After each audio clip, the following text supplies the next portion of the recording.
the Department of Veterans Affairs after the VA has denied a veteran's disability compensation claim. Our clinic also helps secure duly deserved benefits for veterans by assisting them with discharge upgrades. In the 9 years since the clinic opened, our faculty, staff, and nearly 200 students who have trained here have changed the lives of 1,300 veterans free of charge.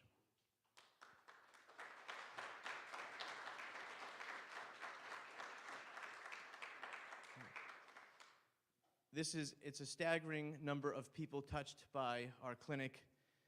The clinic has also filed 9 amicus briefs in the Supreme Court, cited in an opinion, provided CLE credit to hundreds of Missouri attorneys across the state focusing on veterans law, discharge upgrades, and ethical rules applicable to representing clients who might be vulnerable or have impairments. And to date, the Veterans Clinic has recovered $13 million and counting for veterans who have been served by the clinic. It's incredible. Thank you. After 9 years of hosting symposia, including national speakers on topics important to veterans like PTSD, military sexual trauma, and Gulf War illness, this year's symposium will focus on an incredibly important and timely topic: discrimination in the military and thereafter in veterans' lives. Unfortunately, there's been a long history of discrimination within the military going back to our country's founding.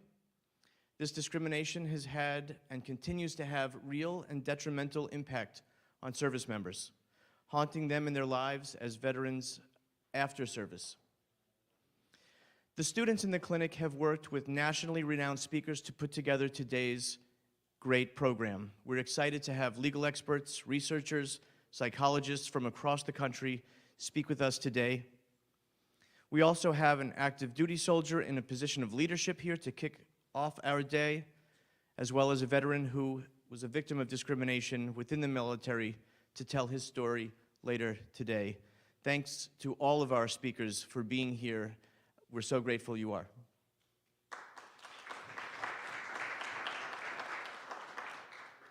The Veterans Clinic is one of the most prominent parts of the law school. We're so proud of the work that they have done and will continue to do. Thank you all so much for being here and for your continued support. Let's pledge to support veterans on behalf of our grateful nation. We hope today's event will inspire you to advocate for and serve our nation's veterans in whatever way you can. And again, thank you all who are here in person and who are watching online. Have a great day.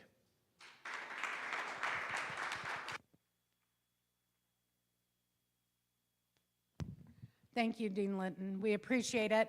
My name's Angela Drake. I am the director of the clinic at this time, and I wanted to welcome everybody here today. I will catch you in the hallway, and I really wanted to welcome all of the people who are joining us via live stream. Other clinics are listening in, and we appreciate you so much. Former students are listening in. People who've given to the clinic in the past are listening, and I am giving you a virtual hug and appreciate you tuning in today. We have chat available, so if anybody has any questions throughout the day, please feel free to use the chat feature on the live stream. Today's program has really been produced by students, so for each segment, you will hear a student come up and introduce the speakers. They've worked really hard, and we're thankful for their good work. So to kick us off, we have a student from our clinic, Brenda Atherton. She's a veteran herself, and she's gonna take it away.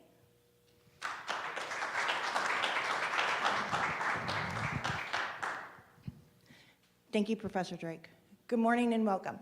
My name is Brenda Atherton, and I am a 2L and a student in the Veterans Clinic this semester, and I am thrilled to announce our first speakers of the day.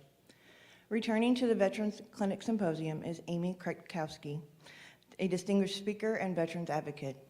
Amy is a veterans law attorney in private practice in Iowa City, Iowa, and an adjunct professor of Veterans Benefits Law at the University of Iowa College of Law. Amy is a member of the National Organization of Veterans Advocate Board, a mentoring attorney with the Veterans Consortium Pro Bono Program, and a member of the Military Affairs Committee of the Iowa State Bar Association. Amy has taught several CLE programs and conducted annual trainings for various veteran service groups in Iowa and around the country.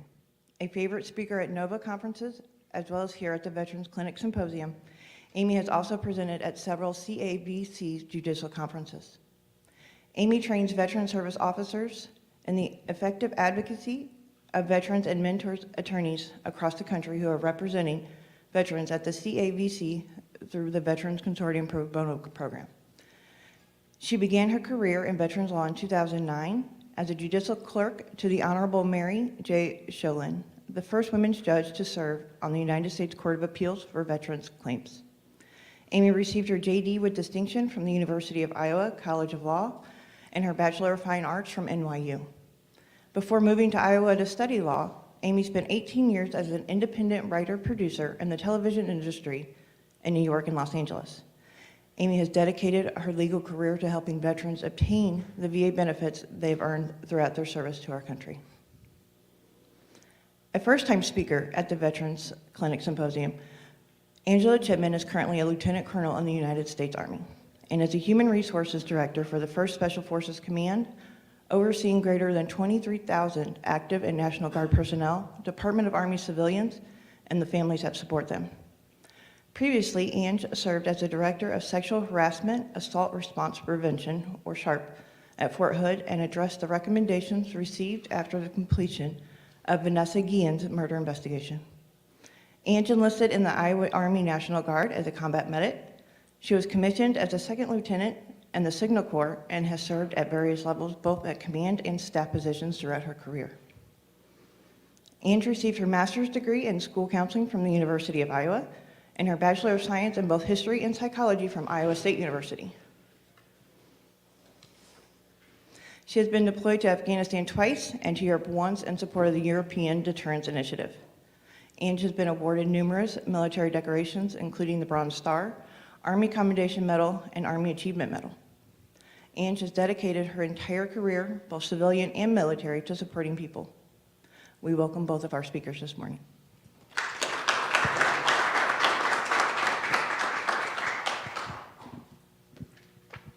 Thank you. Whoa, sorry. Oh, I'm going to keep making noise. Sorry about that.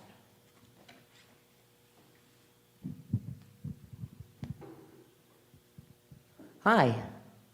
Good morning. I'm Amy Kritkowski. This is like a typical law school situation. Everyone's sitting in the back. That's great. Feel free to move down once Lieutenant Colonel Chipman starts to speak, or you can move down while I'm talking. That's totally fine. I would like to thank the Dean of the law school, the Veterans Clinic, the students, and especially Angela Drake for putting on this wonderful program every year and for inviting me yet again to crash the party. I really do appreciate that. Angela, this is Angela's last year with the clinic. And for those at home, she is raising her arms in triumph. Angela is an exceptional advocate, teacher, mentor, and I'm proud to call her my friend. The veterans advocacy community is really losing a significant advocate, but I have her cell phone number, and so if anybody needs to reach her, just let me know, and we'll work something out. Today's this year's topic is heavy. Discrimination in the military. I'm here to sort of set the stage and get things going, and I really want to turn things over to Angie Chipman and let her fly, because she has promised me that she is significantly caffeinated and will be entertaining. The back row is probably the safest. The back row is safe. Okay, so stay right where you are. Don't move. All right, let's see. Is this gonna do? Oh, maybe not. How about that? Does that work? Yes, okay. So we've all heard this saying that the military is a microcosm of society, right? But when we have a society that is very divided and partisan and I'm going to say racist and sexist, do we really want the military? Does the military have to settle for being a microcosm of that society? Or is there a way for the military to become exemplary and to show us, to become an example of the society that we want to be? In order for us to sort of know where we're going, we need to know where we came from and know where we currently are. And the next several slides that I have, I'm just going to throw some statistics at you that may be a little bit depressing, but that show the reality of the situation. We can't get to the exemplary society unless we know what's really going on. The Uniform Code of Military Justice is not an adequate manner for addressing discrimination. And this slide has information from AP News, and it shows that in 2020, in fiscal year 2020, the military processed over 750, this is processed, not just received, processed 750 discrimination complaints from service members and over 1,200 from contractors. The racial discrimination in the military is a significant problem, and the Uniform Code of Military Justice is just not addressing it adequately. Protect Our Defenders, this slide contains information from this organization called Protect Our Defenders, and it's a human rights organization that focuses on ending sexual violence, prejudice, and racism in the military. And according to this organization, you can see the black service members in all branches of the military were significantly more likely than white service members to face military justice or disciplinary action, and were much more likely to receive a guilty finding at those proceedings. So we know that, that there's racial disparity is not unique to the, in the criminal justice system is not unique to the military, right? I mean, there is significant racial disparity in the broader criminal justice system in the U.S. I live right up the road in Iowa, where blacks represent 4% of the population and 25% of the prison population. And so we recognize this. There is racial disparity in the criminal justice system on a broader level, not just in the military, but one would hope that there are certain factors in the military that would maybe alleviate some of these issues. There are controls that should be happening at the recruitment level that maybe get away from some of those factors that are endemic to, leading to criminal behavior. So when someone is recruited, they're screened and, for, prior criminal record, they're screened based on education. They have to pass certain standards. They have to pass drug testing throughout service. And employment is a really significant factor in the broader society for criminal behavior, but employment shouldn't be an issue in the military context because the service members are employed and getting a paycheck. So despite these equalizing factors, there are persistent racial disparities in the military justice system, and it remains a serious problem. This is obviously recognized by the Air Force and recognized by a lot of experts as, it's not just a problem for the military per se, it's a national security issue. We need to solve this problem. We need to figure out ways to lessen the racial disparities, and we'll get to gender disparities in a moment. We need to figure out a way to lessen this because we have got to preserve, maintain, and grow our force. Now this slide, God save you, if you can, look at that. That's Yeah, there's a lot going on there. But this is from it's from a program, a report called Propensity to Serve. And it's from the DoD's, it says JAMMERS at the bottom, which stands for the Joint Advertising, Marketing, Research, and Studies Program. And this program looks at data from DoD's youth polls, where they poll people from the ages of 16 to 21 and ask them whether or not they're likely to serve. And according to this poll that they've been doing this since 2001, the high point for black youth saying, yes, we're going to, I think I'm going to serve in the military, was in 2013 at 27%. In 2020, that number dropped down to 9%. Now, it did go up in 1 year, between 2020 and 2021. It did go up to 17%, but all other groups dropped, and the indicator, the direction things are going downhill are really not hopeful for these groups. And Angie's going to talk about more discrimination and the propensity to serve on the gender front, so I didn't include that slide. But this report, if you're interested in seeing the JAMMERS report, it goes into much greater detail, even than is represented by these millions of little dots. So beyond the military service, racial disparities persist going into the VA benefits realm. A lot of you have heard of the Monk case, and this is just a little bit of background about this case that is now working its way up through the courts. Conley Monk Jr. was seriously injured in combat in Vietnam, and in 1970, in lieu of facing military misconduct charges, he accepted an undesirable discharge.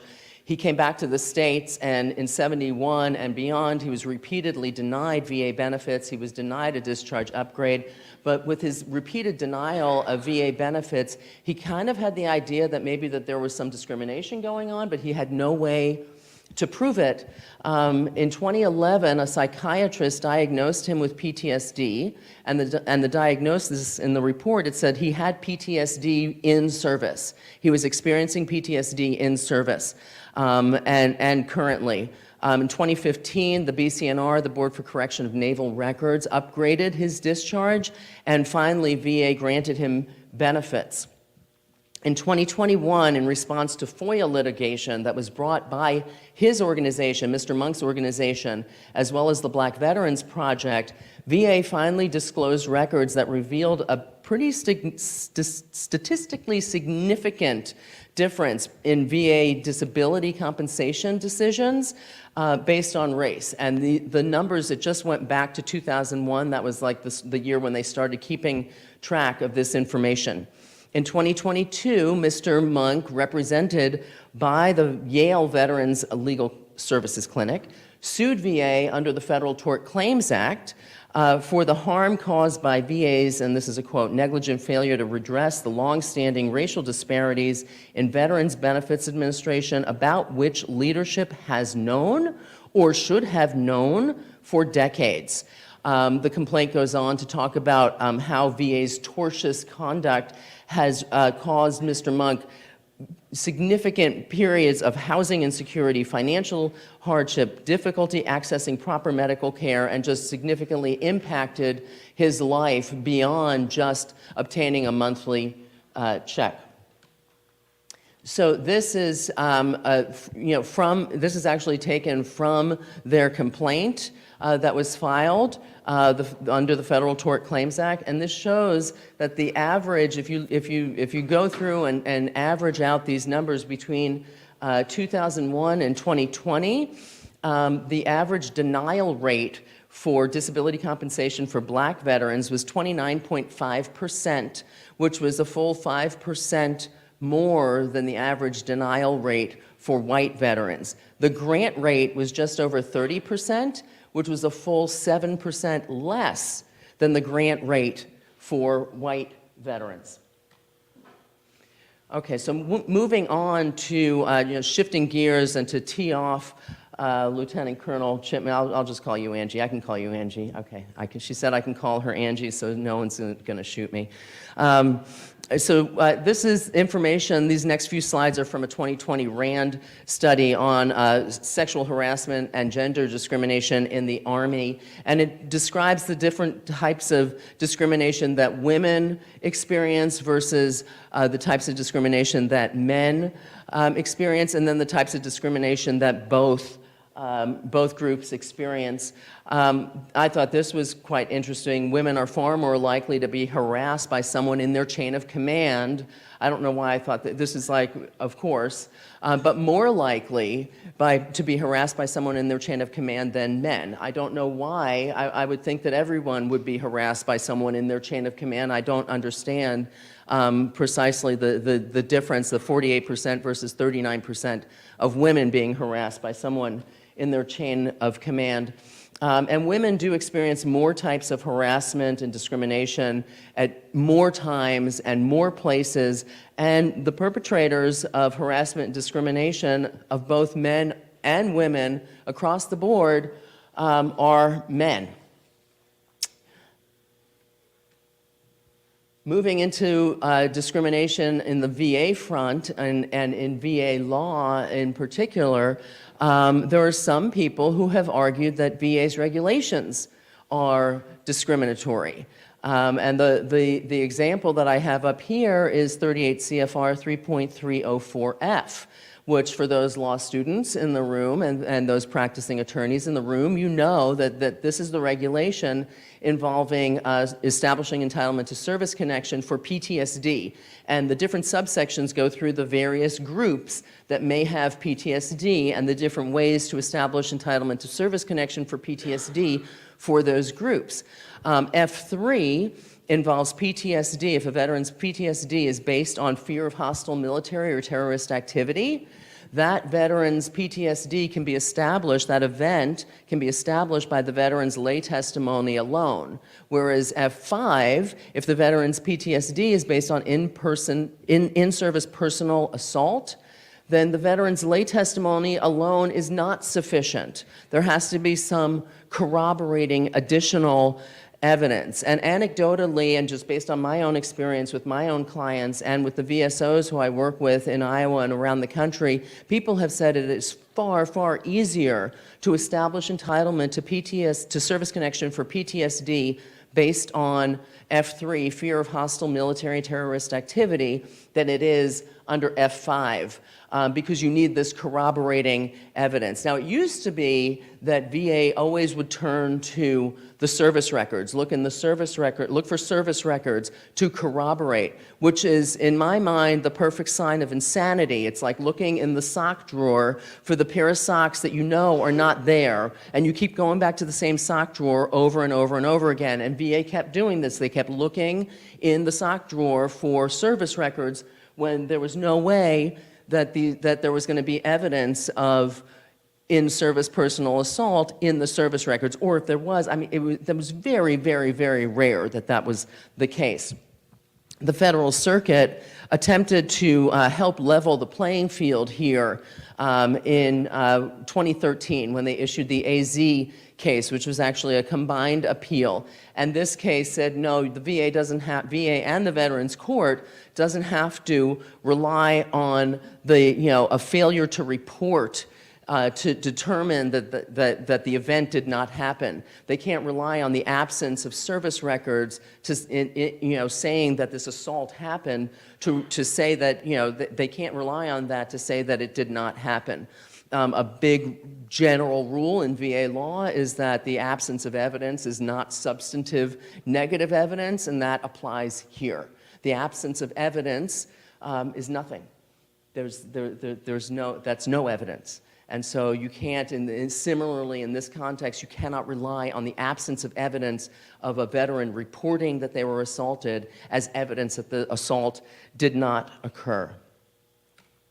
All right, before I turn things over to Lieutenant Colonel Chipman, Angie, but look at that brass. Look, she's got all the bling going on here. I just wanted to leave you with a a more positive note. And this is the subject that we're going to talk about today, and not just here, but throughout the day, is heavy. It is heavy. And I suggest that when we need to lighten things up, we can turn this event into a roast of Professor Drake and start telling stories, favorite stories about her. I'll save mine for our lunch break, and I'll turn things over to Angie Chipman now. Thank you very much.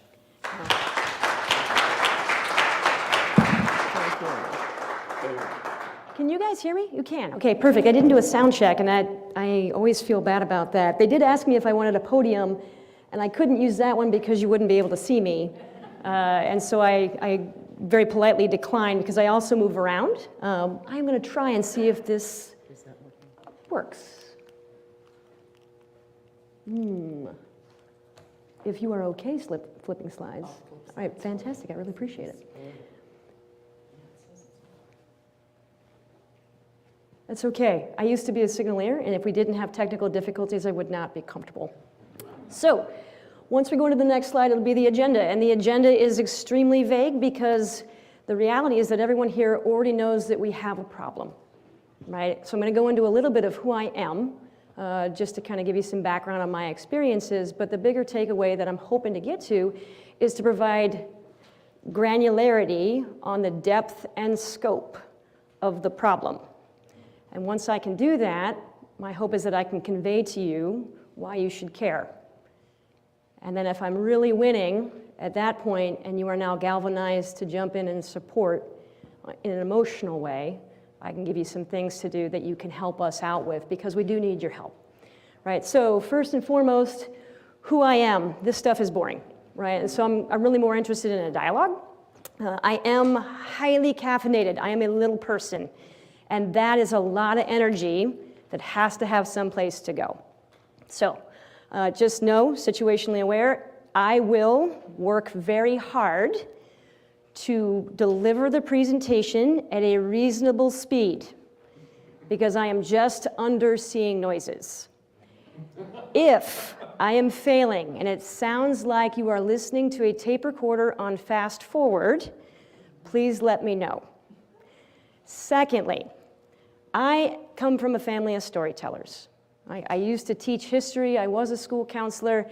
I love psychology. I love history. I love psychology because I love people watching. I try to figure out why the hell did they make that decision, right? And history is just an exemplification of psychology that has been noted for posterity, right? And so I'm a huge fan, and my hope is to weave a tapestry of information for you using relational stories, both personal and professional, that kind of paint the picture on that depth and scope of the problem. Please know that I am a champ at self-deprecating humor, and I think I'm hysterical. So I want you to be okay laughing, right? I will inject levity where I can because, as Amy said, these are some pretty tough subjects, and laughter is good for the soul. It also breaks tension so that we can have a dialogue. Right? And if I do my job correctly, not only will I elicit laughter, but along the way you might find yourself sad and hopefully angry, because there are rightfully things in here that would make most normal people extremely frustrated. So that's a little bit of my background. Just a quick correction, I was never the director of the SHARP program at Fort Hood. I was put in charge of the SHARP task force specifically after the fallout of the death of Vanessa Guillen, to contend with the 72 congressional delegation recommendations on how the Army and 3 Corps needed to fix itself. And so that was the lens through which I operated when it came to the SHARP arena, and the lens through which I will be providing information. Which then leads me to what I am not. I am not a legal subject matter expert. I'm not. I have looked a few things up, and I have experienced a few things. So please know that I am not a military JAG officer. Chad Highfill is. He is a phenomenal human being, and I will connect him to you if you would like legal opinions. I'm also not an official spokesperson of 1st Special Forces Command or HQ Department of the Army SHARP. I am a senior human resources officer. I do a great job at pushing paper from one corner of my desk to another corner of my desk in the desire to help soldiers, right? I just happen to be someone who has lived through some remarkable experiences, remarkably horrible experiences in the Army that punctuates the detrimental impacts of an unhealthy climate and culture. First and foremost, I call them CNN level events. You never want to be involved in a CNN level event. And so my first CNN level event was when I was deployed to Afghanistan in 2011, where Danny Chen committed suicide. He was over in 321 Infantry Battalion. I was the Battalion S1 for 28 Field Artillery. And so I saw firsthand the negative culture and climate that fell out in the court-martial of 8 people and the conviction of 4 because of the hazing and bullying that he experienced. My next CNN level event occurred at Fort Hood in all of the greatness that was Fort Hood. And so I was there in the ramp up through the duration of looking for Vanessa Guillen in the fallout of her murder once they found her body. And like I said, I was afforded the very dubious distinction of being put in charge of a task force of 2 to contend with 72 congressional delegated recommendations on how to fix ourselves. So please know, I am not an antagonistic speaker. I want this to be a great dialogue, but if I get asked questions that are outside of my scope, don't take it personal. I will have to say, I'm sorry, I can't answer that because I don't have the depth and breadth of knowledge or experience, and it would be purely conjecture on my part, and that's my way of trying to save my career. Is that fair? Fair. Okay, fantastic. Next slide, please. All right, so why we're here. There are so many problems. And all of them, please know, every single one of these slides has a ridiculous amount of rabbit holes that I could go down that are all extremely meaningful and insightful. And so there are a lot of problems right now. But the bigger problem that I want to make sure I'm conveying to you all is the effects of discrimination on service members and veterans post-service. And so I'm going to try and curb my enthusiasm and not nerd out on you entirely, but there are so many opportunities that I want to be able to talk about. However, I do need to convey the overarching picture so that you understand how these two are absolutely positively connected.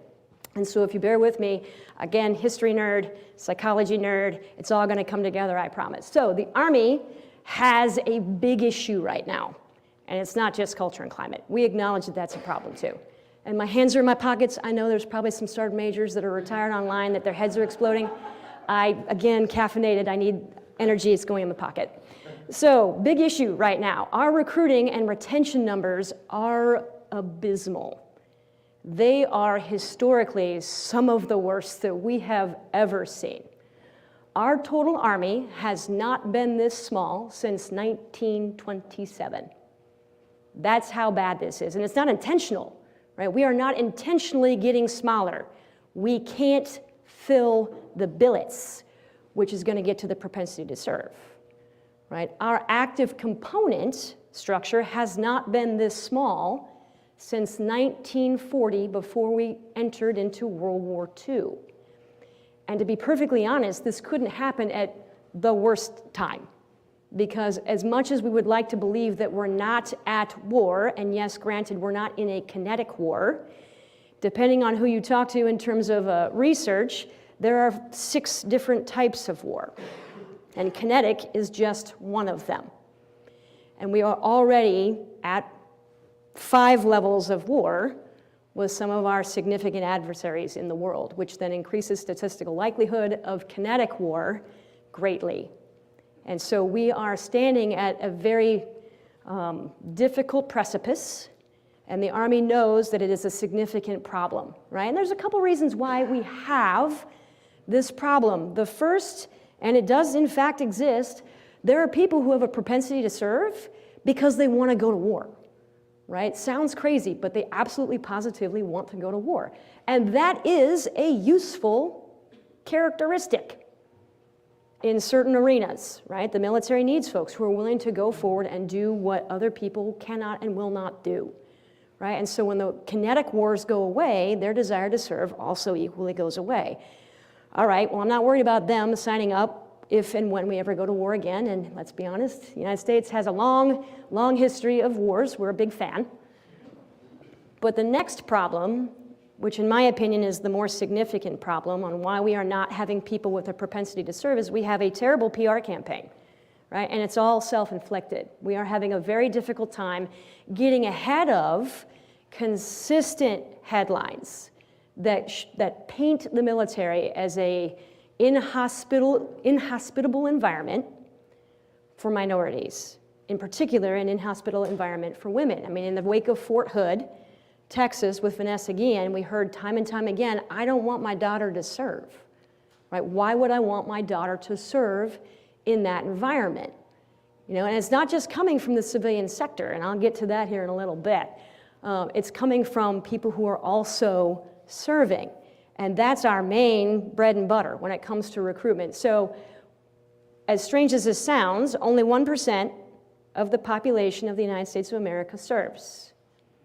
But the people who are serving, 70% of them are connected directly to someone who serves. And so it has become a very family affair. And the people who are living that life right now, who are contending with discrimination, who are contending with a ridiculous op-tempo that is not ebbing, even though the kinetic wars have stopped, are saying to their family members, I don't want you to do this. Right? And that's a big problem, right? Because like I said, that's our bread and butter. And so you have folks who normally would push their children or their nephews, their cousins, their nieces into service, and they're no longer there. And so the Army has gone back to what used to work, which is be all you can be, right? But even that slogan got pulled in the NCAA Final Four because the spokesperson that was in there, one of the main actors, got arrested for assault of a woman. It's almost like the Army can't catch a break, right? And so it's a big deal. Next slide, please. Right, so the problem, we acknowledge that there is a culture and climate issue with which we are trying to contend. And so you can tell what's important to the military, just like you can tell in the civilian sector what's important, because we resource what matters, right? And so the Army put the resources where they thought they needed it to be. And so they established the Army People Campaign back in 2019, and then in the fallout of the Vanessa Guillen murder, they established a People First task force specifically to address our issues with sexual harassment, sexual assault, and suicidal ideations, which is also a significant problem right now, right? And so they have a lot of resources, and both that campaign and that task force are still in existence today, actively working through some of these problems. But it's a wicked complex problem, right? And so workplace harassment, and we hear this nonstop throughout the senior leadership realms. This is not new. We are purely a microcosm of the larger United States. And they're not wrong, right? We are a microcosm. Everyone who enlists, they come from the general population. And so they're going to bring their cultures, their attitudes, their discriminatory beliefs with them to the table. And then we only get 9 weeks of basic training to try and shape that out of them. As you can tell, we're good, we're not that good, right? And so those problems persist, but now we've entered them into an extremely hyper-masculine, male-dominated environment. And that exacerbates the issue, especially towards women. So propensity to serve, just nerd facts.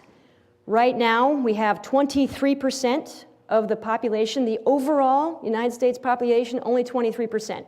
Are eligible to serve. I know, absolutely, because of how many people are medicated at this point in time. We cannot allow people in who have certain medications. Obesity rates are some of the highest that we've ever seen, and so we don't let them in unless they pass a certain stance or a certain guideline. And so only 23% are even eligible, right? Of that population, only 9% of the 23%, only 9% of that says they have any desire to serve, which equates to, out of every 100 people, 2.07 who have any desire to serve that can serve. And if we cut out women from that equation, which are greater than 50% of our eligible population, we are hurting in a bad way. Right? Combat arms was not opened up to women because of woke politics. Combat arms was opened up to women, quite frankly, because we couldn't fill the ranks. We cannot rely solely on our male counterparts to do the heavy lift anymore. We need women in the service. They have to be willing to serve. And if we're creating an in-hospital environment, we are shooting ourselves in the face. Next slide, please.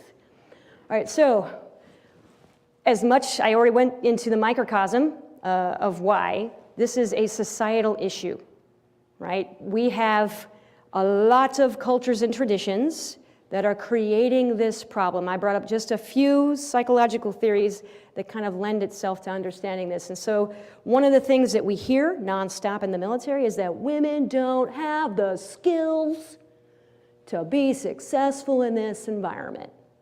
Well, social role theory kind of explains why. Because as early on in life as you are walking around, you are being pushed in directions that people want you to be in, developing specific skills.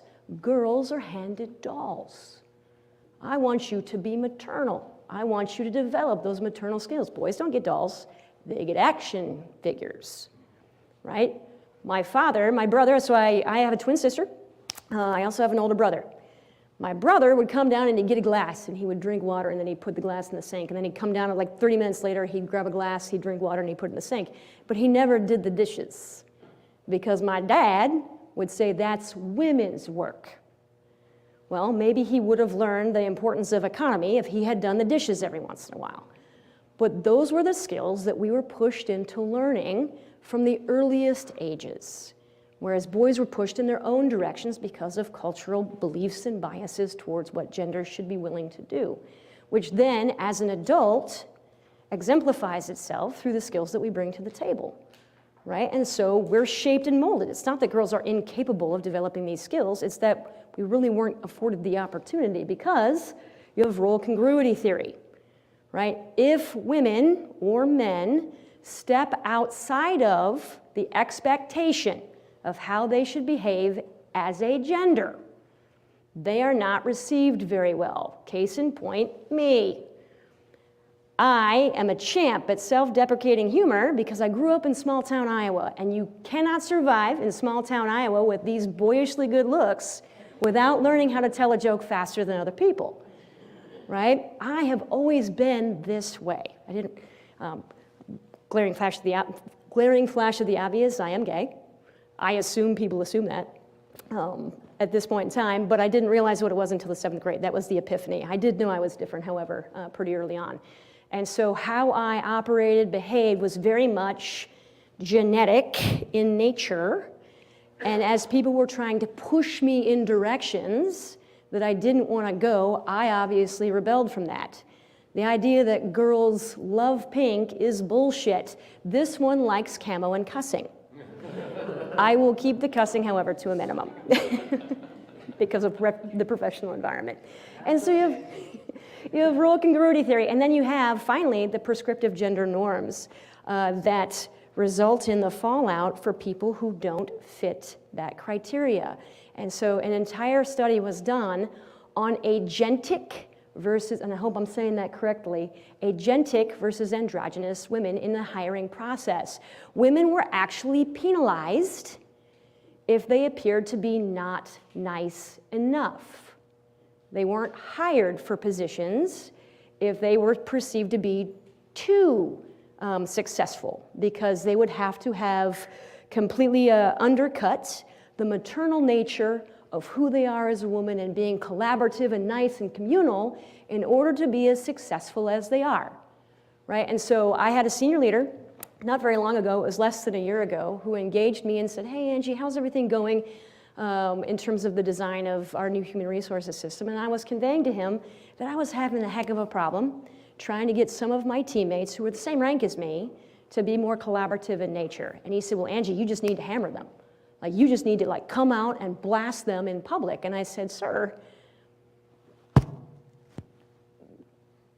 the fallout in doing that is different for me. I can't behave that way. because if I do, I will shut them down and everyone will hate me. And that's a fact, right? Whereas my male counterparts would be perceived as assertive and a great leader, I would be perceived as aggressive and kind of bitchy, right? Even though my affect is the exact same. And we see that a lot. We see the placement of emotionality unnecessarily on interactions all the time. Should have just had this week. I was in a presentation where I had not been allowed to see the slides in advance, and there was personnel concerns, and we were briefing a general officer. Now, if you know general officers love helping.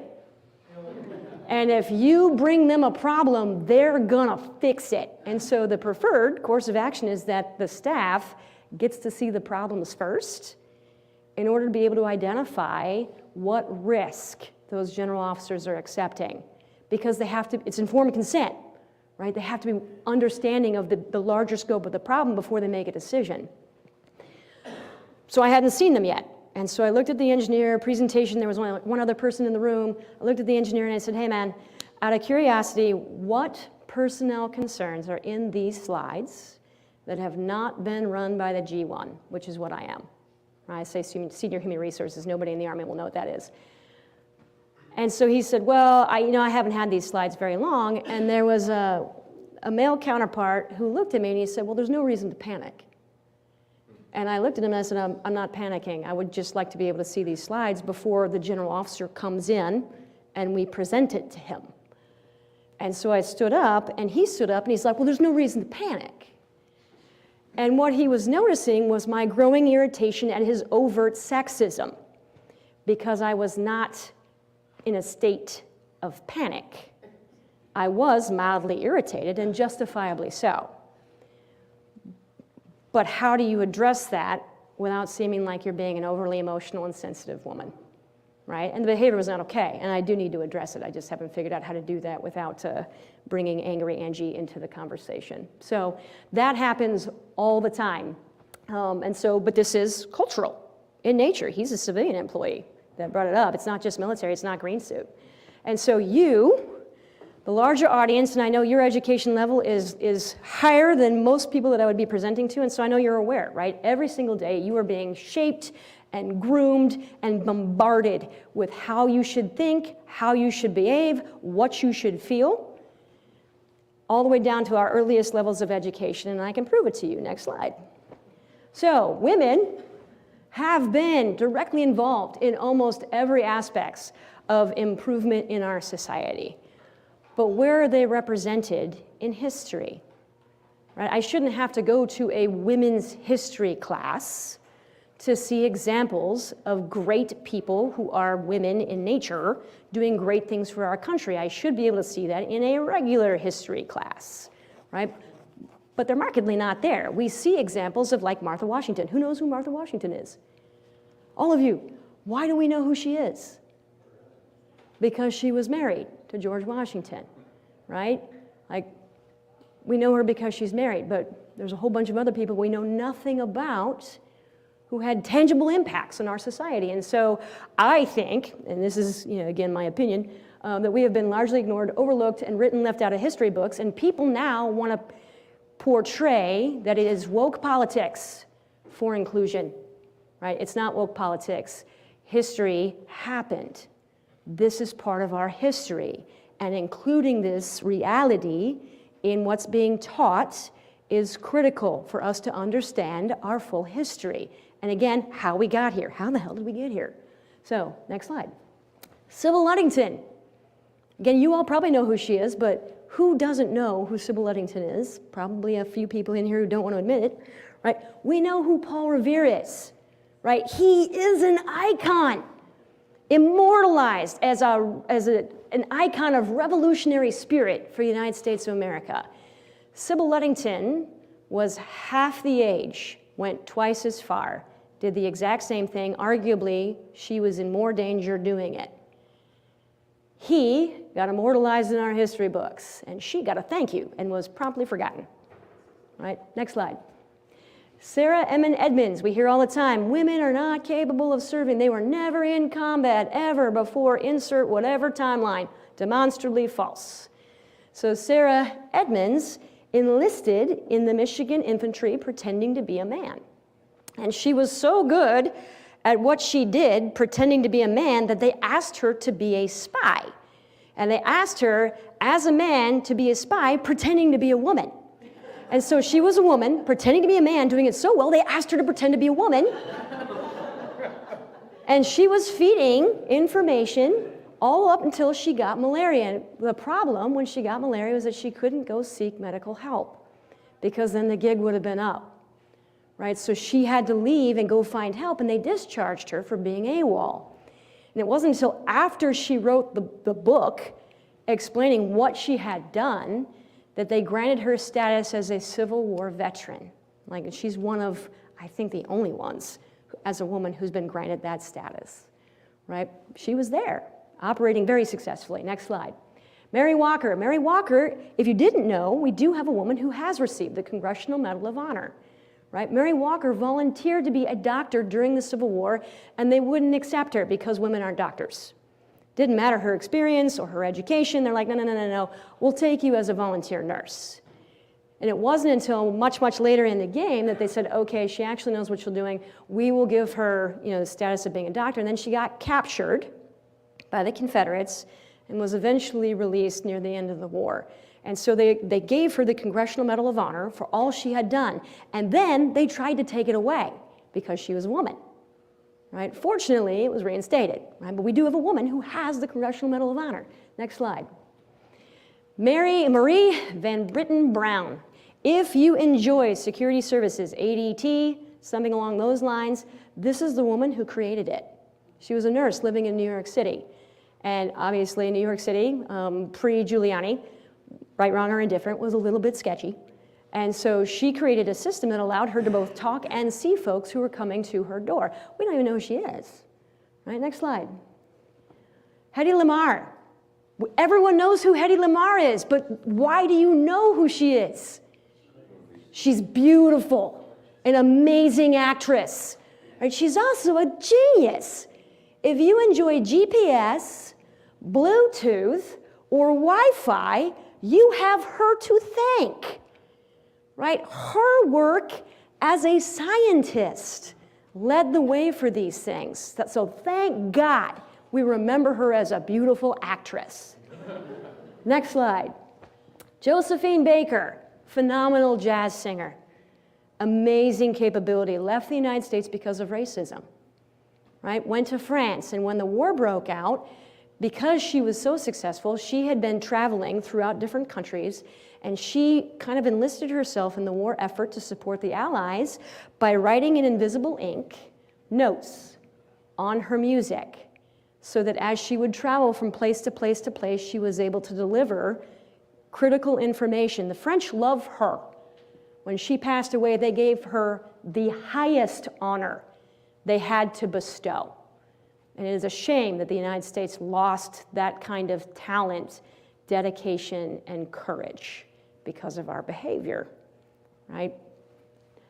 Jacqueline Cochran, if you don't think logistics wins wars, you have no idea what you're talking about, right? Logistics wins and loses wars. And so Jacqueline Cochran was in charge of the WASP program. And the WASP program, as the men were off fighting overseas and flying overseas, there was an entire crop of women who trained themselves to fly absolutely every single aerial platform we had, flying millions of miles, delivering these planes. And they don't get the credit that they deserve because they helped us win that war. Right, next slide. They also flew target Yes? practice. Yeah. So they would fly the planes and so that men would shoot at the flags that they were dragging behind them and occasionally shoot them. That was Little nugget of history, very, very good to know. Irina Sindler is one of my favorite stories because who here knows who Oskar Schindler is? Right? Everybody, major motion picture, guy did phenomenal things. I'm not taking away from what he did. Irina Sindler saved twice as many people in the Jewish ghettos, and she did it up close and personal. She was responsible for putting young children in fake potato sacks and fake coffins. They had a false bottom, putting children in there, and she would physically be a part of smuggling of these children and these people out of the Warsaw Ghetto. She was directly involved. Twice as many people credited saved by her. She was so successful that the Nazis caught her, tortured her, and sentenced her to death. And if it wasn't for the fact that they were able to get a bribe in, kind of a Hail Mary pass near the time of her execution scheduled, she would have been killed, but they were able to get her out, right? We know who Oskar Schindler is. Why don't we know who she is? Next slide. Henrietta Lacks. Right, so Henrietta Lacks had ovarian cancer. I think it was cervix cancer in the early 50s, and she was undergoing treatment for it. And what they discovered when they removed part of her cervix was that her cells, separate from her body, kept regenerating. Doesn't happen. Does not happen. Her cells are still alive today, being utilized. So every single person who has received a vaccine of some sort since 1954, or cancer treatment since that period of time, has her to thank. They absolutely positively do, because whose cells do you think it's being tested on? Her family, she passed away, unfortunately, in I think 1954, her family wasn't even told that scientists had kept her cells and were using it until the 1970s. There's absolutely no financial compensation, no support, and it wasn't until 2013 that they agreed to give her any kind of credit in future articles written. And so we want to talk about people who absolutely positively deserve our thanks and credit, and they have been written out of history. That magic just happens, apparently. Next slide. So, recognition, and again, your education levels are way higher than what I would normally present to, and so I know that you know that recognition is everything. Right? We have people who have developed false beliefs over time that women have not been there, they have not served, they do not have the capability, they haven't really added or been value added in the same way that our male counterparts have. And that is demonstrably false. They deserve the recognition, because that would go a long way at changing the false biases and beliefs that have been developed over time. So changes obviously result in parity, and I think parity is the right way to go, but it's a personal opinion of mine. Next slide. So, and I know that I can't speak to sexual harassment and sexual assault without talking about Vanessa Guillen, and so this is where it's going to become much more relational in nature and bringing up personal experiences. And so how does this problem present itself, ergo affecting service members and then veterans, right? Because all of these beliefs and all of this discrimination and all of these fundamentally incorrect values that we bring to the table because of how we've been shaped and groomed exemplify themselves in symptoms, right? Not the least of which was Fort Hood and the death of Vanessa Guillen. Now, the death of Vanessa Guillen outright was not directly related to the sexual harassment and sexual assault that she was receiving. Specialist Aaron Robinson, at best, was a functioning sociopath. He was, right? According to the reports that I have read, Vanessa Guillen was dead within 4 minutes of being in that arms room because he had had a plan. And there's very little that anyone can do to stop a functioning sociopath from doing what functioning sociopaths do. But the problem, as they investigated, was not that Aaron Robinson was a functioning sociopath, more so than how does a functioning sociopath go completely undetected in a unit? And that was because that unit had a remarkably permissive and pervasive environment where sexual harassment was completely okay.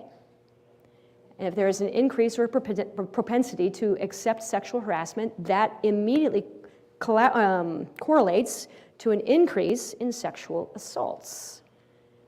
And so that is how you see that. Command climates were remarkably permissive to sexual harassment, sexual assault, and toxic culture.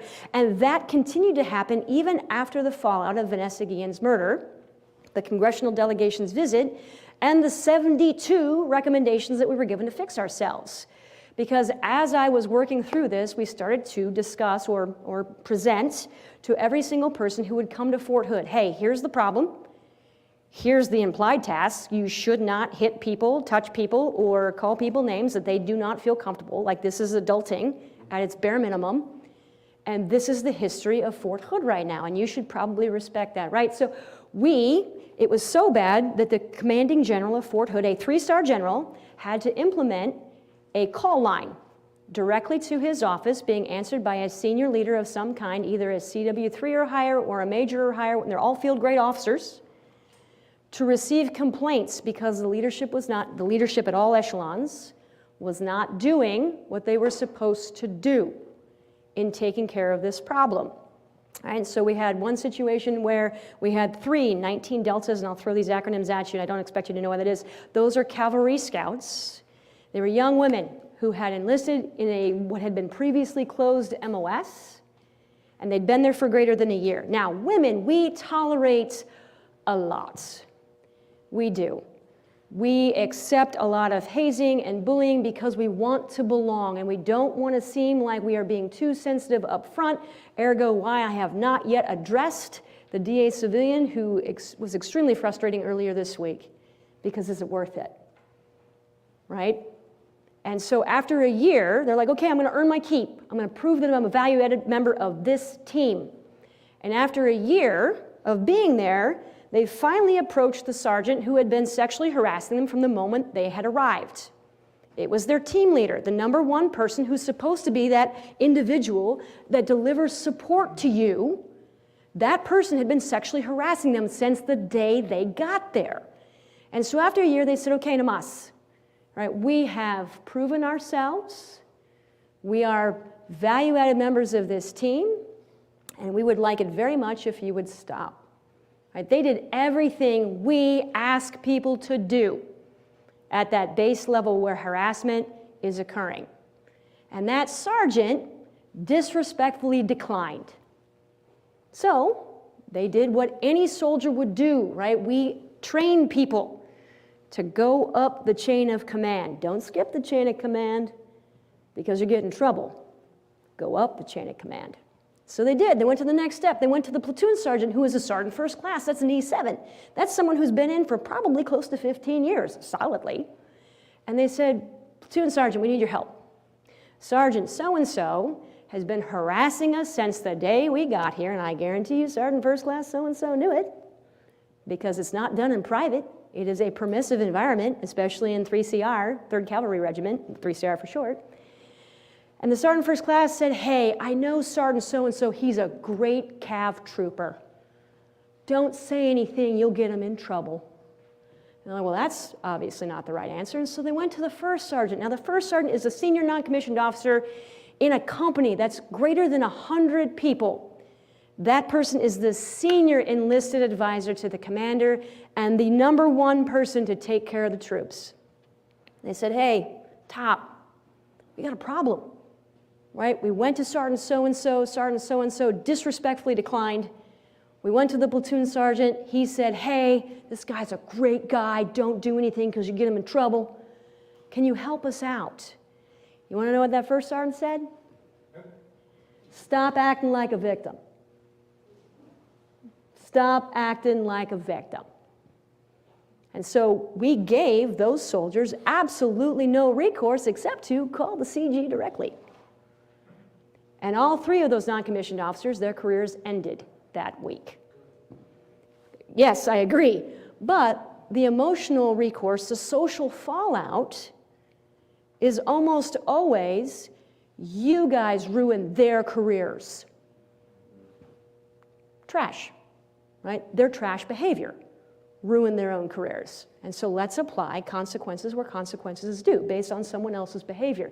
But the military sometimes has a hard time with that. And I say military, please note that there is no higher level institution that has failed these soldiers. I am the institution, right? We have a decentralized set of leadership that are given general guidelines to try and be successful, and being successful largely is translated to engaging with and destroying promptly our enemies. And so we have a lot of leadership who interpret that anything that detracts from putting steel on target is just a waste of time, right? But people are our most important resource. It is a treasure. America's sons and daughters deserve better, right? They do. And the Army is experiencing this cognitive dissonance like a slap in the face. Because up to this point, training hard and pushing people harder and deploying them nonstop and putting them in the field worked for them because they were able to just recruit more. And that is not the case today. Right? We have to take care of our people. And so this is a very difficult pill to swallow for different echelons of leadership, different people. Again, it's decentralized, and you have a lot of individuals out there just doing the best that they can. And some of them care very much about this, and some of them don't. It's no different than the civilian sector. So that's how you see that. Application of collateral misconduct. Who here knows what collateral misconduct is? Whew. Okay, collateral misconduct is going to be mind-blowing. Because so story time, and I'm going to apologize up front because this will elicit both anger and sadness. And I will try my best not to get emotional. So my twin sister enlisted in the Air Force, which was shocking because she is the femi-girly version of me, right? And she did it for the most apropos reasons possible. She was chasing her boyfriend into the service, right? Now, that relationship didn't last, but the service was fantastic for her because it gave her the rigid structure that she really needed at that time as a young woman growing up. So she went to a party, she was at San Antonio, it was her first duty station, and she was underage drinking. And a young airman who was supposed to be her battle buddy, supposed to be her friend, right? We operate in the military construct that you have to be able to depend on your team to save your life. That is why we serve most of the time. It's not for this, this construct of heroism. It's for the people to our left and our right. And so you have a teammate, and that teammate walked her home, and that teammate raped her. And she deserved better. But she didn't come forward. You want to know why? Because she'd been underage drinking, and she didn't want to get in trouble. So in 2004, I have no feelings, which is a lie. And so in 2004, the DOD said, this might be a problem, right? If we are applying UCMJ charges against people, and it is people, it's not just women, right? Men are sexually assaulted too. But if we are applying UCMJ or the risk of UCMJ, they might not come forward. And so the DOD implemented a policy back in 2004 that said, hey, if you have a circumstance like this and you are a commander, then you might want to reconsider applying what would be collateral misconduct that might stop people from coming forward. In some cases today, collateral misconduct is weaponized to stop people from coming forward. My own spouse, and I love my spouse was a battalion commander, and we've had great dialogue about this. And I said, hey, you know that if you're going to go after your soldiers with UCMJ and they have been sexually assaulted, they're probably not going to come forward. And she said, I know that, but they did wrong too. And I can't let that go. I can't. Our Army is extremely rigid. Regulatory guidance is gray, but open to interpretation of the individual people who are executing it, right? And there's a lot of leadership out there who say to themselves, I can't let this go because that's a terrible example. And so, yeah, they're going to get UCMJ. And then we have people who don't come forward, or they're penalized for coming forward, which then turns them into veterans in some cases with other than honorable discharges. And that's where I need your help. Right? So collateral misconduct is a big problem. Family care plan discharges, almost largely women who are impacted. Right? And so women still maintain the preponderance of requirements for what we call unpaid labor. If they are dual military, they're still the ones that are largely taking care of kids, doing the housework at home, doing the cooking, grocery shopping, you name it. Some people, it's not everybody. Like, different folks have, different sharing experiences, but largely, they're still the ones that are holding this. And so I am deployed to Europe, doing great things for God and country with the European Deterrence Initiative, and I had a soldier who was in my shop, and her husband was a sergeant back at Fort Carson, Colorado, in a different brigade. She got a phone call and said, I'm not taking care of the kids anymore, you need to get home. Well, okay, I didn't realize that adulting was a choice, and you helped being a parent, and so this is definitely your responsibility. And so her mom came online because her mom was a family care plan. Right? And her mom refused to take the kids, would not. My daughter needs to come home. Okay, cool. But the consequences of that is her discharge. And so I picked up the phone and I called that brigade and I said, hey, Sergeant so-and-so is equally a parent. What are you doing to him because he is refusing to take care of his kids? Are we really going to discharge this young soldier with a promising career because he's refusing to take on his parental responsibilities? I mean, they're married. It wasn't even a bad relationship. They did nothing to him. Not a single gosh darn thing. She got discharged. Her career ended. Right? And so you see that a lot. Not always, but a lot. Pink tax, articles came out 2019, and so women are required to pay a lot more for our uniforms because we have dresses, we have skirts, we have high heels, none of which I wear, but I'm required to have them. All of the things that go into my attire, I have to pay for, which is significantly more than my male counterparts. And our equipment is not designed to fit women very well, which in turn creates musculoskeletal injuries, which increases the propensity of discharge. Right? And so next week, actually, we just got a warno that came down saying, hey, I need 2 of your women to come and serve as a model of sorts for equipment. And they're like, ma'am, do you want to do it? And I said, that's a waste of a space, right? Because I'm actually very square. I need people who are more shaped like traditional women versus me, who is obviously very androgynous in nature. And so they're trying to get after that. But in the Marine Corps, in particular, and they're carrying 35 to 60-pound rucksacks, you see a lot of women's discharges because of hip issues, leg issues. Dudes, of course, come along later with back issues. I'm not saying we're not carrying too much. We absolutely are.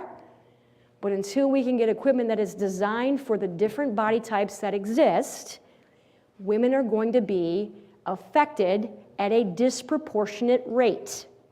And so that's how you see this come into place. Placement of women in non-leadership roles. So our promotions come based on experience, right? And the evaluations that you receive. And what we were seeing, and this is how you see covert sexism come into play, right? So tanks recently were another MOS that were opened up to women service members. That's a 19 kilo. And we had one brigade. It was a very slow process where we were moving people from brigade to brigade to brigade to create, a very deliberate implementation of this policy. And so one brigade got something like 15 extra females, 19 kilos, who had been in a previous brigade that was already open and had been fully integrated.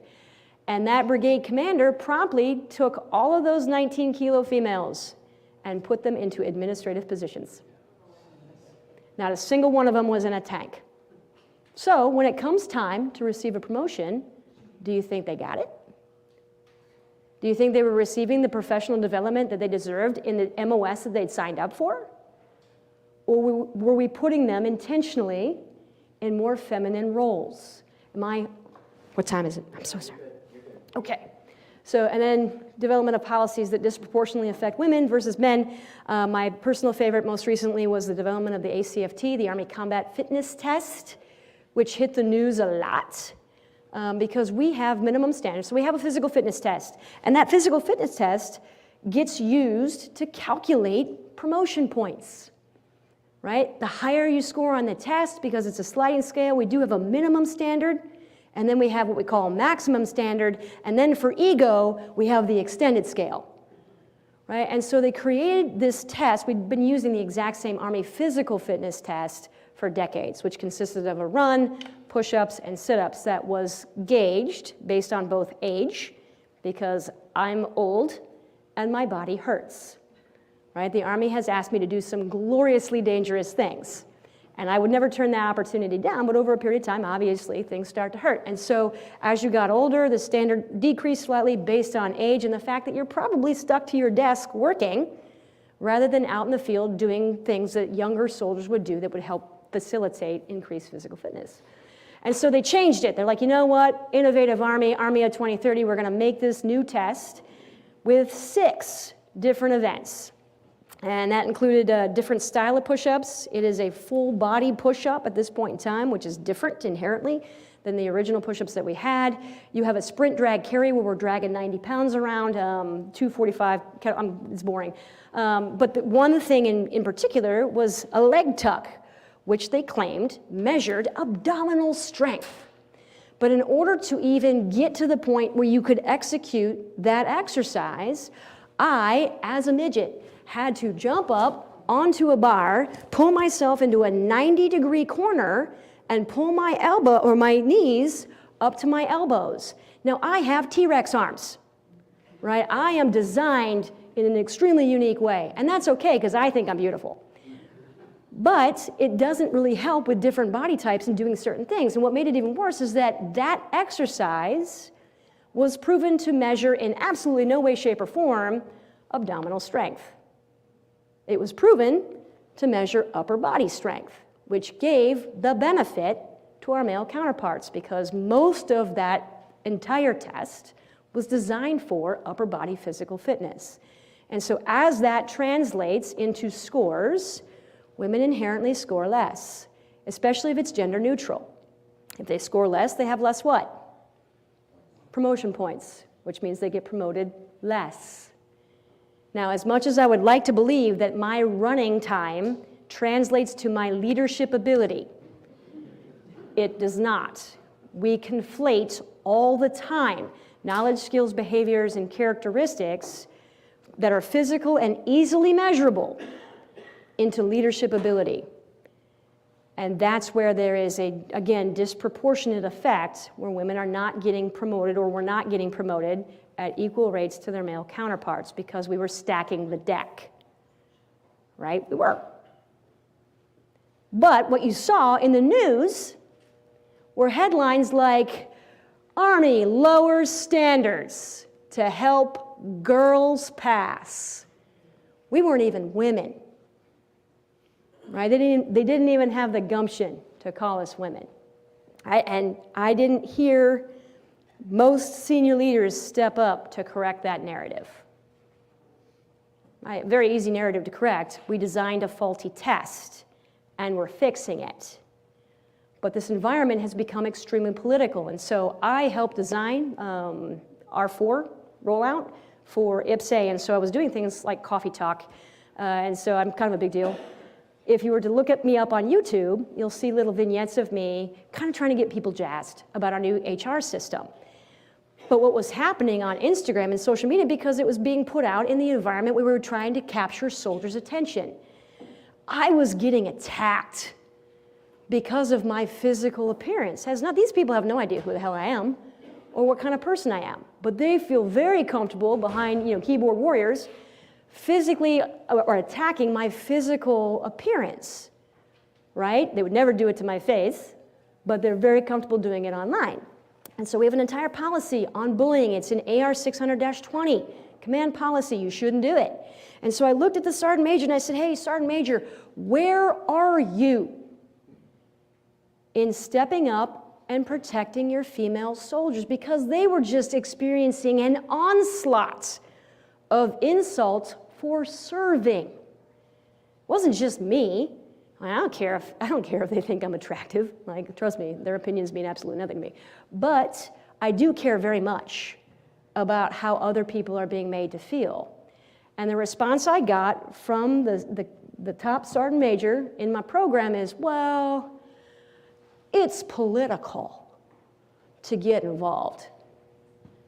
It's not political for a leader to stand in the gap and protect their soldiers. It's not political. Right? That's what leaders do. And so we are experiencing a problem with retention and recruitment because, and General Bolduc just published an article on the 18th of April, it was very, very aptly timed, that speaks to certain senior leaders, again, not all of them, it's decentralized, but certain senior leaders who have turned everything into a get along to move along thought process. If I don't say anything, if I'm just riding the waves, then I'll continue to get promoted. And that sends a very clear message to our younger folks that our senior leadership does not care about them, which is turning into our retention and recruitment problems, right? And so again, we acknowledge we've got issues and we're working through them, but it's a societal issue, right? Next slide. That was a long time, sorry. So finally, what's the therefore on this? How does this affect you? Hopefully I've explained sort of why you should care, because it affects all of you, especially in your upcoming or current professional endeavors, right? But you have folks who are going to come to you, and they're going to be carrying a lot of baggage, right? And they may or may not feel comfortable talking to you about the depth and breadth of problems that they have. I have a lot of amazing friends. And one of my friends gave me permission just yesterday to use her story. She was raped at 18 by another service member, and she did everything we ask our soldiers to do in this process. And because of the investigation, and as you can tell, the Vanessa Guillen fallout, one of the changes in our investigative processes is that you can't pick a soldier or an officer from the same unit. It has to be someone who is not biased in order to conduct an investigation, because again, he's a great troop. I don't want to ruin his career. I mean, I'm sure it was consensual. I mean, they were drinking, right? So she did everything that we asked them to do. It went through the investigative process, and apparently to her, in her mind, she wasn't raped enough because it came back unfounded.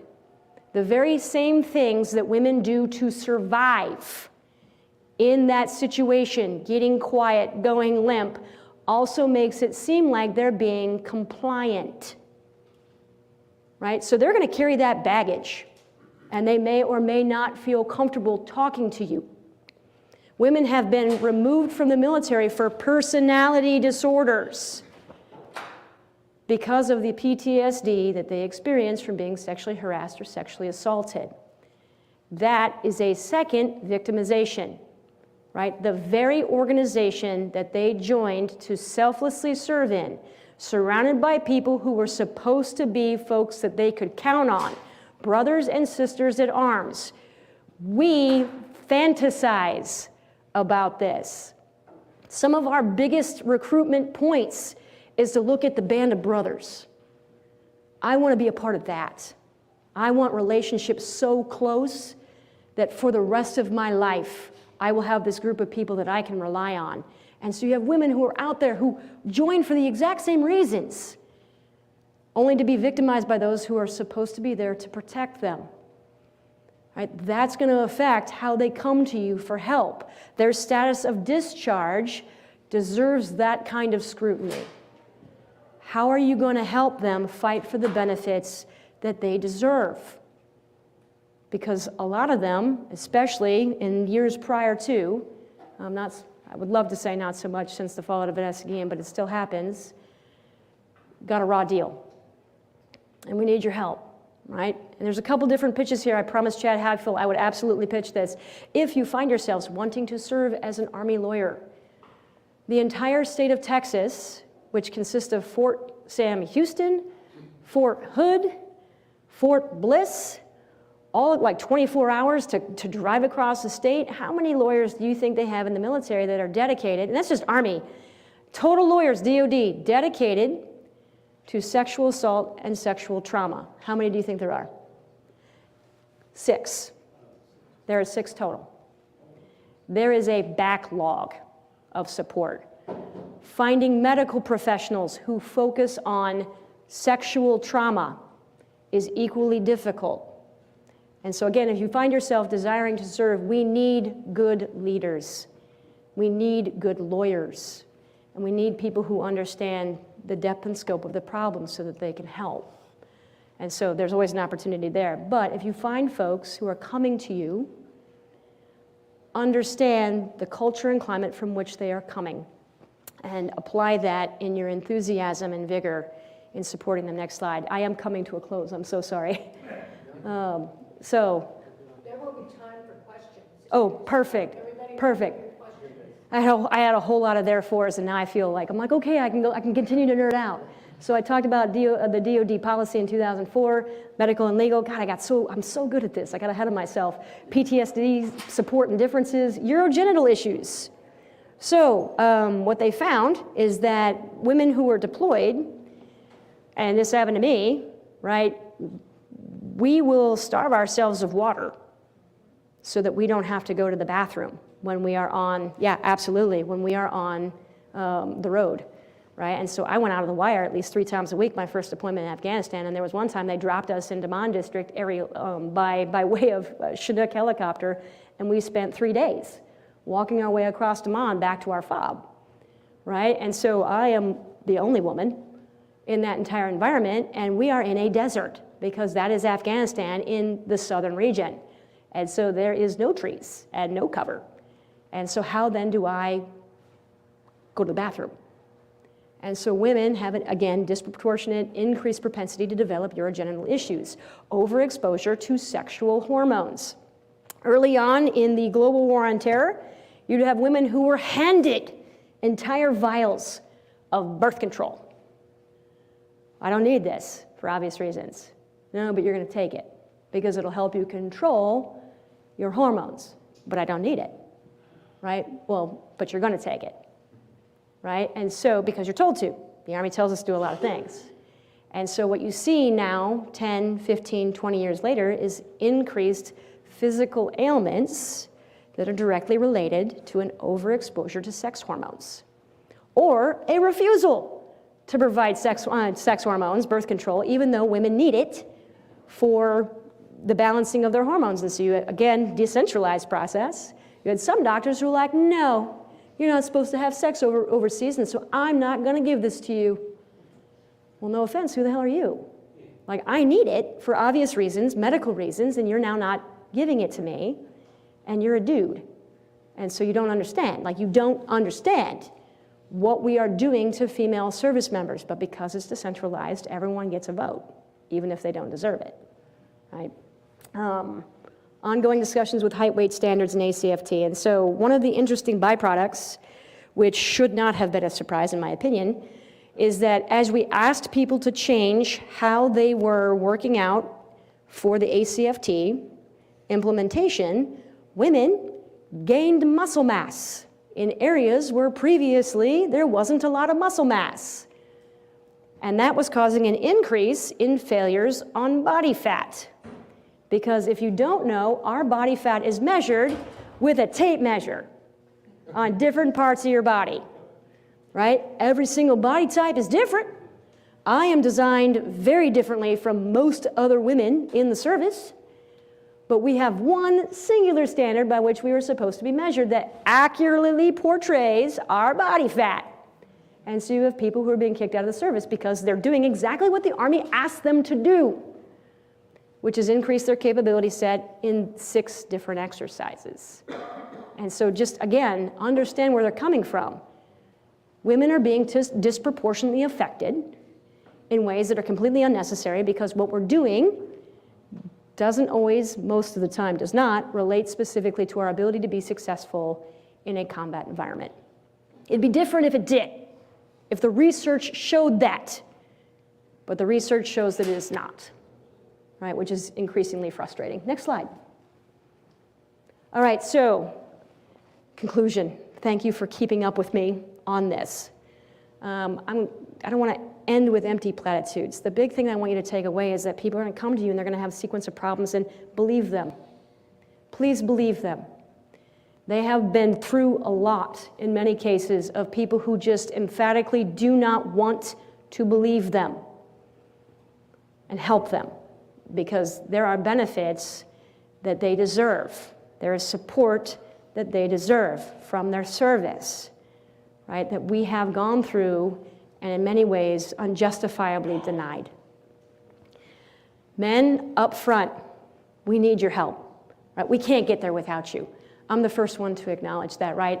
I can speak all day about the issues of gender discrimination, sexual harassment, sexual assault, and how it's bad, and it will never get as far as a dude talking to another dude about dude things, right? That's reality, right? I mean, that's reality.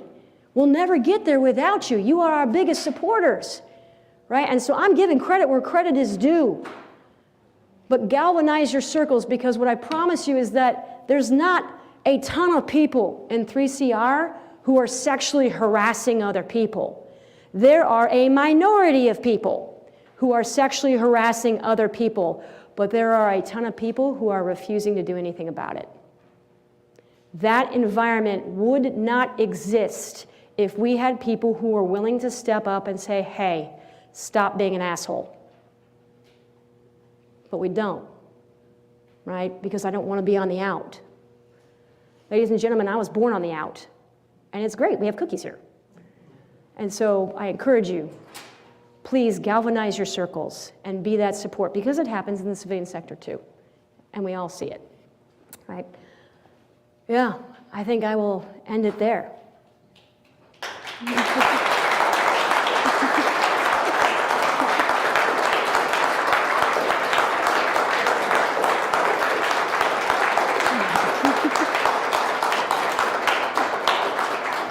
So do not hesitate. If you ever need anything, obviously, this is my point of contact. I am extremely responsive, again, because I'm caffeinated all the time, and very OCD about my email inbox. And so I promise to get back to you as soon as possible. But please, any questions? We have about 10 minutes for questions, and there's a microphone there. So if anybody in the room has questions, please go to the mic if you can.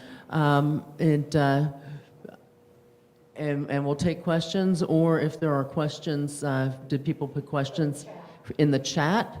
We can take questions that way. Someone who knows me actually just sent me a text saying... Tell my sister she can chat like everybody else. Yeah, no, it's not Jen. So this is... so I'll never miss an opportunity to tell a story.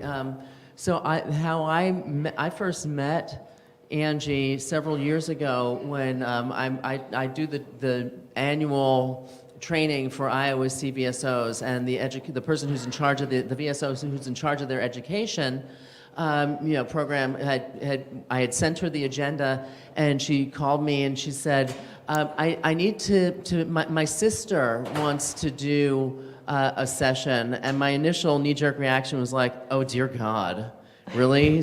Your sister? I had no idea who her sister was or anything, but I immediately thought, oh, this is just nepotism. This is great. You want your nephew to do something too? I mean, how, you know?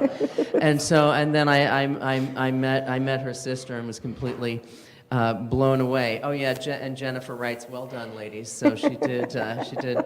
But someone else said, please, if you get a chance, pass my compliments and deep appreciation to Lieutenant Colonel Chipman for the quality and content of her presentation. I left the Army Medical Corps at the mid-career point 30 years ago because of these exact same issues. I am someone who told my daughter I did not want her to serve in the military for all of those reasons. I admit to a bit of schadenfreude hearing that the services are having recruitment and retention challenges. So if anyone has questions, if not, I've got questions. I don't bite, please. So, and I think you'll be able to hear me without me going to the microphone. Absolutely. It's the people online. Yeah, it's for the. Yeah, you don't need me for the microphone either. Oh, the online people, okay.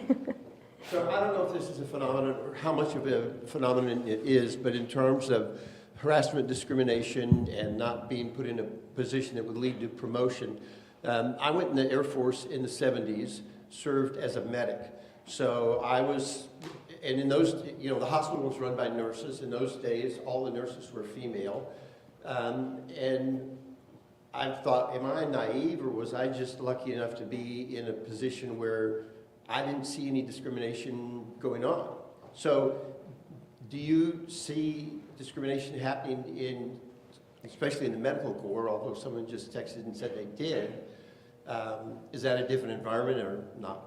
Well, it's different rates, right? And so serendipitously, my spouse is the senior military advisor for the Defense Advisory Council on Women in the Service.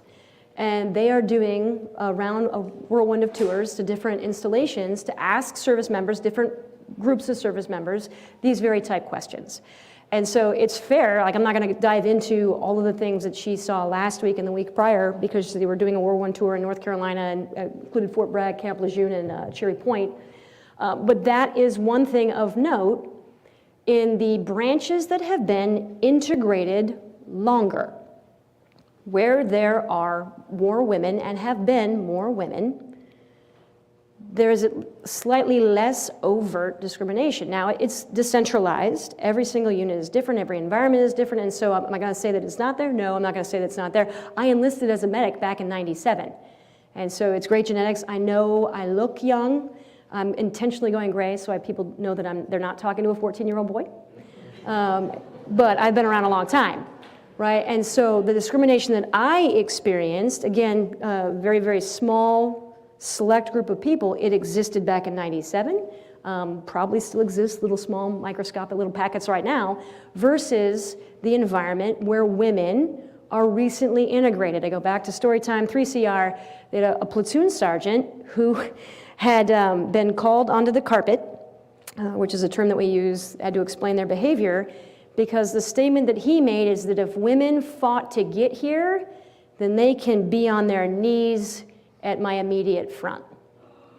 Right, absolutely, it's terrible. It's terrible that this mentality permeates, but there's reasons for it, right? There's reasons for it, entire reasons that exist on why we're seeing such overt aggression, microaggressions in some cases, major aggressions in others, and a lot of it comes to protecting an operational environment or a job or a profession that is one of the few bastions of hyper-masculine male dominance, right? A lot of men join because they're sold the story, they're sold the story that in joining the military, you'll become a man. And yes, I do some crazy things. Every once in a while, about every 90 days, I get to throw myself out of a completely, perfectly acceptable airplane at ridiculous heights. And it is a rush, and I'm scared every time. But guys join, you know the deal. They join because they're like, hey man, I'll be a hero. Like become a man. Like all the things that we look at becoming a man are captured, encapsulated by military service. And now we have women there.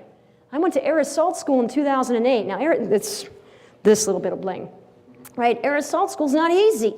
It is a physically challenging class. And we started that class, 200 people, 30 of which were women. 30! And by the end of 0 day, which is the day you have to get through before you're even considered a student, we were down to 5 women, because of how physically challenging that class was. Now, these were phenomenal women, fantastic women. But one of the sergeants, I was, in formation just like everybody else, as a young captain, the first thing out of his mouth that he said was, this class is really hard. And I'd feel really hua, but there are women here, and it makes me feel less hua. Okay, cool. These are exemplary women. Like, I'm sorry that your construct of what it is to be a man is somehow lessened by women's presence. But that is, in accordance with psychological theories, one of the reasons why you see these microaggressions. And that is prominent, again, decentralized, Some people are better than others, but yeah, it's happening, and I think it's happening at a greater rate in the newly integrated MOSs. Eventually, it'll ebb and flow as we continue to earn our place, but it shouldn't take that long. Does that answer your question? I wander. I am a tangential kid, sorry. What other questions? I do have a question, one from the chat. Sure. When they created the PT program in the Army, were females involved in the process? Yes, they had CrossFit females involved in the development of the test. And so was it a cross-representation of the standard population? Was I involved in the putting together of that panel? No. Was it a cross-sectional? No.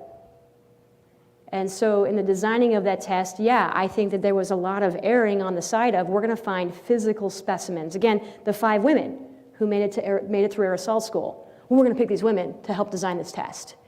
Well, they're not exactly, a standard representation of what women bring to the table, right?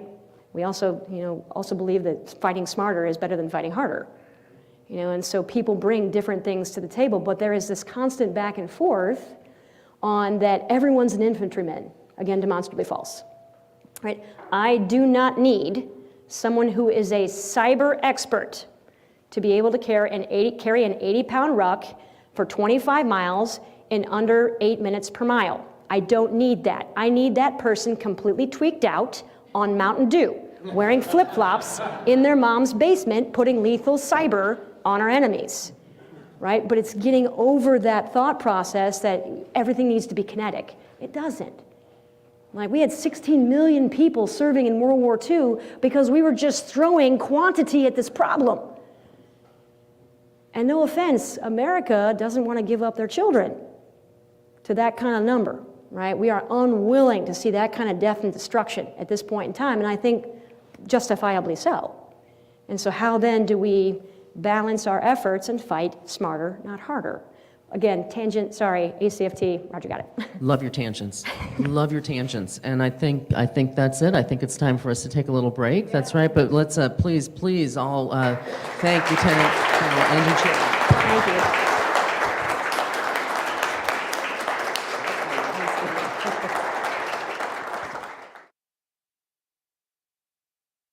Right, is this on? Hello, 15-minute break. I feel sorry for the next speakers because she's a tough act to follow. So see you in 15 minutes.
That would be great.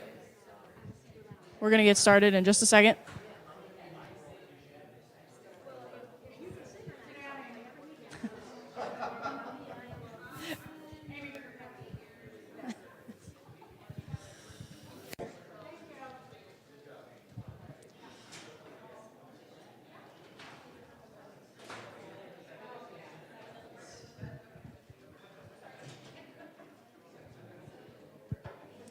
All right, hello everyone. Can everyone hear me okay? Thumbs up in the back.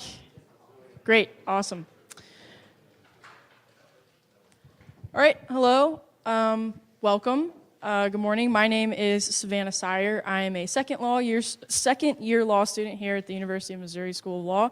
I've been participating in the Veterans Clinic this semester, and I am so excited to be a part of the symposium today and to see you all here.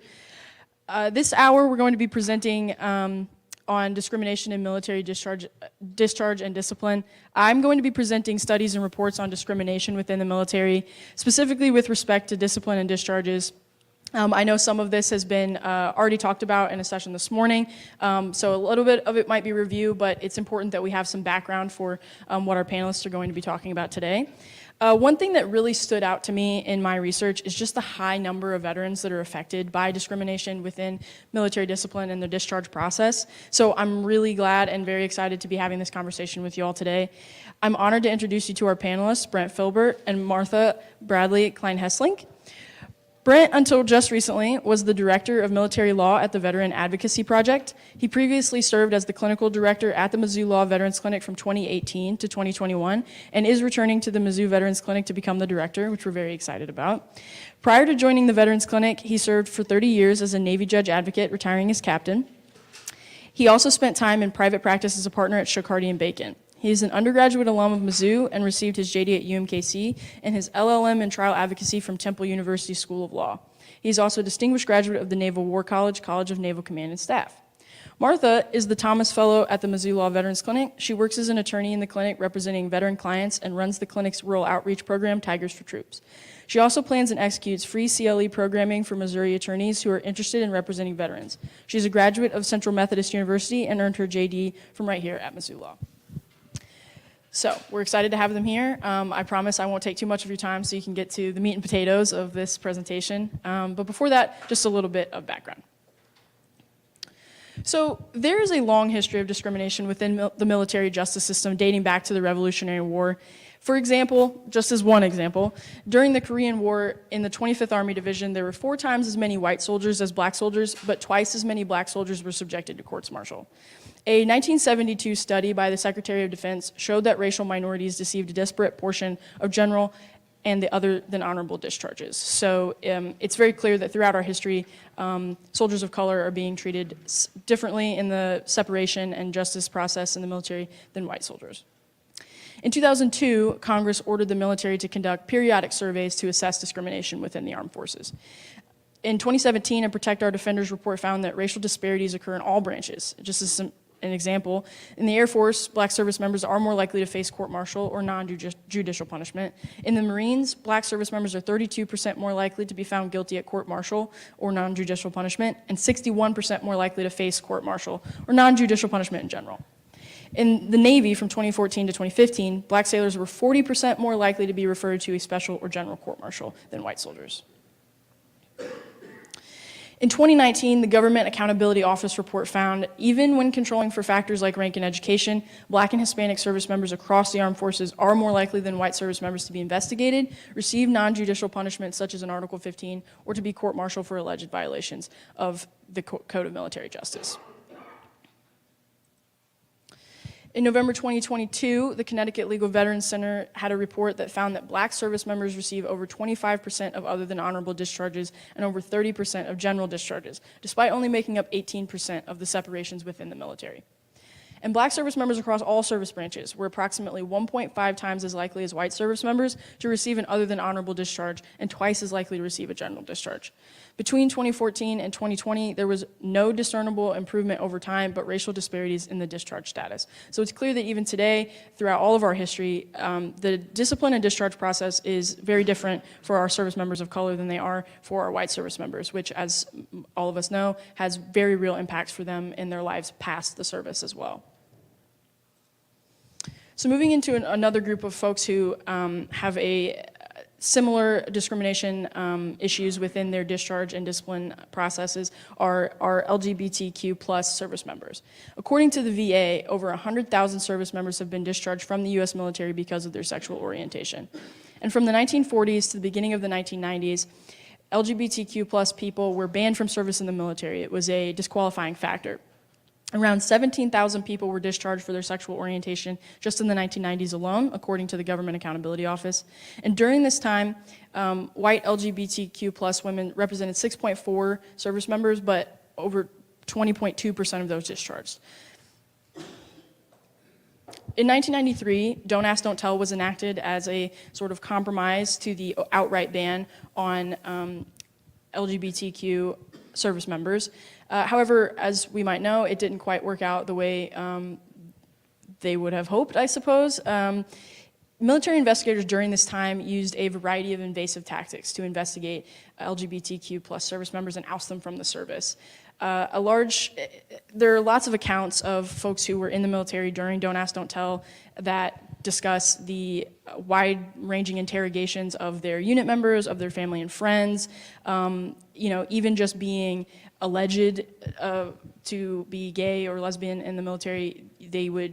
Investigators would come in and try to essentially scare a lot of these folks into leaving on their own, instead of going through the actual process of investigating. And a lot of people were terrified into leaving the military on their own, or worried that news would get back to their family and friends, and others, members of their unit would be investigated and interrogated to the point where a lot of people were discharged just out of fear alone. A large percentage of these discharges based on sexual orientation were other than honorable, even though under Don't Ask, Don't Tell, any discharge not involving misconduct was to be an honorable discharge. And approximately 14,000 service members were discharged under Don't Ask, Don't Tell before it was repealed in 2010 and enacted in 2011. And moving on to gender discrimination with respect to sexual assault, a 2021 Rand Arroyo Center study commissioned by the Army found that female soldiers experience significantly more types of sexual harassment / gender discrimination behaviors than male soldiers. And nearly half of female soldiers indicate that at least one of their alleged perpetrators was either their supervisor or someone in their chain of command. So while both men and women are experiencing sexual harassment within the military, it is disproportionately affecting women. In 2021, a Department of Defense annual report on sexual assault in the military found that over 35,000 active duty service members experienced sexual assault in fiscal year 21. That's 8.4% of women, which is over 19,000 women, and 1.5% of men, just over 16,000. In 2016, the Department of Defense Inspector General found that 1/3 of victims are discharged after reporting their assault, usually within 7 months of reporting. The report states that many service members reported being singled out for discipline for minor infractions following a sexual assault report in an effort, they believe, to create a record justifying a misconduct discharge. And the Human Rights Watch 2016 report noted that many sexual assault victims were discharged for personality disorder. This is similar to LGBTQ plus service members, where folks who are reporting a sexual assault are often discharged, or different tactics are used to scare them out of the military instead of going through the actual justice process and trying to investigate those that are committing the sexual assaults, similar to the kind of scare tactics used to have gay, lesbian, bisexual members ousted from the service. The personality disorder is just one of the ways that your discharge could be processed without them having to say, we want you out because you reported a sexual assault. It's a fast and easy way to oust them from the service. So just with that background in mind, I'm now going to turn it over to our panelists who are going to take it from here in discussing effectively presenting discrimination issues in discharge upgrades. Thank you. Thanks, Savannah. So as we know, the discriminatory discipline and discharges don't just impact the service members while they're in service. These impact them well beyond their service. Can be a complete bar to very important benefits and employment opportunities. And thankfully, there's a process to correct military records and upgrade discharges. So Brent and I are just kind of going to have a conversation about advocacy in these types of cases. So my first question for Brent is, you all heard our bios. Mine's a little shorter than his. I'm a younger attorney. I'm old, that's all it means, just old. I wasn't going to say that. But as a younger attorney who might be representing veterans or clients in general claiming some type of discrimination, what kind of advice do you have for handling these types of cases? Sure, so we just heard from Lieutenant Colonel Chipman, and I am the unfortunate speaker that's following her, but it really is a good lead-in because she was talking about problems with discrimination in the military, and the discharge upgrade process is a way to actually try and remedy the discrimination that occurred while on active duty. And you would think, given the recognition of discrimination in the military through studies over the last many years that Savannah just went through, and it's publicly out there, that there would be in the discharge upgrade process where a service member is trying to get their DD 214 changed to an honorable discharge, that there would be a good success rate. Sadly, overall, it is not a great success rate, but there are ways that you can really increase the chances of succeeding on getting a discharge upgrade for a veteran. So my initial advice, if you are given the chance to represent a veteran in a discharge upgrade, is take the case. If it's one that's based on discrimination, take the case. And the reason I say that is, one, for the individual veteran, it is often the most important thing that's happened in their lives, because when they join the military, no one joins to have a miserable experience, to be discriminated against, to face mistreatment. They join because they have goals, they have dreams, they want to accomplish things. And so when that doesn't happen, and they suffer racial discrimination, gender discrimination, sexual orientation discrimination, it is, as I said, one of the, if not the most important thing that's ever happened to them. And they really focus on it. And so taking their case and telling them, I'm going to try and do the best I can to get it recognized that that happened and that you suffered from it and that you're going to get a remedy, it just means so much to the individual veteran. And I will say, I said that the chances of winning these cases, it depends on the type of case. It can be difficult. But just the fact that you take the case and do it, for many veterans, it means an awful lot to them. And it really does, in some ways, put their faith back in other people and the idea that someone's going to try and help them. So that's the initial thing I would say. The other thing I would say is that to the military generally, I think it's really important to take these cases because you're trying to show that these things happened.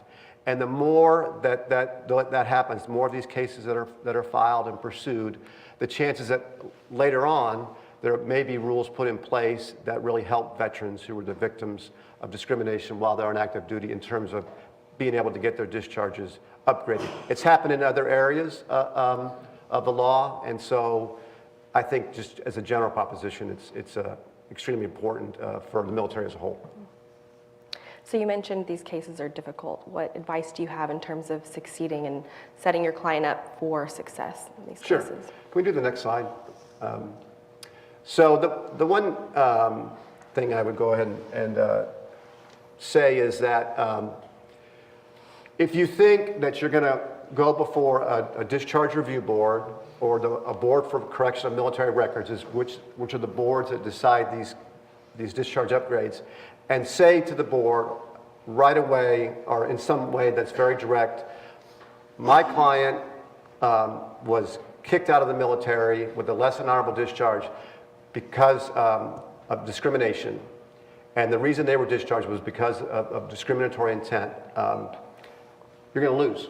I mean, the idea that you're going to be able to prove that is almost impossible. And so why is that? Well, one, like in a lot of discrimination cases, no one puts down on a piece of paper that we're discharging Private Jones because he's black or Hispanic or because she's a woman. That evidence is really not going to be there. So while your client may believe that and may have evidence that they present, and I'll talk about that in a second, that evidence of the command's intention it's just very difficult. The other reason it's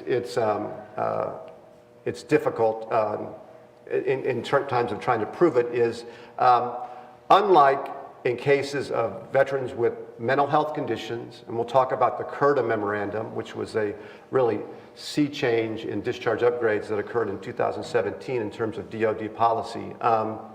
There's no liberal consideration given in cases where the veteran is alleging that they were discriminated against, meaning there's no special consideration, there's no evidentiary rules that are helpful to the veteran. So they fit within the old discharge upgrade rules where the chances of getting a discharge upgrade 1% to 2% at best. And then finally, there is this policy, it's called the presumption of regularity, that applies to discharge upgrades.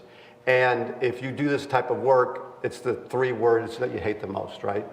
Because what it means is there's a presumption the discharge was proper, and the burden is on the veteran to prove that there was an error or an injustice in the discharge process. So I don't know. I mean, I was a judge. I think judges do this sometimes. So the boards do this, I think, when they don't want to deal with the issue. And I'm not saying that I did this, but when they don't want to deal with this issue, they'll just fall back to the presumption of regularity. Like, oh, it just, it's all, presumption's there. You didn't overcome your burden. You lose. So proving, in a straightforward fashion, the discrimination was the reason for the discharge isn't going to happen. So what do? To be able to win in these cases, there is, I guess, I would say one primary, if possible, way that really puts you into a much better position to succeed in getting the upgrade. And that is, I'm going to talk about 2 ways, but the first way is, or the first method is the way where I think you have the best chance, and it's the way I've seen in my cases being able to succeed.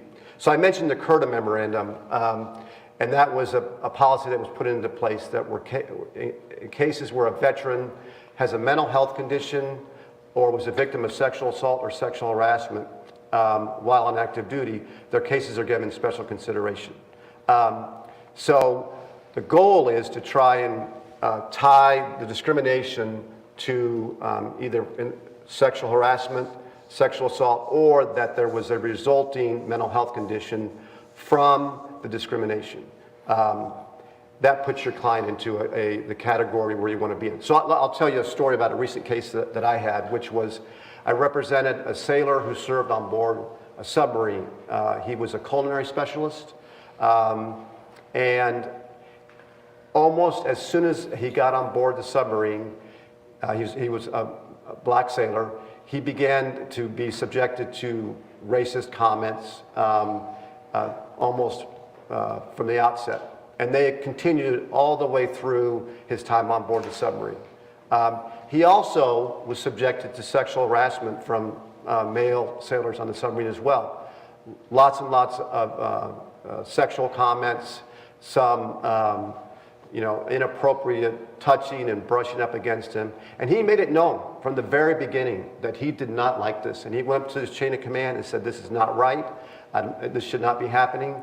And the response was basically, it's the way it is on a submarine. You got to deal with it, right? So he stopped complaining, continued to work very hard, got qualified in multiple different watch-standing duties, and did very, very well on the submarine overall. He did have one incident about 18 months into his 3-year service on the submarine where he got into a fight with another sailor who was shirking his duties by trying to escape from unloading the submarine.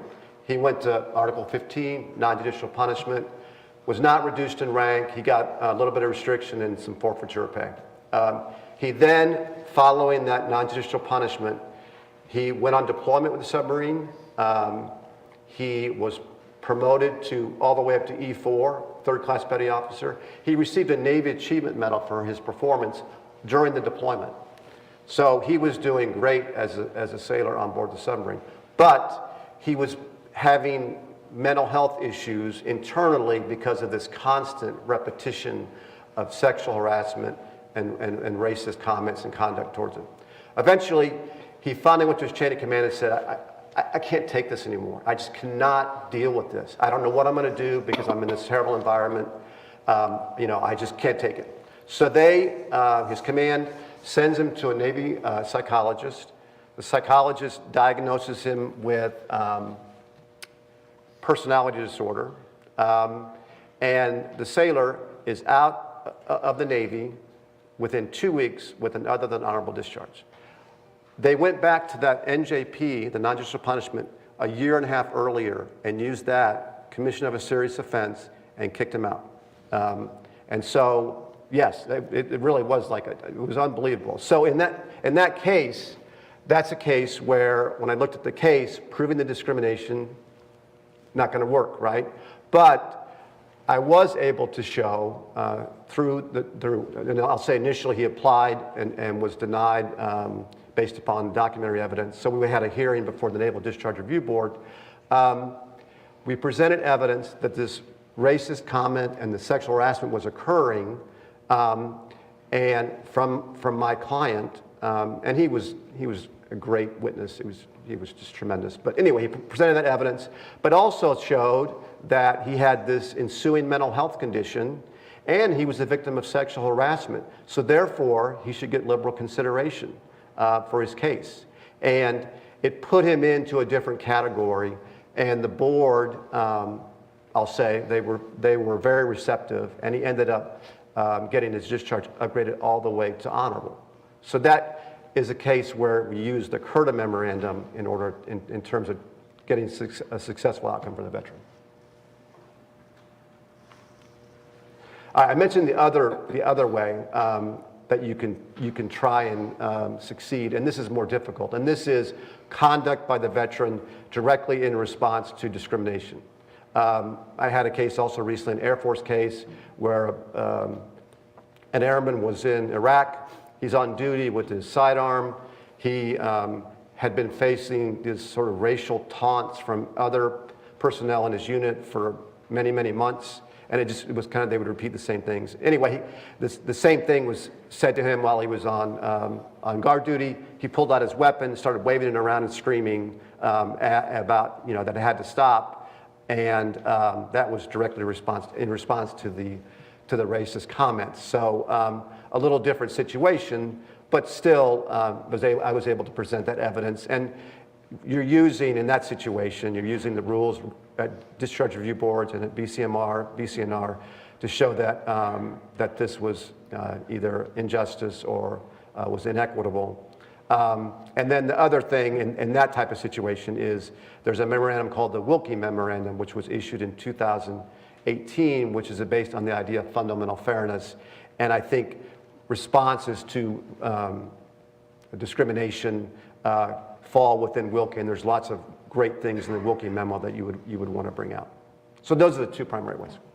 So the Wilkie and Curta memo that you discuss are just such helpful tools in these cases, but it's important to remember that the boards are not bound by these, right? These are just guidance issued to the boards. So I worked on an Air Force case that has actually been unsuccessful and really frustrating in a lot of ways.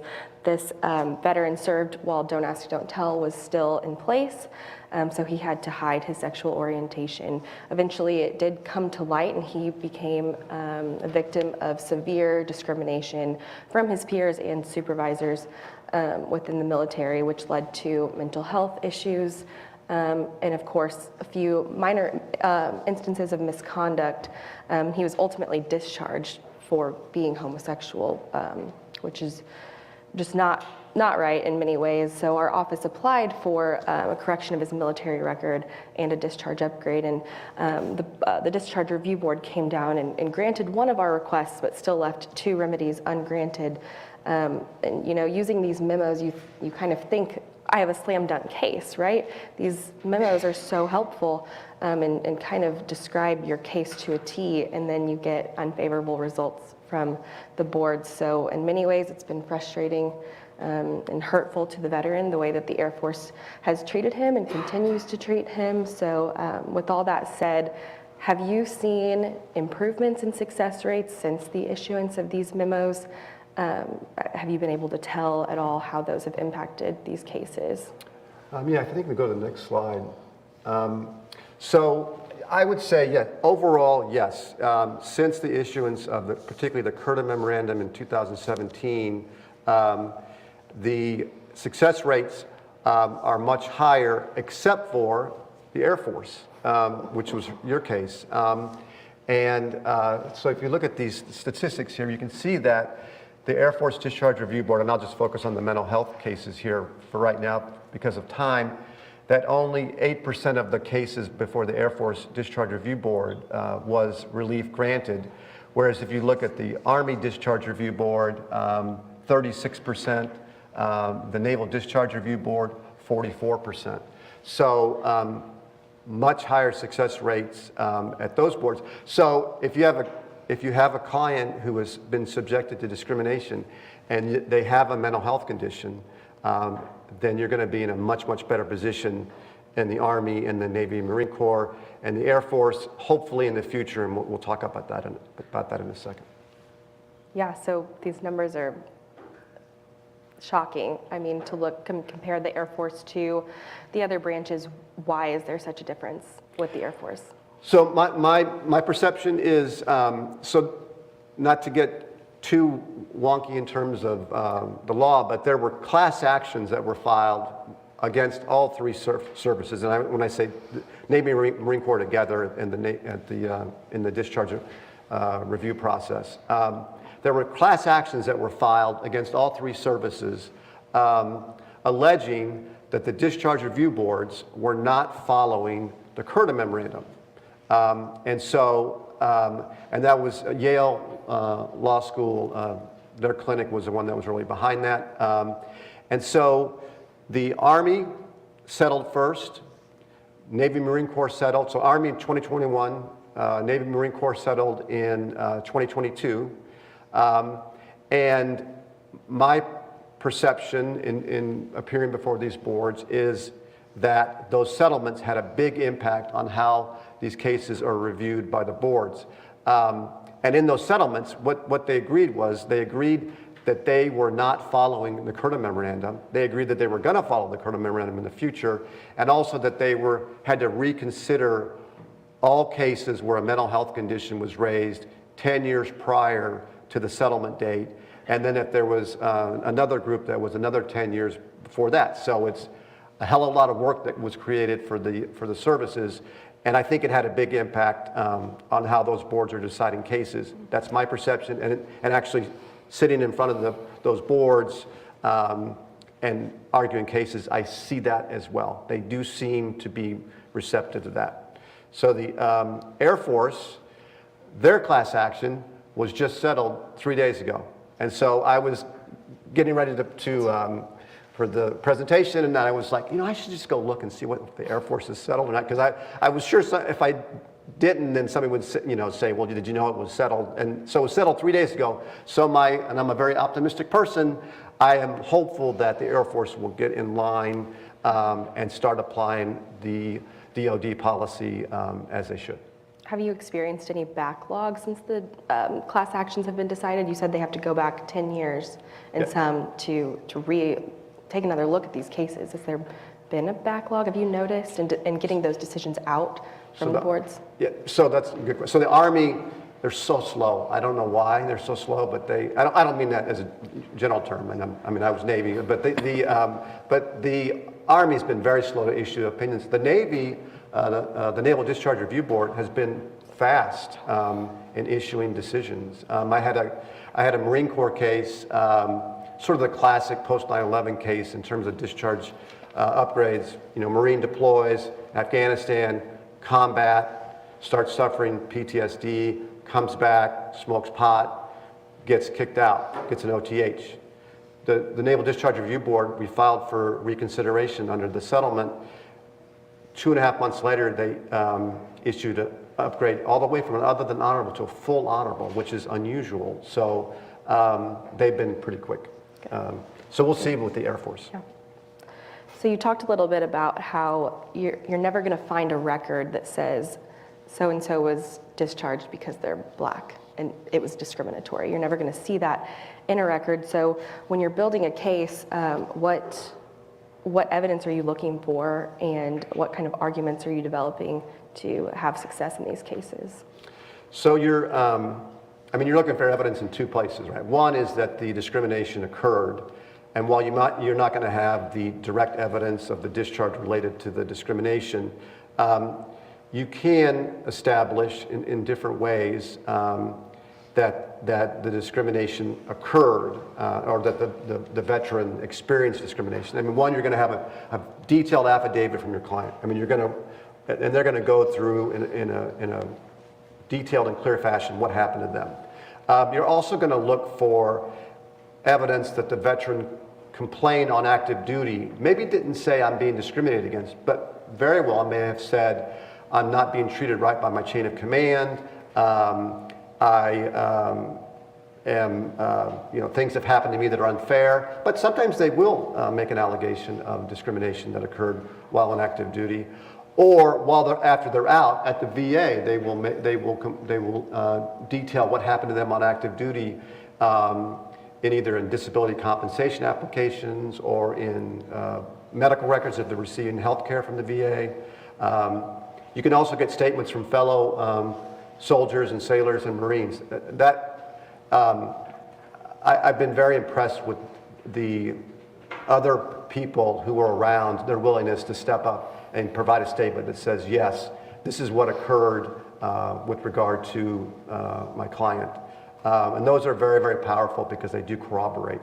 And then the other thing is you're going to see supporting circumstantial evidence in different places. One of the things I think that is really, really, really important is when you're building this case is go through the chronology of events, because when you first get the story from the veteran, it's sort of like this happened and this happened and this happened, and it doesn't really make sense sometimes. But once you put together the events of, like with the sailor on board the submarine, then it begins to make sense. So I think that's very important.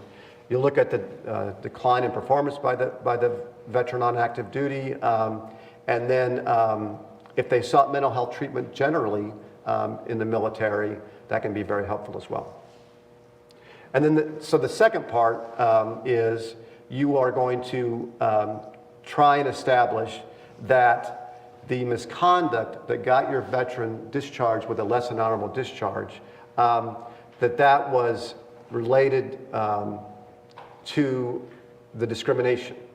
And I think the most important thing, if I say anything here today, is in terms of building these cases, is if you can get an expert opinion from a mental health treater, doctor, psychologist, psychiatrist, that where they interview the veteran, get the story of the discrimination, give an opinion that there was a mental health condition, PTSD, anxiety, depression that occurred because of that, and that the conduct that led to the discharge was related to that mental health condition. They got in a fight, they went AWOL, they smoked pot, whatever it is, that was because they were having mental health issues.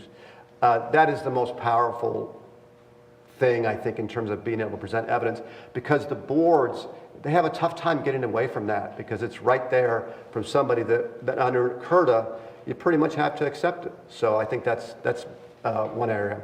The other areas, you're going to look to see if the veteran was service-connected for a mental health condition. That can be very, very helpful, because the VA decision in that is in many ways like an expert opinion.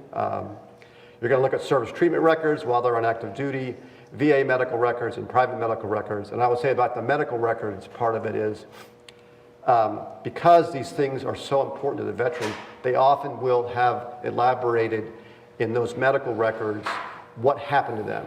And so I've had many, many clients, when you look at their medical records, not so much on active duty, but post-service, private and VA, if they're getting VA medical care, they will go through over and over and over what happened to them, because it's so important to them. And that can be very helpful as well. So this is the other area that we're trying to, sort of the other theory in terms of getting an upgrade where there's been discrimination, is the misconduct by the veteran directly in response to the discrimination. And you're going to look for these sort of things. You're going to try and show that these things occurred because the veteran couldn't take the discrimination that was going on, or they responded to it. So getting in fights, waving the sidearm around, going AWOL to escape the environment, the sexual harassment environment, the racist, the sexual orientation, to get away from it. Sometimes it will be drug use, and then to establish that, you're going to go back to an affidavit from the veteran or statement from other service members who were around them at the time that these events were occurring. Gotcha. Mm-hmm. So what additional arguments do you find to be persuasive in these cases? Sure. So the arguments that, I talked about under CURTA, I mean, I'm not going to go back to this, but one of the arguments that I really like, and this applies for veterans who served during Vietnam or Cold War in particular, is that there's been a change in policy that's occurred. So, and the reason I like that argument, and there's, under the CFR, it provides that's a basis for argument. Under the Wilkie Memorandum, it provides for that argument as well. But the reason I like that argument is because you get to show how different it is today versus back then. So I had an Army veteran who served in Vietnam, black soldier who served in Vietnam. And during that time, racism was just the way it was. It was overt, it was oppressive, and it was everywhere. And he responded to that discrimination by trying to get away. And so he left his unit, and he got court-martialed, and he got an other than honorable discharge. In that case, I really focused on a lot of ways of what it was actually like in that, as compared to today. And in today's military, how those sorts of things, when they come up, are dealt with in such clear ways and are not allowed, and the policy is it's not allowed. It wasn't that way back then. And fortunately in that case, it was like a miracle. There was actually a newspaper article that detailed the racism in his unit. I mean, that was just luck. But anyway, so being able to contrast back then versus the policies today, I think is a very, very helpful argument. So this is, I mentioned the Wilkie memo, that's the site for that. The other argument that I like to make, if I can, is that the current policies, or policies that were in place at the time of the discrimination, were not followed. And that really comes up in a lot in the sexual harassment, sexual assault situation. and also in the racism situation and sexual orientation discrimination as well. But what will happen is you'll have a service member. So I like to tell war stories, so I think it makes it more real. So I represented a sailor on board an aircraft carrier. She was sexually harassed by a petty officer above her in her division, and so she came forward and said, "This is happening, and it needs to stop." And so the response from the leading petty officer over the two from the harasser and my client was to bring them together, and they were going to talk it out, right? That's it. We're just going to talk it out. So they talk it out, and she says, "This happened," and he says, "I'm sorry," and then that's it, right? Nothing else happens. It's not reported. It's not investigated. She's not given any special protection or any accommodation, and so it continues on, right? So the policy was not followed. I think that's a powerful argument because it highlights the unfairness of what occurred and also the failure of the command, who then ultimately decides to discharge the veteran. That's really what I was talking about there. So and one thing I will say is, I like to point out the policies that are in place under the instructions and also the whistleblower protections which are in place now that should be followed. So we're about time for questions. I know you might want to touch just briefly on trauma-informed representation and Sure. these clients. So the one thing I would say when you have a client in a discharge upgrade case who's suffered discrimination is they have suffered traumatic experiences that have a big impact on them. I mean, when you talk about mental health conditions, I mean, that's what you're talking about. But just aside from that, it's a very traumatic thing. And so when you have a client like that, you have to understand that they've suffered that trauma, and so therefore they may act in ways which are could be hard to understand. Like, for example, missing calls, missing meetings, disappearing for periods of time, being difficult to deal with. And so you just have to understand that, and understand that it's not you as the attorney or the representative, it's really their situation. And if you understand that, then it makes it much easier, because when they start going off on a tangent, I just need to let them vent. You have to really prepare them for things that are going to be occurring. Do things which good lawyers do, but you just have to always keep that in mind. That would be the one thing that I would say is important. Great. Okay, I think we have time for some questions. If you want to come to the microphone to ask, that would be great. Take your time. I appreciate you opening up the question.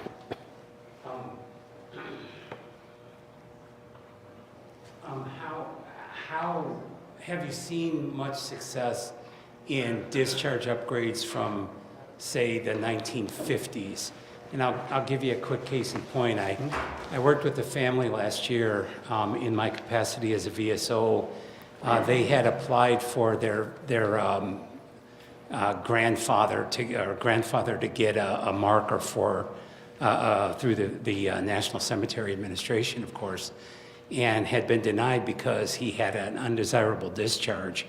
And when they brought his 214 into me, he served actually as he had enlisted in the Air Force during Korea right after the war started, but he had a nursing license. He was actually an RN.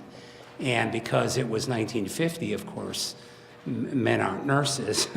So they put him in the Air Force and sent him to Korea as like an orderly in a unit working with the war folks. When he got back, he was like 4 months or so prior to his discharge.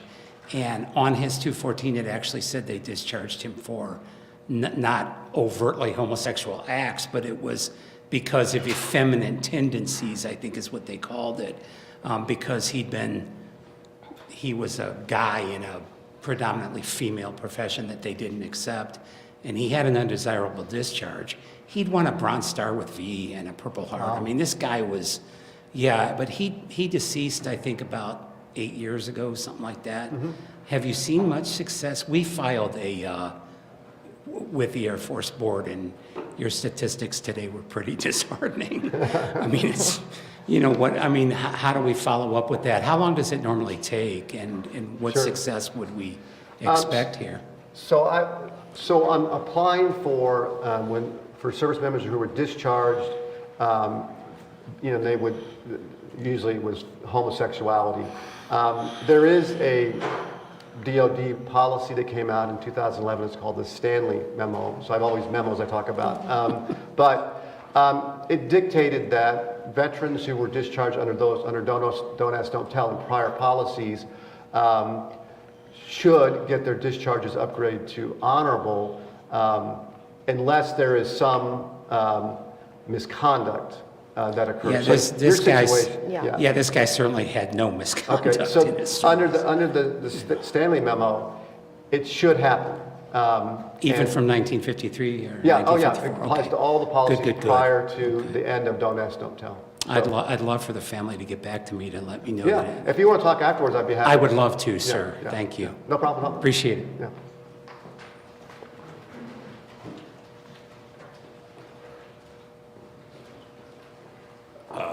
Thanks for speaking today. So my question is about like service members who are like may accept non-judicial punishment and a discharge just to get out of the situation.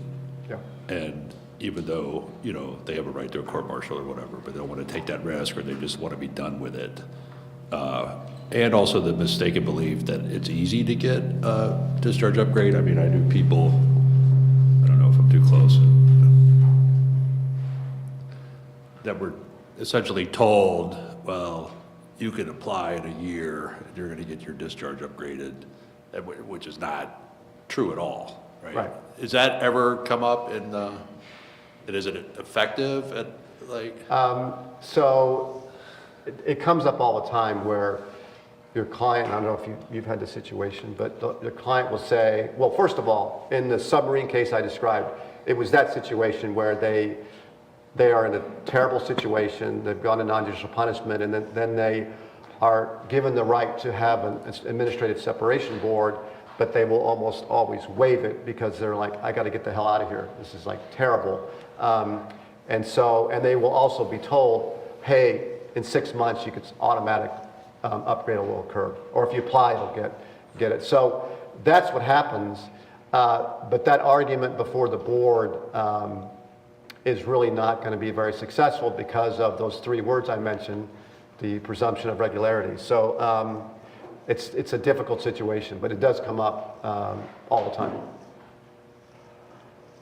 Are there presumptive locations or presumptive time periods at certain places that you would automatically get a discharge upgrade? So if you were at Paris Island in 1974, it was well known that those guys were harassing their trainees. You know, Right. That's pretty much commonplace there at that time. Right. No, that's a good question because you're right. There are different places. I mentioned Vietnam, and that was, but unfortunately, no.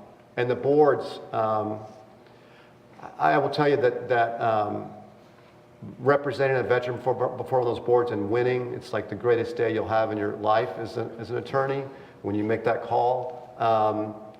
But also the boards themselves are, they seem disorganized and they're unpredictable and not really accepting of any kind of particular argument that's new or different. And so it makes it tough, but so that kind of situation, it would be difficult to convince them that I mean, like in the case in Vietnam I mentioned, I mean, it was like right there. But the board, they really weren't willing to accept it. It was like, sorry, your client committed misconduct, and that's all we're going to focus on.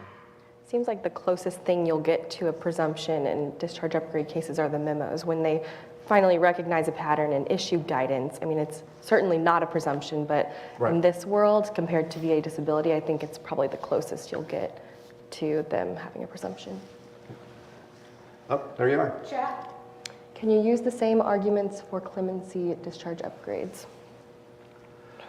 So you will argue essentially, and this is what the Wilkie memo discusses, that the argument for an upgrade is really, in many ways, a clemency argument. It's an equity argument that they should be upgraded for different reasons. Because you can't go in and you really can't go in and try and prove that they shouldn't have been court-martialed or they were innocent of the charges. That's very, very difficult to do. So it really essentially is a clemency argument that you're making.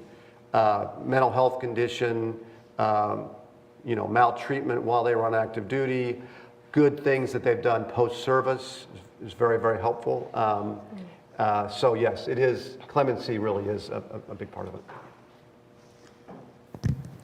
Thank you. So if you didn't hear before, Brent Filbert is going to be running the clinic starting Monday. Yay, welcome, welcome Brent Filbert. Thank you, thank you. All right, we are going to take a 10-minute break, and then Professor Chuck Henson, who is extraordinary in his capabilities, is going to teach us some ethics, and then we're going to have lunch. So you 100 people out in virtual land, we're going to have lunch at 1 o'clock Central Time, and we wish that you were here to join us, and then we'll have a wonderful presentation about the Hello Girls. So we'll see everybody back at noon.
My name is Trent Powell, and I am a 3L, currently working for the Veterans Clinic as a student. I'm from Columbia, Missouri, and this semester I had the pleasure of working on this segment of the program. And so I'm pleased to introduce you to our next speaker today. Chuck Henson is the trial practice professor of law at the University of Missouri School of Law. Prior to beginning his work for the law school in 2009, Professor Henson worked for the Missouri Attorney General's office, also as a partner for Kutek Rock in Denver, Colorado, and as vice president of law at Adelphia Communications. Professor Henson holds a BA from Yale University and a JD from the Georgetown University Law Center. Professor Henson has also previously served as Vice Chancellor for Inclusion, Diversity, and Equity for the University of Missouri, making him especially qualified to lecture on this very important topic. What I found so significant about this upcoming presentation by Professor Henson is the sad fact that veterans law judges have surely come down with decisions that have had bias play a role in them, and that is not the correct way to treat veterans. Additionally, I was truly appalled at the truly offensive nature of some of the supposed jokes that were made in this form of hate, which Professor Henson will speak on, including racist remarks referencing the Ku Klux Klan. So with that being said, I'll turn it over to Professor Henson to speak on this. Thank you so much, Trent. Hello, beautiful people. Okay, one more time. Hello, beautiful people. All right, there we go. Excellent, and thank you. First off, I want to thank Angela Drake for her awesomeness. Without a doubt, we've been blessed to have her. Been blessed to have her as a colleague and a friend these years. And I'm just as pleased and proud as I could be to be associated with her through the law school, and humbled to have been asked to talk to you today. Those of you who were here for Lieutenant Colonel Chipman's talk, if you weren't overwhelmed with a variety of emotions, including extreme gratitude and pride at that awesome demonstration of courage. Well, I'm sure that we all felt the same way about that. I'm going to talk about misconduct. Now, I know that in certain materials, the question was, wow, a judge said that. And as I read through, I thought, well, this isn't surprising to me. This is meat and potatoes. I see it all the time as I study these things. And given that I present regularly for the Missouri Bar on issues of implicit bias, the really interesting part is, how did these licensed lawyers in these prominent roles come to think that it's perfectly okay to say and do the things they did? We got any lawyers in the room? No, serious. I'm serious. Are you a lawyer? Okay. I know that there are people out there watching me who are lawyers, right? Do you think about your identity, your role in society? If you do, excellent, then you know all about the first sentence of the preamble of our rules of professional conduct. If you don't think about it often, then here's a refresher. A lawyer as a member of the legal profession is, among other things, a public citizen having a special responsibility for the quality of justice. Over the years, I've taken time to try to figure out, where did that come from? Where did that language come from? And you move on from tiny books about ethics to little thicker, and then the ABA's history of the model rules of professional conduct. And it's really hard to figure out where that idea comes from. And my research into this tells me that it's a really old idea. Probably related to Alexis de Tocqueville's discussion of the lawyer's role in America, in democracy in America. That lawyers have this special place in the fabric of this country's society. Be that as it may, whatever the origins, it is part of a lawyer's role. We have ascribed that to ourselves as a self-regulating profession, to have and hold a special responsibility for the quality of justice. Because we are a country of laws, where justice is meant to be equally distributed. Okay. What else? Okay. Other rules. Self-regulating profession.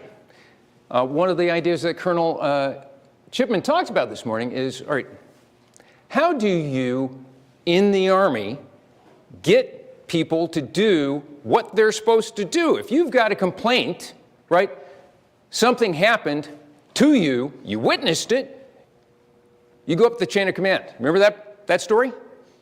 Okay? Squad leader, platoon sergeant, top kick, because it's not the idea that if something has happened, I am going to ignore that it happened. At least that's not the idea that, as I understood it, Colonel Chipman was talking about promoting. Not an army where we're just going to pretend these things didn't happen. No. We're asking people to do what they should do. Let us know, so that the people who are responsible for fixing the problem take action. And then if they don't, et cetera.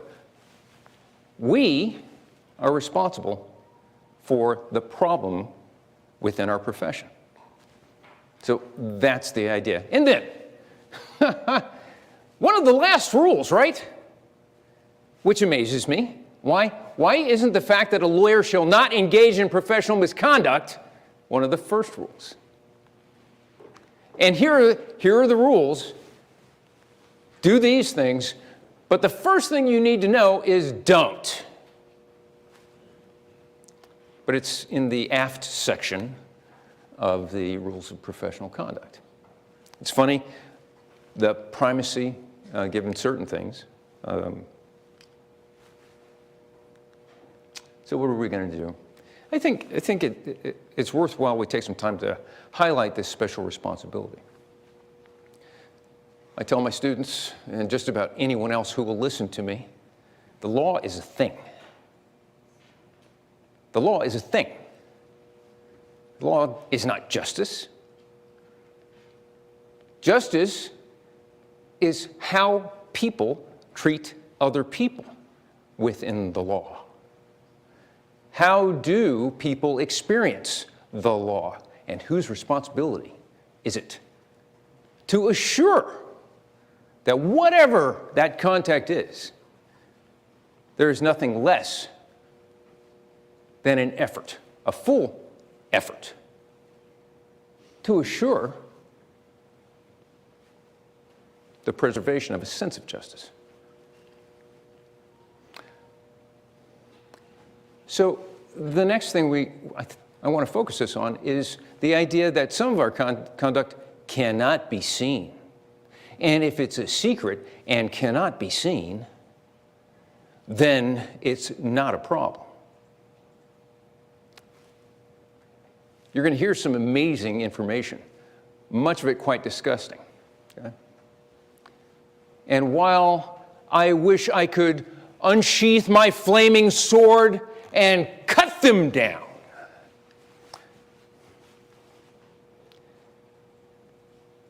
I think about the glass house I live in and the importance in justice of the idea of redemption. Because people do make mistakes and people have false ideas that are promoted and nurtured, as Colonel Chipman described, by society in many ways. But today, for lawyers, nurtured by the ability hang on. Got one of these? Is that a yes? Yes. Excellent. The most dangerous thing that you own and carry with you all the time, because it makes you think no one can see you.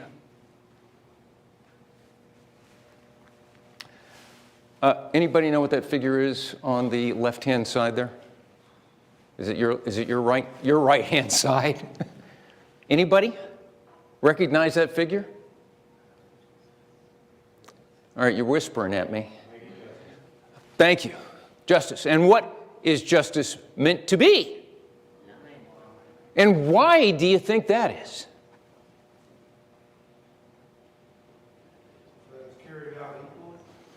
Yes. Justice doesn't perceive, is not intended to perceive your situation or your station, whether you are rich or poor, whatever your ethnic background, your sexual identity, your gender, not meant to be perceived. The funny thing is, justice isn't deaf.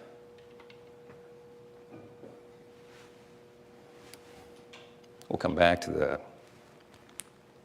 All right. We talked about these rules. The second one, a lawyer who knows another lawyer has violated the rules of professional conduct shall, that's a quote, shall inform the appropriate professional authority. In Missouri, that's the Office of Chief Disciplinary Counsel. Any West Pointers in the room? West Pointers. I know there are probably some of you out there, but you all know, everybody knows what their code is. I will not lie, cheat, or steal, or tolerate those who do. And the idea is meant to build a body with a coherent moral structure.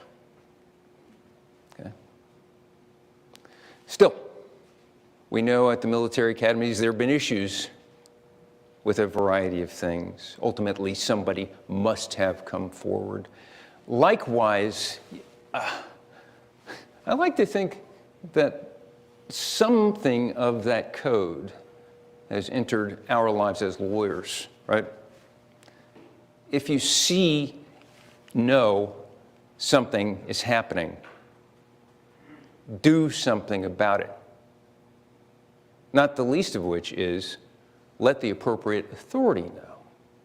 Because there's only one time in the existence of a lawyer's life where somebody actually checks out who you are. And it's when you take the bar.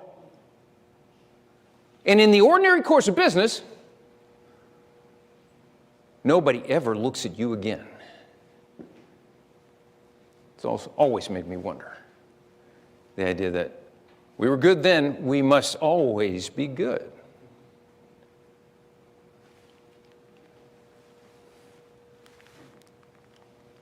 It is professional misconduct to violate or attempt to violate these rules, to engage in conduct that is prejudicial to the administration of justice,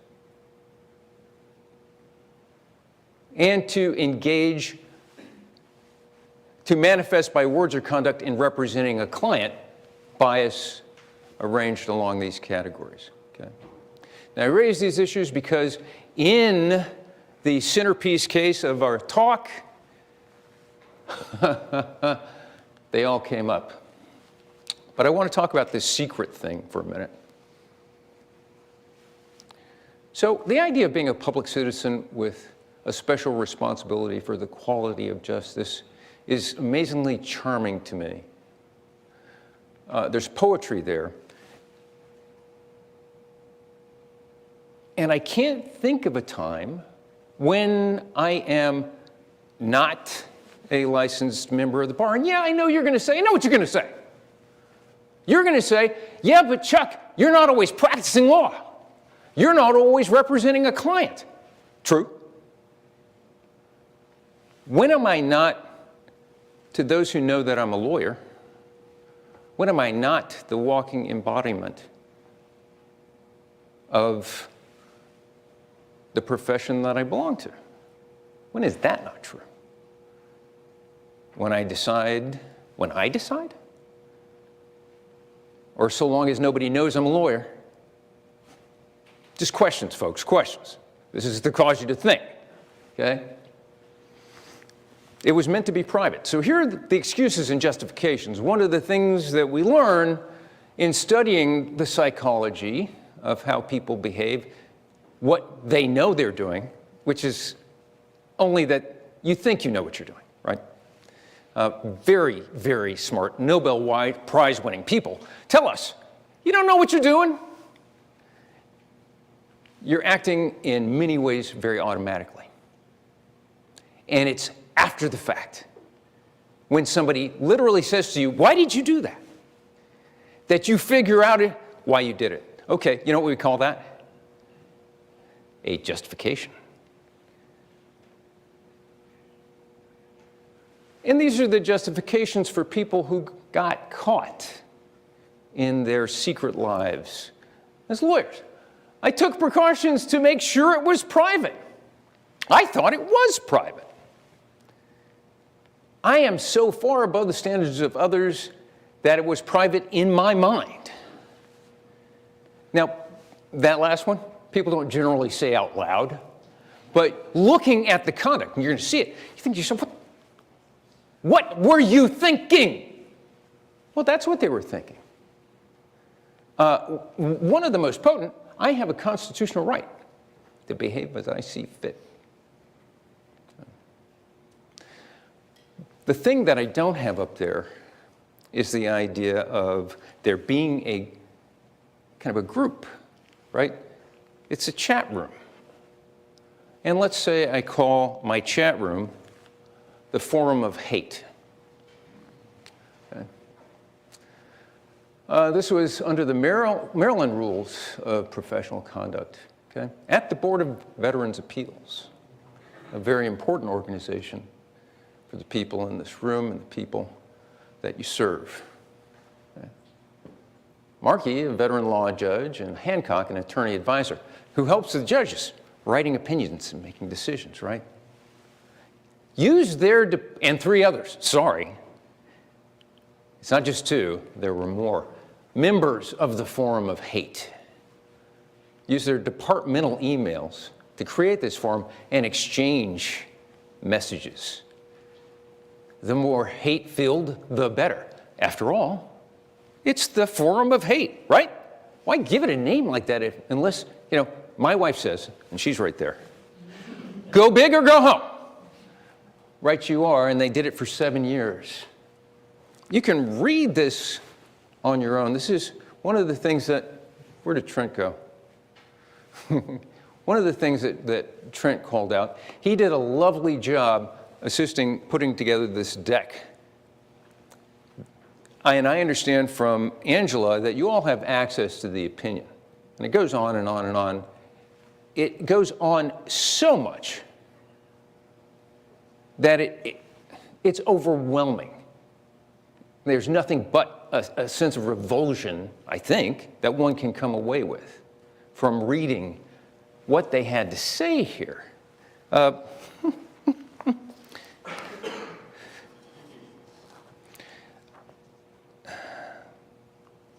Yeah, I selected these two because I thought they were good examples of the tone. Okay? So they use their government email. Do you know when you work for the government, do you know who owns your email?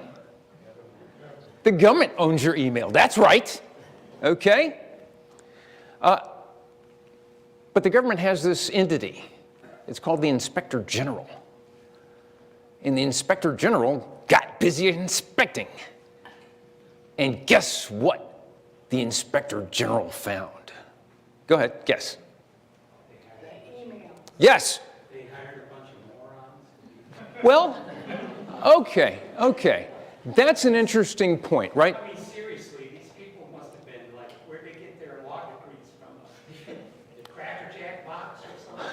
By the time they got involved in this, they were long-serving lawyers in the Maryland bar.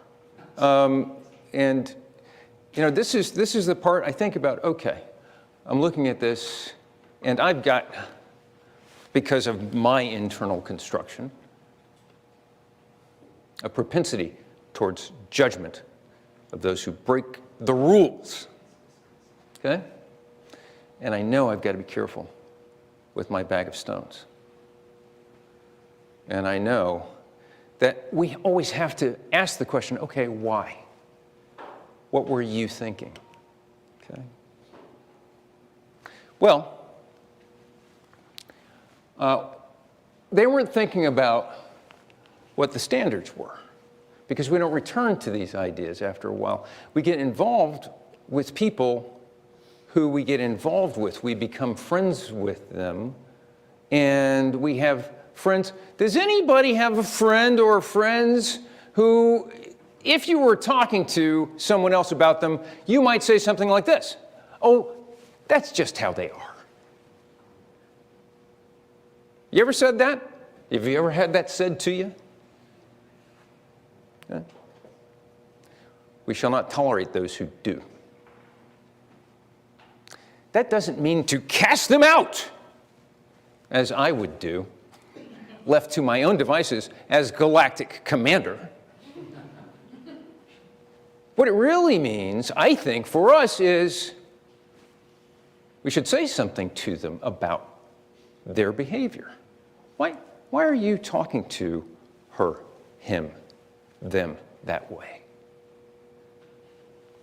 You don't seem to recognize that your eyes are doing something that I know your wife, your daughter, your ma, your grandmother would not like to see you doing while you are sitting with this woman, this man, if indeed we're friends. All right?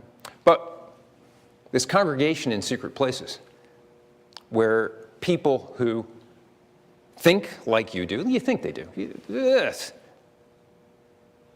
You don't know how people think. You don't. Barely know how you think. That's the psychology, right? And you just bounce off each other. And as you saw, they were bouncing ugliness off of each other, right? But the standard isn't, okay, it was private. Here's what we mean by private in Maryland, and you can read it. Private, effectively, nothing to do with your law job. Nothing to do with your law job. One guy's an administrative law judge, the others are lawyers there. It's everything to do with their law job. Didn't think you could see me. Hang on. It wasn't meant to be public. We kept our emails within the forum of hate. And the hearing officer says, not buying it. It's ludicrous. You know that those emails aren't private. Those emails belong to the government. Suspended indefinitely. Disbarred? No. No. Conduct that impacts the image or perception of the court or the legal profession, or that engenders disrespect for the court and the profession. And I ask again, when is it that if somebody knows I'm a lawyer, I don't have to walk around with a sign saying, Chuck Henson, lawyer. If somebody knows I'm a lawyer, when is my conduct not at risk of doing those things? Without me having to declare, I'm a lawyer, which gets people in trouble when they get on the phone with some service provider they're unhappy with. You don't know who you're talking to. I am a lawyer. Okay, watch it. Watch it. It was a way to blow off steam.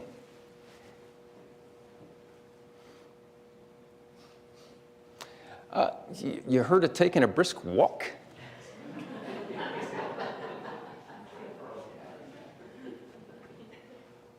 and no expectation that the emails would be shared except for in the form of hate. It was secret. No! You ever read a John Grisham novel? You watch any TV? You read the news? That the things that we put on these very dangerous devices and send out there are not secret. I don't care what you think you're doing. Judge, that should be Mark Tranquilli. Okay. I didn't want you to think that it was only that group of officers who were officers of the court who were responsible for veterans' benefits, who were engaged in this kind of conduct. It's not. It's ubiquitous. But we only find out when somebody finally finds out. In this case, Judge Tranquilli sits in Pennsylvania, Allegheny County. And he had been a sitting judge, I think, since 2014.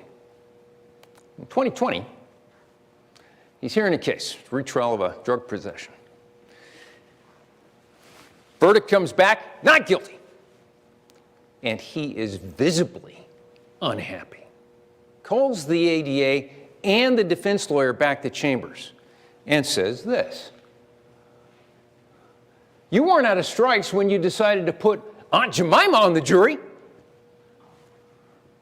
You knew darn well that when she goes home to her baby daddy, he's probably slinging heroin too.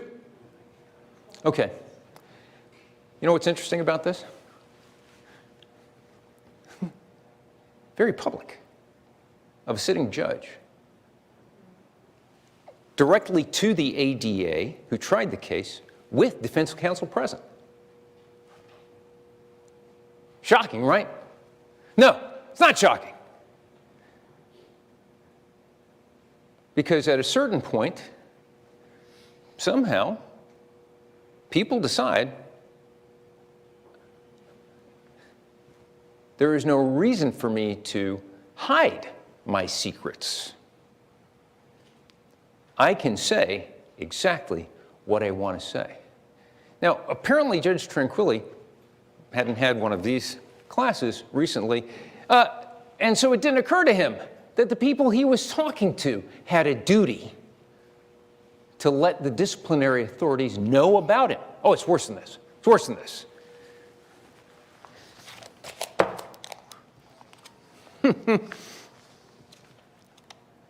Marky, just a moment. Oh, here it is.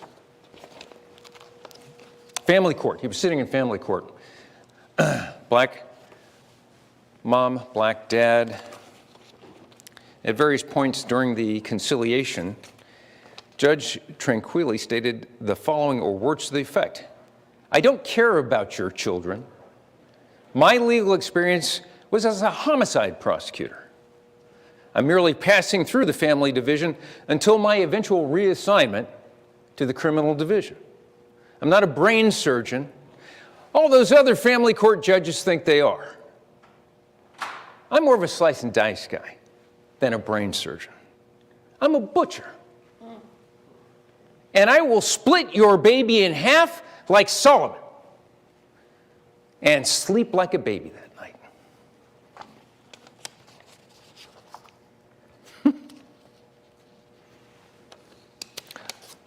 Gets worse.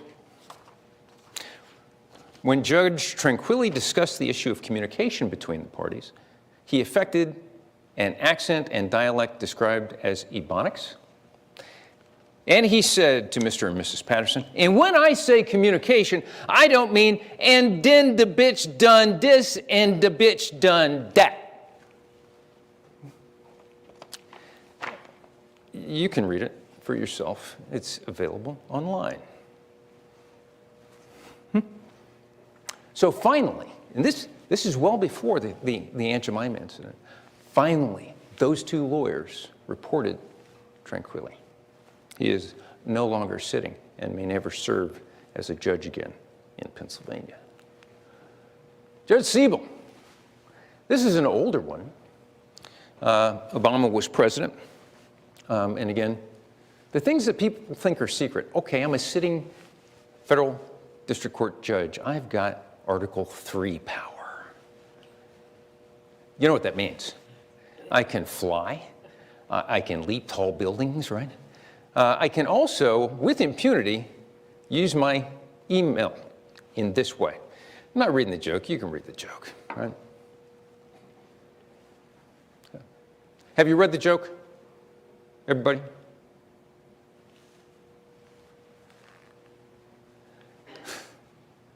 So here's what Judge Siebel had to say. Yes, it's racist, but I'm not racist. Yes, it's racist, but I'm not racist. He retired, but not before the Ninth Circuit's Committee on Judicial Discipline, which was about to bury the incident, decided to investigate more deeply into Judge Siebel's emails and found that all manner of racially derogatory and sexually derogatory emails were there. No one else was meant to see it. This was my friend group I was emailing with. Come on now. You emailed it. And somebody emailed it to the press. But I'm impervious.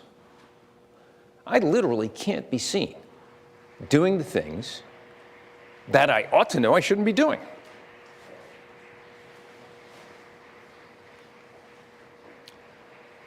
All right, 8.4G. So it wasn't always true that it was professional misconduct to manifest bias, prejudice, etc. It wasn't always true. And if you're a lawyer in Texas, for example, you can sleep with your clients without having a conflict of interest. Last I heard, it was a big thing probably back in 2012 that this rule in Texas was allowed, okay? Yes, I know, right? 8.4G is that rule. You may not manifest bias, prejudice, or engage in the sexual harassment of your clients. We had to have a rule. As with many rules that are adopted by states, the model rules of professional conduct were ahead of us. So we kind of adopted what they had at the time. Howard, what happened? If you, client, give me sexual favors, I will do what you hired me to do. Or your bill is due and payable right now.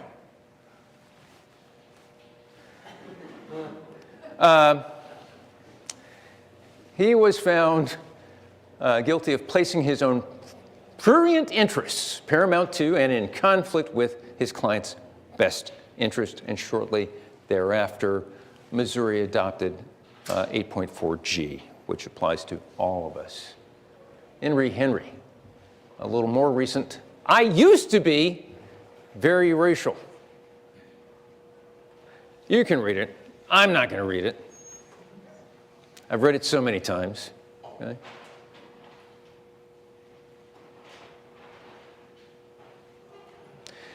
So one of the things that we learn in studying the psychology of how our minds actually work is that our self-reports of whether we have biases or not are wrong. They're contrary to reality. Mr. Henry was suspended indefinitely and has not reapplied. Oh, Mr. Howard received a 12-month suspension, the guy before. Only 12 months, right? We had to work up to really disciplining people for trying to demand sexual favors from their clients.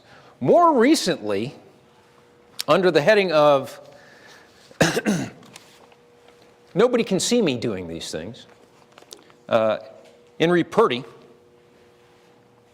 issued March 21, 2023. So, lawyer goes to women's prison You know what they have in prisons? Cameras. They got cameras everywhere. Proceeds to sexually harass by physically groping and kissing these vulnerable women, all while it's being recorded. Okay? Prison officials let the prosecuting attorney know. But that's not the only thing he did. He's driving along with a client. The other thing these can do is they can record what people do, right? She records him trying to grab inside her blouse as he's driving along, okay? Now, Purdy has been like licensed to practice for 55, 65 years, right? So the idea is that this old man should not be suspended for very long or denied the ability to reapply for his license for very long. In fact, he wanted credit for time served. But the Missouri Supreme Court decided, okay, we're going to suspend you for, I think, 12 months with the ability to reapply. Judge Fisher's opinion, I think, really puts the nail on the head. He says, we should disbar this guy. We got enough lawyers in the state of Missouri, one for every 200 people, so that we're not going to miss Purdy, and it's no excuse how old he is and that he won't be practicing law that much longer. It's no excuse. If we are indeed to get people to understand that we mean what we say with these rules. Okay. All right. It's all kind of strange to me, and I always do this. Everybody who's ever had a class with me knows he's going to drop the clicker. Screenshots and hot mics. Okay. The other way to get seen? If you send a tweet or a text, somebody can screenshot that. You know what a screenshot is? Everybody in the room knows what a screenshot is. Great. And you put something spicy in it, it's captured forever. Judge Jessie LeBlanc down in Louisiana was having an affair. She'd been having an affair for 6 years with a deputy sheriff. Deputy sheriff gets in a relationship with somebody else who takes a screenshot off his phone of Judge LeBlanc using the N-word. Judge LeBlanc, white woman judge. The press gets the screenshot. Her marriage is destroyed. Her adult children have to explain it to them. Okay, wait a minute. What now? You've been having an affair for 6 years with this black man who's a deputy sheriff? And she goes on TV to try to explain this, and her husband's sitting next to her, okay? She resigned. She resigned. Not secret. Even though, right, the idea is, how can I be a racist? I was having an affair with a black man. As if that excuses this inward usage. Great.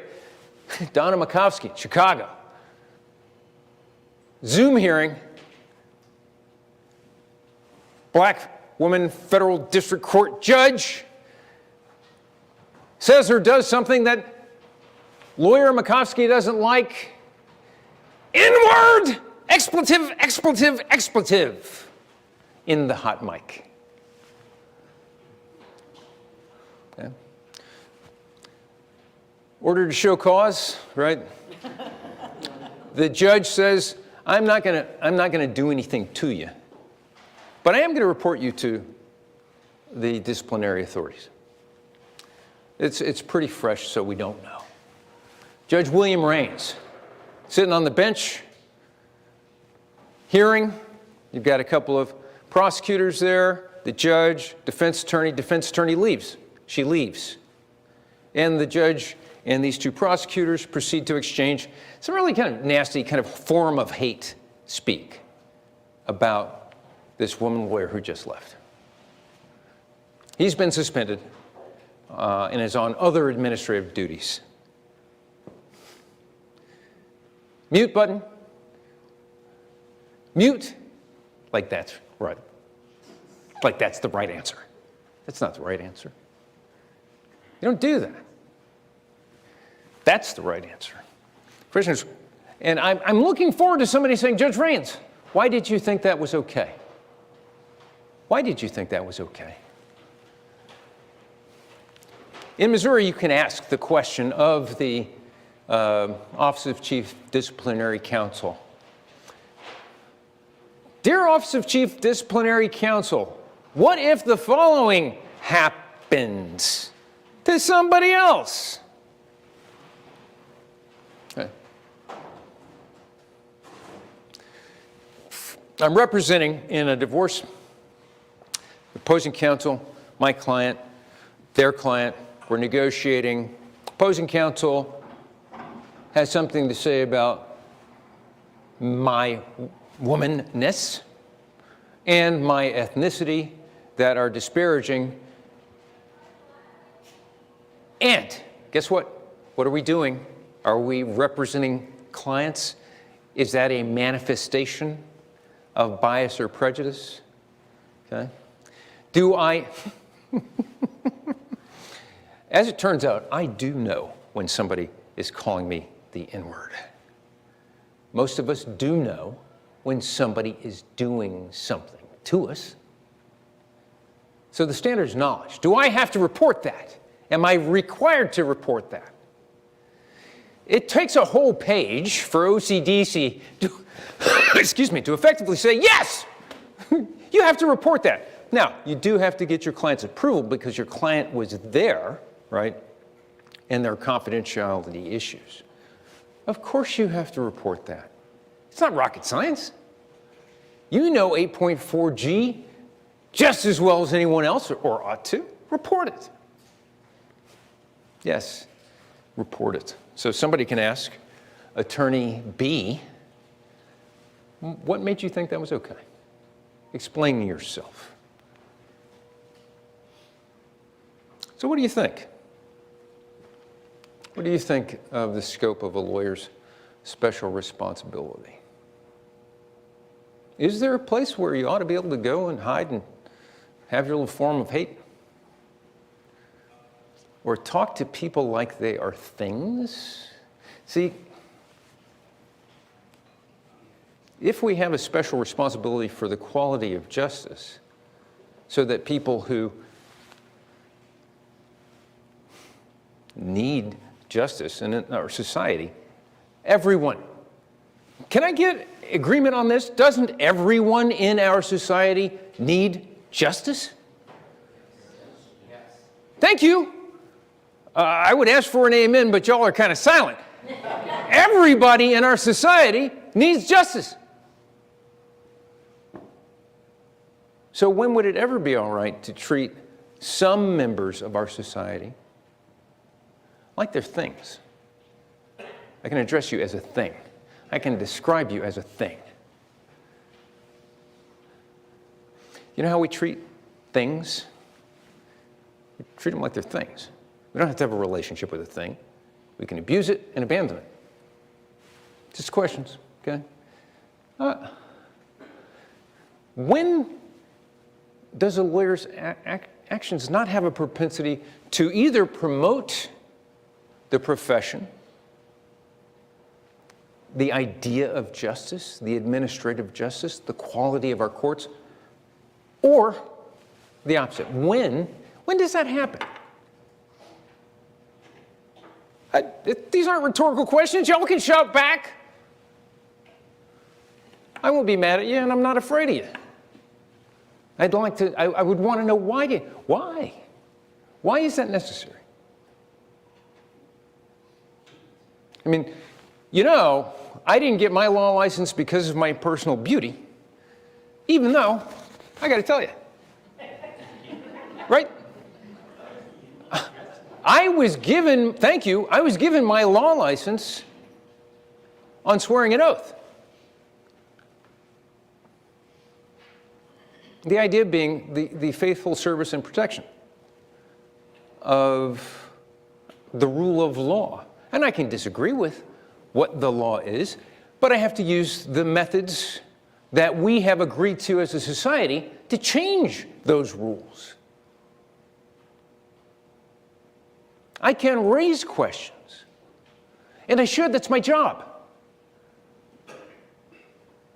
Conflict isn't, oh, I don't like what you're saying, so I'm going to yell at you until you stop saying it. Conflict is, okay, I want to hear what you're saying, and I want to understand, why are you saying that? What do you mean? Where does it come from? So that I can do my part for you. How just are you going to have felt treated by me if all I've got to do is rage at you for what you have to say? Are you going to feel like you've received justice? I don't think so. On a happier note, I think it's important for us to consider, right, our public role, and that we do have a public function. We're not only special because we carved that specialness out for ourselves. We are here as lawyers to provide service. We're here to do service. And isn't that the get back? I was privileged to serve, so that we keep this public nature of our service always in the forefront of our minds, rather than the need to blow off steam in our forum of hate, whether our forum of hate is some secret chat room, government email, or chambers. It's all the same, just somehow from level to level and mindset to mindset, one feels like they can't be seen. But I think if you're going to have superhero powers, and we all do, then the superhero power that you want to use is not, I'm invisible.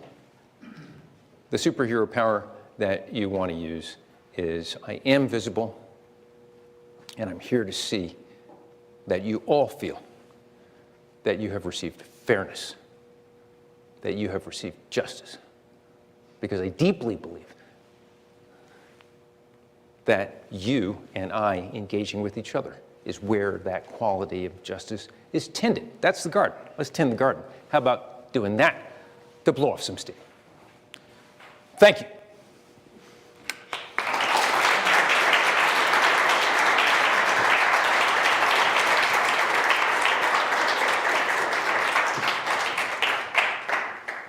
Thank you, Chuck. That was amazing. Unfortunately, we're out of time. So, but it was what a morning. Thank you all for being here. I hope our online participants are enjoying it as much as we are. We're taking a lunch break now. We're going to have a double-sided buffet in the back of the room, and then we're going to reconvene at 1:15 for more incredible programming. Thank you so much, Chuck. All right. Bye.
All right, welcome back. While we're enjoying our delicious lunch here in Columbia, Missouri, and our friends out in the live stream world, I hope you're well fed because we have a great presentation coming up. And before we go any further, I hope you've noticed on our sliding screens that we have sponsors, and I need to thank them. Mollring and Ambler, they have sponsored the Veterans Clinic every year since it started, and that's just remarkable. And Steve Jordan with the Veterans Consortium Pro Bono Program is with us today. So none of this would be possible without sponsors and students and speakers and you all. So thank you all for being here. We have a really exciting piece of the program coming up about the Hello Girls. So program materials can be found on the Veterans Clinic website under the Program Materials tab. Please remember to fill out CLE evaluation forms so that we can improve and continue to provide good content year after year. So with that, I'll let these guys get mic'd up and then we'll get going.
Hi, everyone. I hope you're enjoying your lunch.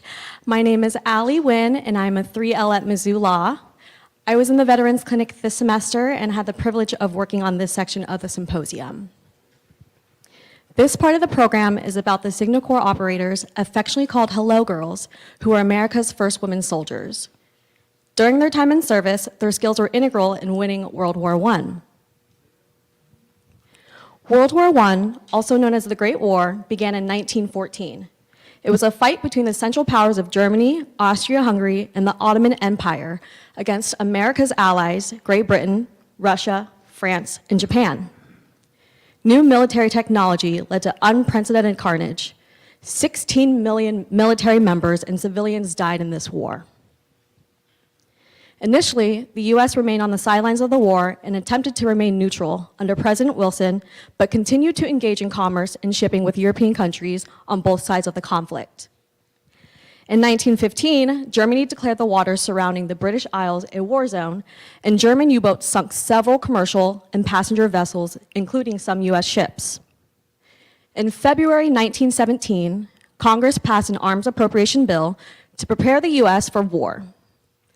In April 1917, President Wilson called for a declaration of war against Germany. General John Pershing, commander of the American Expeditionary Forces, called for expert female switchboard operators who were fluent in French as well as English when men proved to be unfit for the job. The first unit of female switchboard operators arrived in Paris in March of 1918. While the Signal Corps women operators faced many challenges in a war zone, their swift skills and positive attitudes earned them the respect of their male colleagues in the military. The Signal Corps telephone operators endured bombings, explosions, fires, and freezing weather as they translated commands and transferred secret codes with lightning speed from battlefield headquarters. By the end of the war, they had connected more than 26 million calls. Their grit and courage helped win the war. Many of you will be shocked to learn, just as I was, that following their honorable military service, these women did not receive either military recognition or veterans benefits. Thanks to Mark Ho and national organizations of women's dedicated crusade on their behalf, President Jimmy Carter signed into a law statute recognizing the Hello Girls' meritorious service. I will now introduce Claudia Friedel and Mark Ho, our speakers for this part of the program. Following those introductions, Claudia will interview Mark to discuss his success in helping the Hello Girls receive their historic recognition as the first women soldiers. Now I'd like to tell you about Claudia's background. Claudia Friedel is an award-winning narrative nonfiction author who hopes to inspire readers of all ages with true stories of little-known or long-forgotten heroes and events that help shape our nation. Claudia has written books about unsung American heroes who served in the Revolutionary War, the Civil War, and both World Wars. She considers it a particular honor to share the story of the World War I telephone operators, the first women soldiers, in her children's book, Grace Spanker and Her Hello Girls Answer the Call. While Claudia Friedel was researching Thomas Edison's little-known invention of the word hello for the telephone, she came across Elizabeth Cobb's definitive book about the World War I telephone operators, the Hello Girls. After reading about their story, seeing the Hello Girls documentary, and meeting Mark Ho, Claudia was inspired by the stories of these brave women, essential members of the US military in World War I, who returned home only to find they did not have veteran status. Carolyn Timby, the granddaughter of Grace Baker, the leader of the first unit of women Signal Corps operators, graciously shared with Claudia her grandmother's treasure trove of Signal Corps mementos. It is a special treat that Carolyn has traveled from New Hampshire to be with us here today.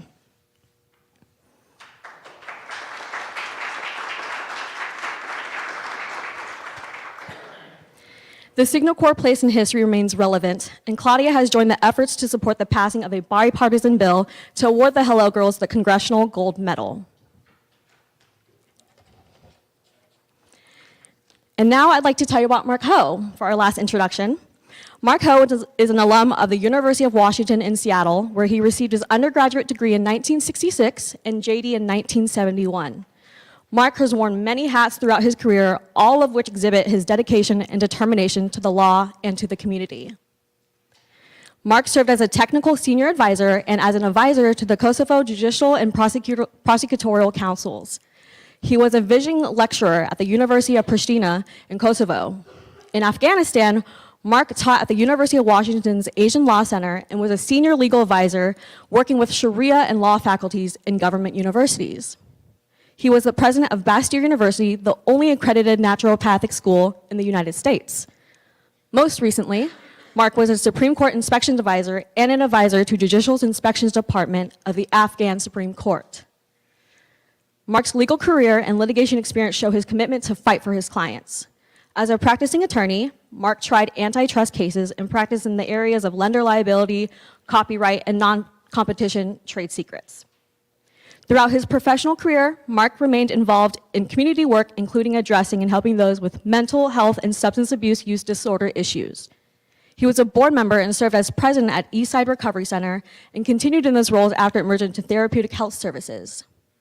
In addition to that work, Mark found time to volunteer with Washington Lawyers for the Arts for a total of 11 years. It is no question that Mark is a leader and loyal to the community and his clients in any role. In the 1970s, after first reading about the Hello Girls fight in the newspaper, Mark volunteered his legal services as a young attorney to help the Hello Girls.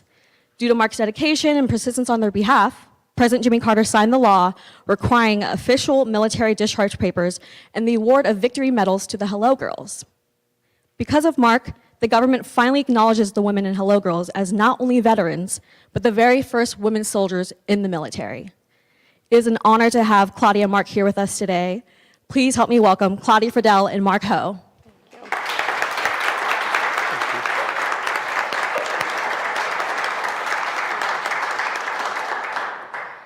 Well, it's a special treat for me to be here. I met Mark initially when the documentary came out about the Hello Girls, and he's traveled from Seattle. It's wonderful to have him here. He's a hero of mine. I wanted to show you, I think you saw it on the slides, the cover again of the book, The Hello Girls. This inspired me to write my book for a younger audience. I felt like young folks, especially young women, would like to learn about these heroic women.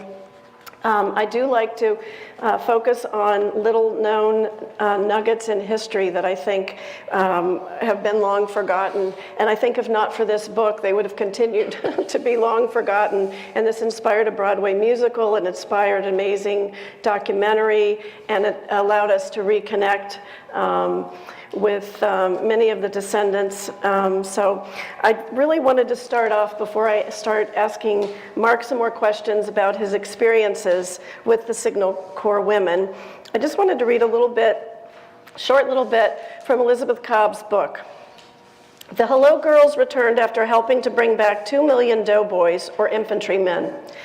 Although their units were disbanded, they blazed the path for ongoing enlistment of women in the U.S. Army after 1943. Today, females constitute roughly 15% of the armed forces. Many aspects of their service seem routine rather than remarkable, yet their role in combat remains deeply controversial. It challenges our beliefs about what females can or should do. These same issues arose in World War I, when Signal Corps women first proved that remarkable acts could become routine. Afterward, the Army refused to recognize women like Merle Egan and Grace Banker as veterans. Some men turned their backs, while others saluted them. Revisiting this moment reminds us that institutions fight innovation. Individuals sometimes compel them to respond, but they usually fail. The experience of the Hello Girls is a microcosm of the ways that governments resisted sex role change in the 20th century and into the 21st. So, before we get started about your connection with the Signal Corps women, I thought it might be nice if these other attorneys out there and the rest of us could learn a little bit more about your career as an attorney before you got involved with them as a young man. Sure. Well, I was graduated from the University of Washington Law School in 1971. I spent a couple of years working for the Federal Trade Commission, and then went back to Seattle and into a private practice. My practice at that time was more or less complex commercial litigation. And that's where I was when I ventured into the world of the Signal Corps operators. Okay, great. So I know that you first learned about Merle Anderson from reading about her in the newspaper. Can you tell us a little bit about how that all happened? Sure. Well, it was my practice, if I had nothing else pressing, to have a cup of coffee and read the morning paper at work. And I saw this article about a woman who had been fighting with the Army since World War I, and it piqued my interest because I guess I was an amateur historian. I'm kind of interested in the First World War, and I had never heard of these women. I called a friend of mine who was an assistant editor at the newspaper and asked if it would be possible for her to make an introduction and for me to get to meet this woman who was in her mid-80s at that point, and she graciously did, and we got together, and over the next few years became fast friends. So that's how I got involved with the women to begin with. And so how did that then translate into you actually getting involved in their case? Well, I made arrangements to meet with Merle. She was in a kind of a retirement residence in the south end of Seattle at that time. I was captivated by her. She was a force to be reckoned with. She was an imposing woman, about 6 feet tall. She had been one of the older women who went to France, maybe the oldest, and she had been basically leading the charge ever since to get recognition for their military service. She had a treasure trove of files showing all of the efforts that had been made since the end of the First World War, and we went over them, and I was kind of hooked. I told her that I would see what I could find out doing some legal research, which I did, and one thing led to another, and ultimately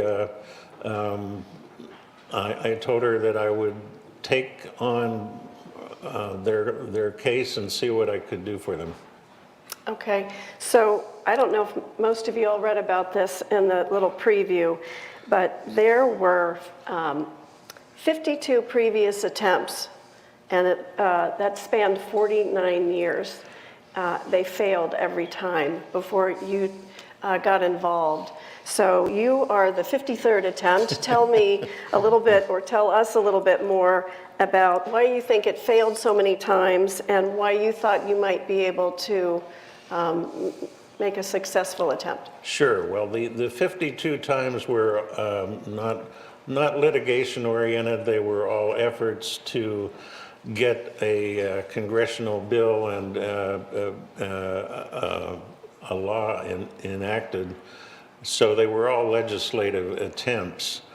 I looked at them all, and I thought that there was a possibility of litigation. After doing a little bit of legal research, one case popped out at me. It was a case brought in federal court in Maryland and then affirmed by the Court of Appeals. It involved a group of soldiers that were enlisted from northern railroads to go to Siberia and operate the Trans-Siberian Railroad during the Bolshevik Revolution. So ultimately, a couple of regiments of infantry were sent, one at either end of the Siberian Railroad, but they needed railroad people to run the railroad. So they looked for people that had cold weather experience, and ultimately a group of men were enlisted to go to Siberia and spend a year and a half there. They had never been given their military recognition either, and the Army claimed that they were civilian employees. The evidence that was adduced at summary judgment was that they were given and required to wear regular Army military uniforms, that they were given special collar insignia for the Russian Railway Service Corps. They were required to carry sidearms because of the fact that they would be on their own for quite a ways during their operations. And based on those things, the trial judge ruled in their favor. It was affirmed on appeal. And I thought that was a good basis for proceeding with possibility of suing the Army on behalf of the women in it. I should say that there were only 233 of these women to begin with that actually made it to France or were on their way to France when the war ended. It's 7 different operating units that went over a period of several months. And at that time, Because Merle Anderson had been keeping track of such things, there were maybe 34, 35 of them still living. And they were scattered all over the United States, but there were 4 or 5 in the Seattle area, but they ranged from Boston, Florida, Midwest, California, and Washington. So we had a potential crew of 30 some odd plaintiffs in this thing. So tell us a little bit more about why you thought that it failed before, and the difference between, I know you said that, you know, they initially were suggesting this themselves, and they were working on it themselves. And then, but when you came along, Sure. it was a different effort.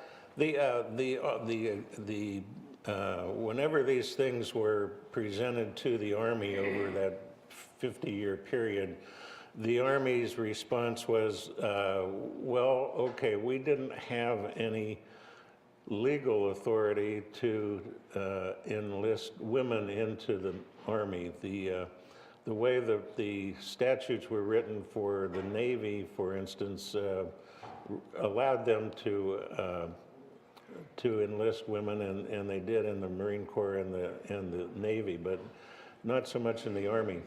The other issue was that the Army took the position that if we give you your recognition as having served in the military, it will open the floodgates to all sorts of other women who were clearly working in France, but working very clearly as civilian employees. For instance, the Ordnance Department had hundreds of women clerks that were working in France as civilian employees. So as lawyers, you will recognize the notion of a slippery slope, and that's basically what the Army's argument was over all those years. If we let you in, we have to let everybody else in too, which was not very sophisticated argument, but because it was easy to put off this group of women, that was basically the excuse that was given over all those years. And one thing I would just want to remind you all is that unlike what we've heard earlier today and maybe more modern times, at that time, these women who were serving, they thought they were volunteers when they came back, but when they were serving, they actually were very well respected, and they were treated very well while they were in their service. So there were issues after the war, but really during the war, they were very appreciated. General Pershing in particular, who knew that he needed them and he greatly appreciated them, but their colleagues in the Signal Corps, I think it's important to know they were not discriminated against. That was not their issue while they were serving. So did you have something you wanted to add to that? Yeah, I would just say when the American Army reached France starting in 1917, they found the French telephone system to be totally obsolete and very, very frustrating to use. And that was coming from the United States, which at that time was the leader in telephone innovation and technology. So they were going from the best telephone system in the world in the United States to a system that was on the verge of breaking down. And the operators, the French operators, first there was a language problem, and secondly, they were not used to the crisp regimen that the American operators used, which is basically number please, and then everything flowed from that.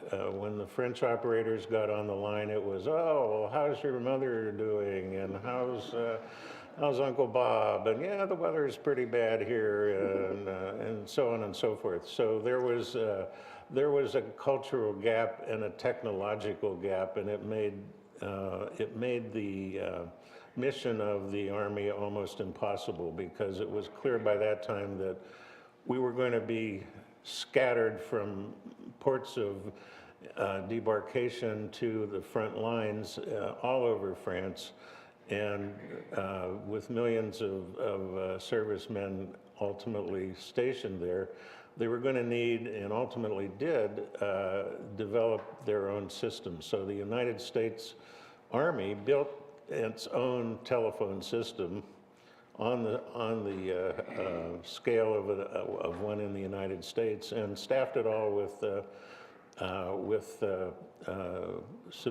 what were civilian telephone operators from the United States. It's kind of like a reverse discrimination in a way, but it was the experience in the United States had been that women were far better at telephone switchboard operations than men were. And you have a lot of stereotypical ideas, I think, but in fact, that's what their experience was, that men would get irritated more easily than the women. Maybe it was because women were more used to a servile role in the economy, but they turned out to be far better operators, much more efficient, much more willing to stay at their posts, and really, they delivered on their promise to have a world-class system.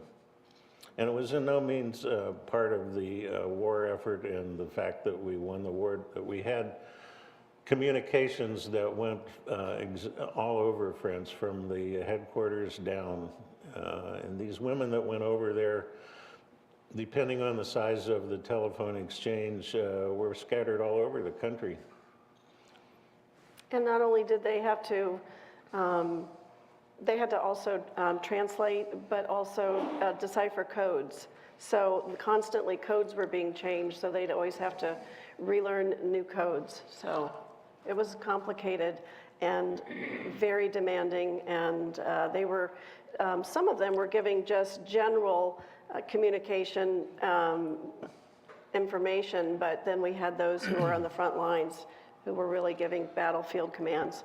When General Pershing requested the operators, the idea was that they would go to the different telephone companies in the United States and recruit people that were not only good operators, but also fluent in French as well as English.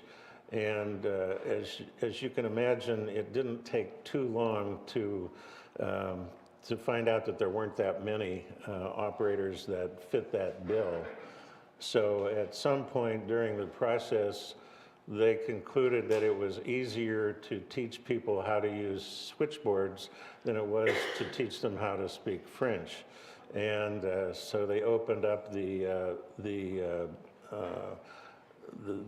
audience to a far greater audience.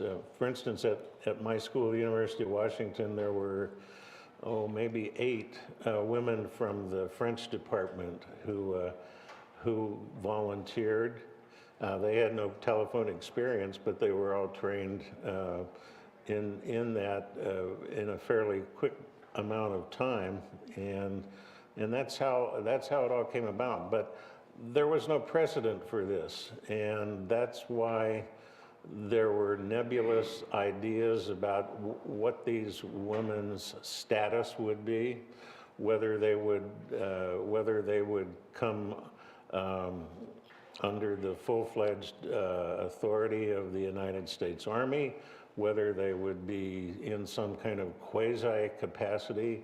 And those questions were still being dealt with as the war ended. So it was a matter of expediency that they were that they were taken in, but clearly they were all pretty much told when they volunteered that they would be in the Army. And they all took an oath of enlistment that was the same as anyone else going into the military took.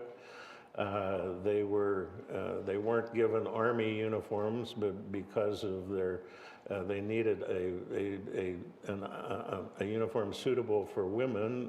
The AT&T, who oversaw this for the Army, designed some uniforms for them, and they were required, as officers were, to buy their own uniforms and their own kits, which they did in New York City before they left for France. And also as a reminder, there were a few hundred who actually were chosen to serve, but over 7,000 women actually volunteered that wanted to serve. I wanted to ask you a little bit. Newton Baker at that time was the Secretary of War. Yes. And can you talk a little bit about him? And he greatly opposed women being in the military. So He unlike his counterpart for the Secretary of Navy, was adamantly opposed to having women serve in the Army. Partly, I think it was the fact of his cultural upbringing. Partly, it was the fact that you would need to have some sort of separate facilities, which would be an added expense for the Army. But his opposition to having taking women into the Army was undying and continuous, and so there were all sorts of workarounds. The people that were tasked with recruiting women were given nebulous instructions. They undoubtedly told people what they felt like they needed to know, and were told in many instances, yes, you're going to be a full-fledged member of the Army. You're going to have rank. Where we fit you into the rank system within the Army is going to be determined, but we'll have operators, we'll have people that are in charge of the operations, and then we will have what are called traffic supervisors, which were basically involved with the whole switchboard operation in a particular place. And they all had separate insignia for each one of those ranks.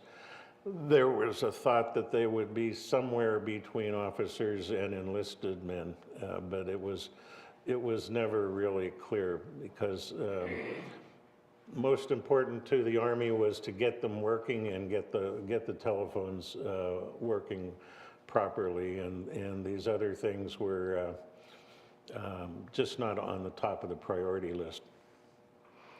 So you decided, and again, you can talk a little bit about the National Organization of Women Yes. and their participation, but also you decided not to sue the Army. You decided that it would be best to go through legislative channels. So can you tell us a little Sure. bit about that? I was, lawyers would appreciate the fact that the information, the facts were 50 years old. And I'm sure that it's the case in Missouri, it's certainly the case in Washington, that there are evidentiary rules that prohibit conversations, testimony about conversations with people that are dead. We call it the dead man statute in Washington, but it's an evidence rule, because it's felt that it would be unfair to have people testify when there's not the opportunity for a rebuttal. So there were challenges in that respect. There were challenges in the fact that it wasn't very clear what the statutes that allowed for enlistment of men applied to women or not. There were huge practical problems. My friend Merle was 86 years old. I think the youngest of the survivors at that time was maybe 80. There were questions of the venue, where would it be appropriate to bring the lawsuit? Could people travel long distances at that age safely with regard to their health? So there were a myriad of practical problems that I was grappling with when I became aware that that there was another avenue, and that was the legislative avenue. And so I started to look into that, and it turns out that what was going on was that kind of flash forward to the Second World War. During the Second World War, there was a group of women who clamored to the Army Air Corps to be allowed to join the Army Air Corps and fly basically to ferry aircraft, maybe from the factory to the field where they were ultimately supposed to go. Some of them ferried planes up to Alaska that were sent to the Russians. Some of them flew over the Atlantic, ferrying planes to Great Britain and other places in Europe. These women were called at the time the Women's Army Service Pilots, or WASPs for short, and they had been promised that they would become part of the Army Air Corps at some point. That never happened.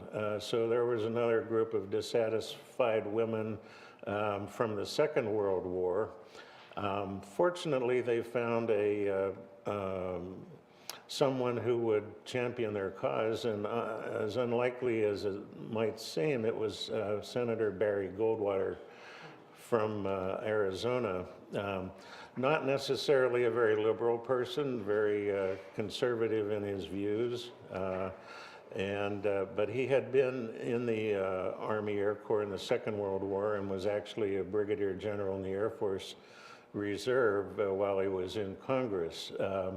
He took up their cause, and his office had drafted legislation that would give the WASP pilots their military recognition.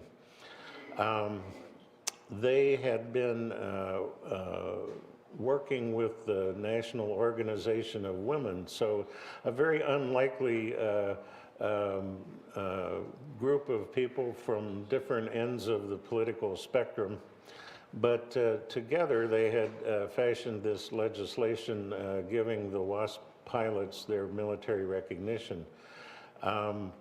We became aware of that and ultimately worked with the staff, Goldwater's staff, to include other people. And there was some thought at the beginning of just adding the Signal Corps women into that, but the way that the legislation was ultimately drafted, it was, this is going to apply to the Women's Army Service Pilots and any other group similarly situated. And there was a process that was set out, some criteria to meet. There was an office within the Department of Air Force that was tasked with the fact of evaluating these different requests for recognition. And then there would be, after that was, if it was approved, then there would be a way for individuals to make their own applications to that department to get their honorable discharges. And that's the way the legislation was ultimately drafted. It became a very small chapter in a VA omnibus bill that came before Congress and was passed and signed into law by then President Jimmy Carter. And I can't remember exactly the year, but I think it was 1976, something like that. So that was kind of step one, and then there was testimony that we provided for that bill to be enacted, and then we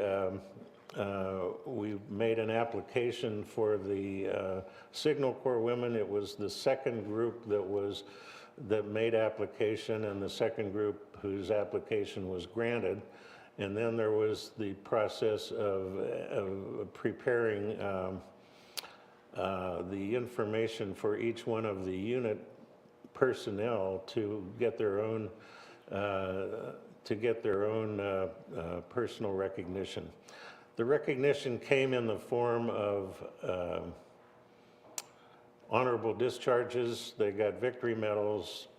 The price they paid for this compromise was that they weren't allowed to have any benefits. There were no VA benefits, no bonuses, no money changing hands. And remember, this is kind of like right post-Vietnam. The Army was not in the best of shape that it's ever been in. There were money problems. There was concern that there would be other groups like the Merchant Marine who might take advantage of this law, and so the idea of not being a very expensive process was very important to the Army. What they did do was have little ceremonies for each one of the survivors at maybe the closest military base. In Merle Anderson's case, they sent a Signal Corps colonel out to her apartment, presented the honorable discharge, and took a lot of pictures. And so ultimately it was a good publicity thing for the Army, and finally they adopted the notion after all these years. I did a look maybe a couple of years ago to see what other groups had taken advantage of this law. I can't remember now all that was, but there may be a dozen or so who had made application and had their applications granted. So it's applied to several other groups other than the Signal Corps women. But that's how it came about that legislation was an easier way to go and much more certain than going the route of litigation. The fact that they weren't given any like VA benefits or bonuses really didn't matter to these women. They all had survived into their 80s on their own insurance and their own health care, so that was a small price to pay for getting what they wanted in the first place, which was their recognition. So how much time did you spend helping them? There were different stages of that process. You know, I never kept track of it, but it was hundreds of hours, I'm sure. And so after they received their recognition, then you spent time helping them individually? Yes. Okay. So we had the group recognition, and then I helped each one of the women that was a survivor prepare her own affidavit with her own supporting materials to show that she had been served in the and that in the unit. That took a couple of years. That took some time. Yeah, it took the Department of Air Force about 2 years to come up with regulations and a process and a procedure for dealing with these applications. So I'm thinking that the initial legislation passed in 1976 was probably 1978 before they got their recognition as having served as a unit, and then once that happened, it didn't take too long to prepare individual applications. So by 1979, we'd covered everything, but in that 2 or 3 year period, I think the numbers dropped from 34 or so survivors down to something in the teens, maybe 18 or 19 that were still alive. You had mentioned to me before that you had donated some things to the World War I Museum. There's lots of wonderful things. at the World War I Museum about the Hello Girls, and they had a special exhibit a few years ago for Grace Banker. But can you tell a little bit about what you donated? Sure. In the process of doing this, I had accumulated things. A lot of Merle had given me all of her papers from the 52 attempts at legislation. One of the women, a woman named Olive Shaw in Maine, had given me her uniform. I had a lot of other similar things, and they were kind of weighing heavily on me. So I'd been working overseas, and in 2015, I came home from Kosovo and decided that I would give them all to the World War I Museum here in Kansas City.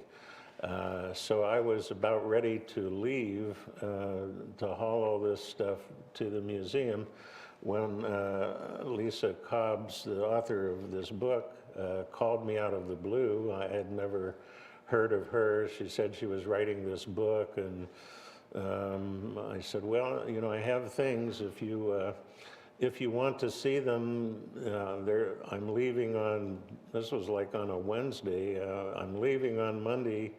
You can come up and look at them, we can talk, or you can see them at the museum in Kansas City. And the next day she was in Seattle. So that's how that came about. She's a great researcher. So you've had many other adventures aside from the Signal Corps. I'd love you to talk a little bit more about the legislation as a litigator, but also you can talk a little bit more about being in Afghanistan and Kosovo. Sure. I had an opportunity in 2007 to go to Afghanistan as a civilian contract employee working under a contract with USAID. Mostly what USAID does is infrastructure projects, roads and so on, and they spend the bulk of their budget doing that. But they also have a small amount of contracts that have to do with governance and anti-corruption. And one of the projects that was going on at that time was a program in Afghanistan that was working with the Supreme Court and the judicial system to strengthen it. I arrived, I applied for that job, got it, and arrived on New Year's Eve 2007 and worked on and off in Afghanistan for 4.5 years. My role mostly was working with the university faculties, law faculties, and Sharia law faculties. Afghanistan was and probably still is unique in the fact that they have two different faculties, totally different faculties, by which you can earn a law degree. And by and large, the faculties hated each other. The law faculty felt that the Sharia faculty was a bunch of religious crackpots, and the Sharia faculties felt that the law faculties were dismissive in one sense or another. But that's pretty much what I did in Afghanistan, was work with those faculties. And after those contracts ended, I worked with another USAID program in Kosovo, which was to advise what they called the Judicial Council, which was the governing body of the court system. They had just changed, they were in the process of changing their statutes from a socialist type of court system to one that was more akin to Western Europe and the United States. So they needed to totally revamp the regulations and the structure of their court system. And I worked as an advisor there for 3 years on that program. So, so the last few years of my legal career were not spent in a traditional kind of legal capacity, but basically working for NGOs in those two countries. Anything else you want to add about your life as a litigator and some of those cases? And Oh, I don't think so. Mostly when I started out my practice, it was commercial litigation. I had aspirations of having a career in antitrust law. The cases were interesting because of the nature of them. They tended to be industry-wide, so people would speak of antitrust cases as the Bristol Bay fish case or, the hops case or something, because you basically ended up needing to know an awful lot about the industry that they were involved in. That I didn't realize at the time was a dying area of the law, and things were changing rapidly. But I did a lot of commercial litigation, some of it fairly complex. Over the years, I decided that I would also like to have ongoing clients, so I had several small businesses that I represented on an ongoing basis. It was nice to have that continuity with clients. When the big cases were gone, I'd never see those people again, but I had a continuing relationship with the people that I did their business litigation and business advice for. well, that's about it for my questions. I just want to also say, if other people have questions, we do have Carolyn Timby here, Grace Banker's granddaughter. So if anybody had a question that might be specifically about the Hello Girls, she's great to have here as a resource. So. Okay. Carter, do you have a few questions? Yeah.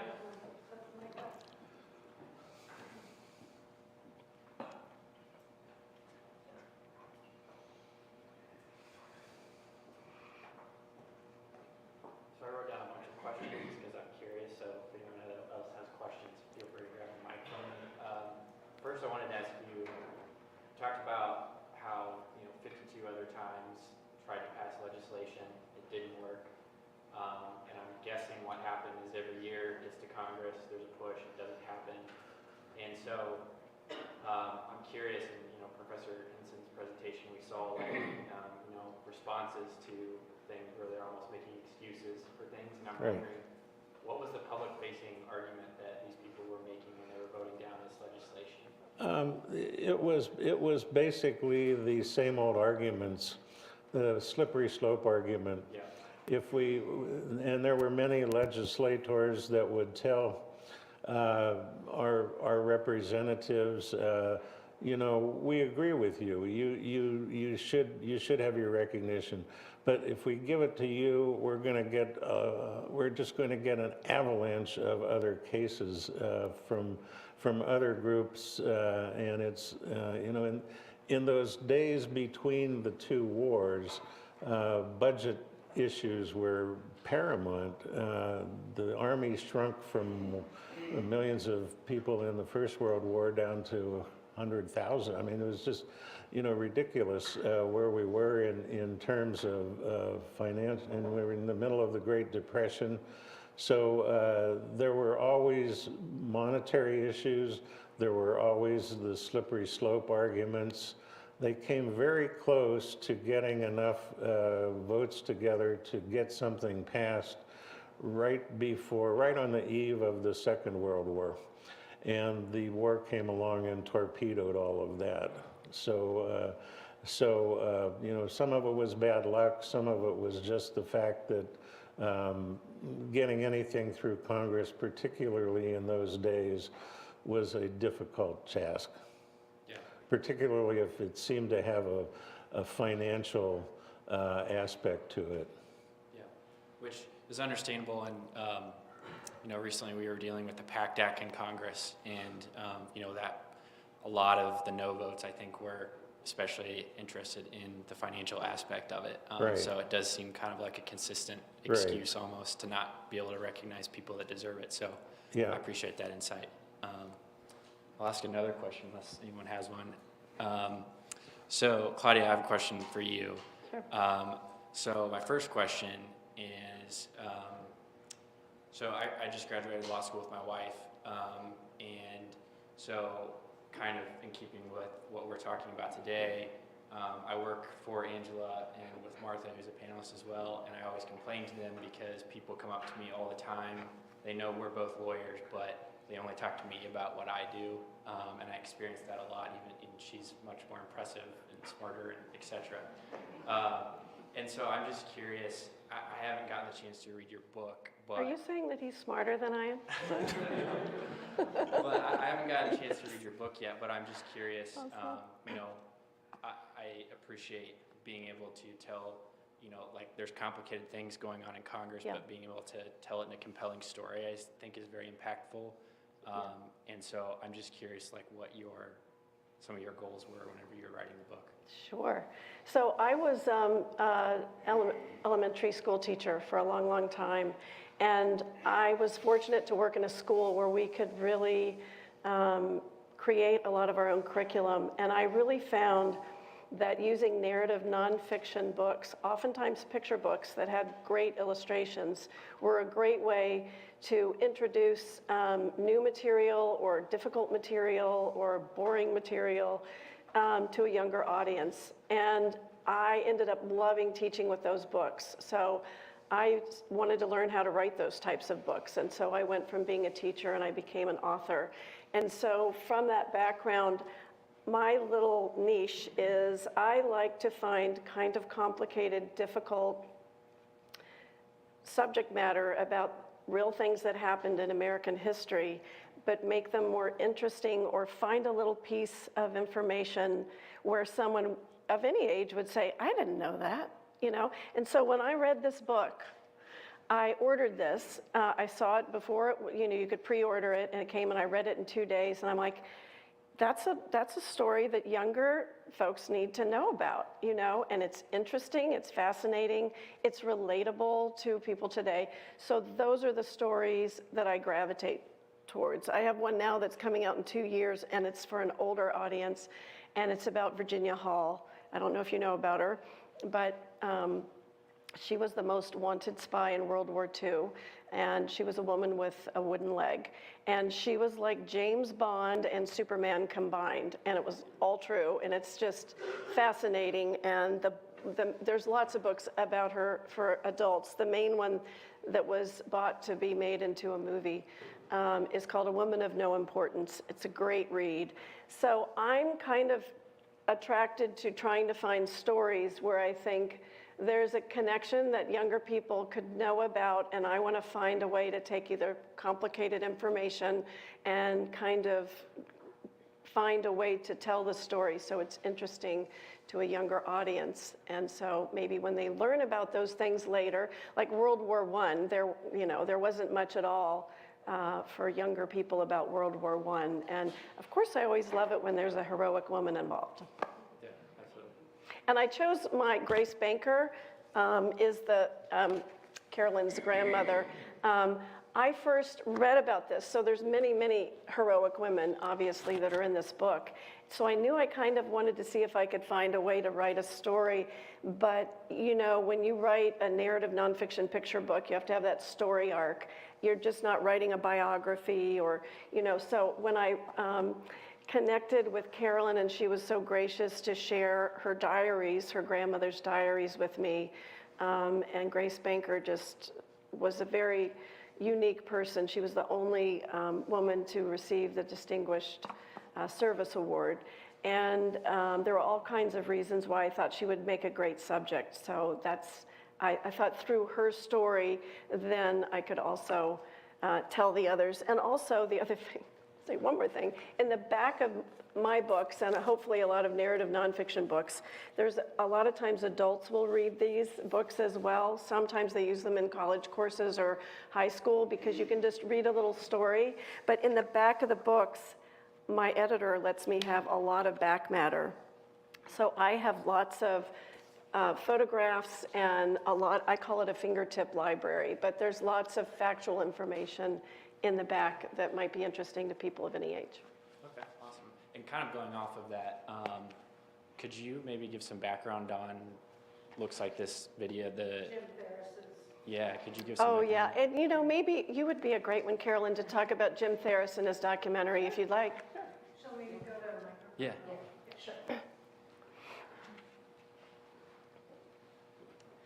So Jim Ferris did this documentary, and this was following the book. He had contacted Elizabeth Cobbs. He was looking for information on documentary, and he was inspired by her book.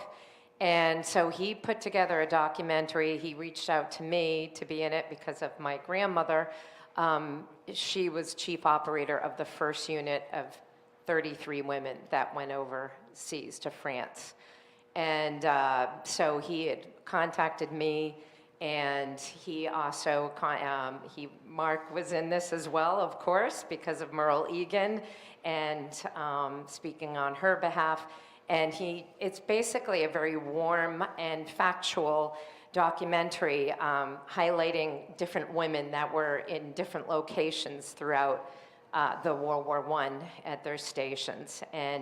But he really drives home the personal story and just the whole, you follow them through and hear their story, and then your heart just sinks when you hear that they were treated so respectfully by the officers. They were over and over again given accolades for their brave and courageous work. They were in the firing line, so to speak, and when they came back, it was very clear. They were just, cast aside. And and so you hear the whole story. And then, of course, and how they finally, many years, about 60 years later, finally got the recognition. And all I can think of is, imagine living most of your life knowing that you're fighting for your recognition. And here, as I said, only 30 some odd women made it to that point. My grandmother was not one of them, and she passed away in 1960. So, I really take from this, it's an amazing story, but people should be angry and frustrated that this is something we were denied in our history, in the women's history. So it is really an amazing story, and Jim Ferris captures it beautifully.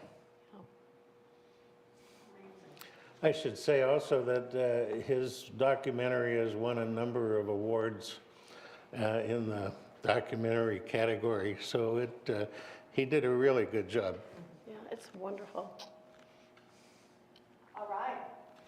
Thank you all. Claudia has some of her books for people who have little girls, Javier.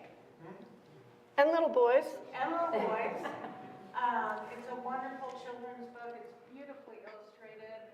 There's some outside. I encourage you to visit with Claudia and Carolyn and Mark. And we're going to resume in a half hour for our final session, which is going to be very eye-opening, very entertaining speakers again. You'll hear from veteran Reggie Waxter, who's in the room. So please stretch your legs, nice fitting stretch, and we'll see you at quarter to 3.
All right, hello everybody. My name is Nathan Hall. I'm a third-year law student here at the Mizzou Law Veterans Clinic.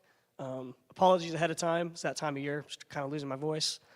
But just want to say thank you all for being here. And for our final hour, our speakers will be talking about discrimination in claims and compensation and pension exams. So without further ado, it is my pleasure to first introduce veteran Reggie Waxter.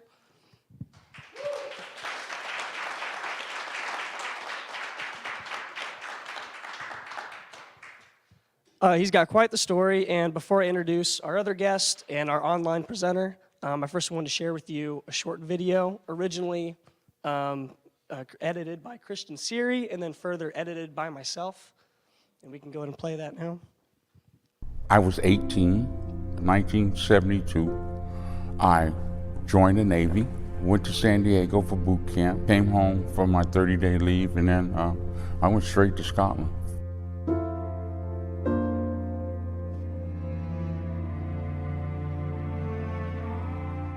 This was during the time of the civil rights movement, and we were kind of like separated. That went from the lowest man all the way up to the highest man. I was on the USS Canopus.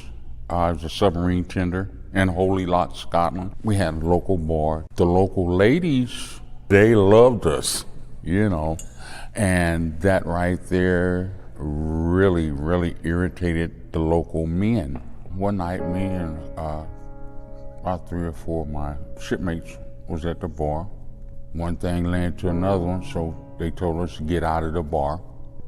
As we were waiting on the cab, they jumped us. We were pretty messed up.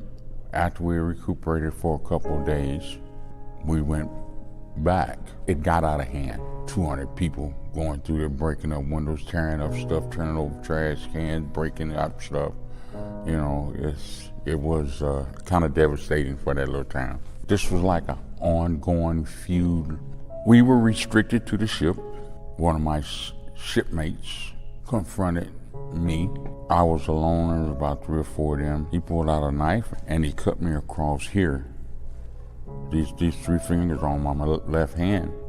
4 of us was charged with mobbing and rioting. We had to pay for our own attorneys. Civilian court, only thing in there was dark was the defendants, where we were sentenced to 3 years. With good behavior, we only did 12 months.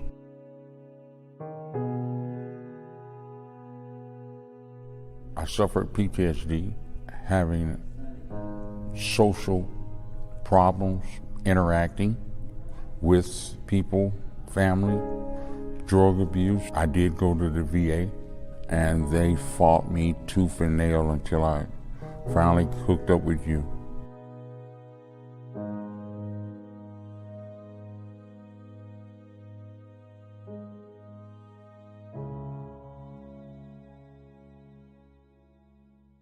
I finally got my PTSD and I got compensated for 10 years. You guys came out with the guns blazing. I couldn't have done it without you guys. You know, y'all was a godsend. And I want to do it again. Thank you so much, everybody.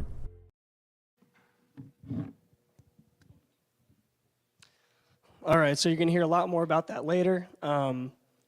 But another clip from that interview, he describes Dr. Amy Beebe as a dynamite person, and we are happy to have her here in person today, so please welcome her.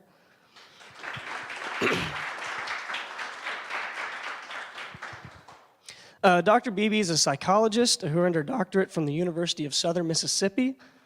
She has been an invaluable resource for the Veterans Clinic, and her practice primarily focuses on conducting veterans exams as a third-party contractor. Now I'd like to introduce our online presenter, Amy Odom. She's joining us via Zoom. Perfect. Amy received her JD from the University of Florida and now is the Appellate Strategy Coordinator at Chisholm in Kilpatrick.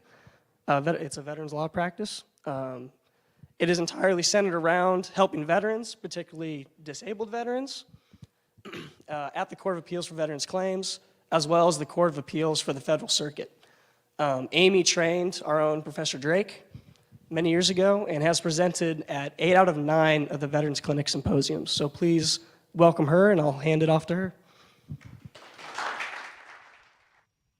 Hi, everyone. Thank you so much for having me again this year for my 8th symposium. This clinic is such a success, and I think the video that we just watched is a great testament to that. So I want to thank Professor Drake and all of her students also for the tireless work you've done on behalf of veterans. So as the title of the presentation suggests, we're going to be exploring some issues about discrimination in VA claims and exams in this hour. Can you all see the PowerPoints? Yes, there we are. Okay. And so, you know, Dr. Beebe has done quite a bit of research into this area. So, Dr. Beebe, can you tell us based on your experience? Sorry? I was here. Oh, there's a little bit of echo. I hear myself. Can you tell us, based on your research and experience, is there a problem with discrimination in VA claims and exams? That was a very soft question setup. Thank you very much. Love that. Sure there is. And it starts from, even this morning, I'll call her the Colonel Little Squirrel because I'm going to be Big Squirrel. I don't know how long I can sit still.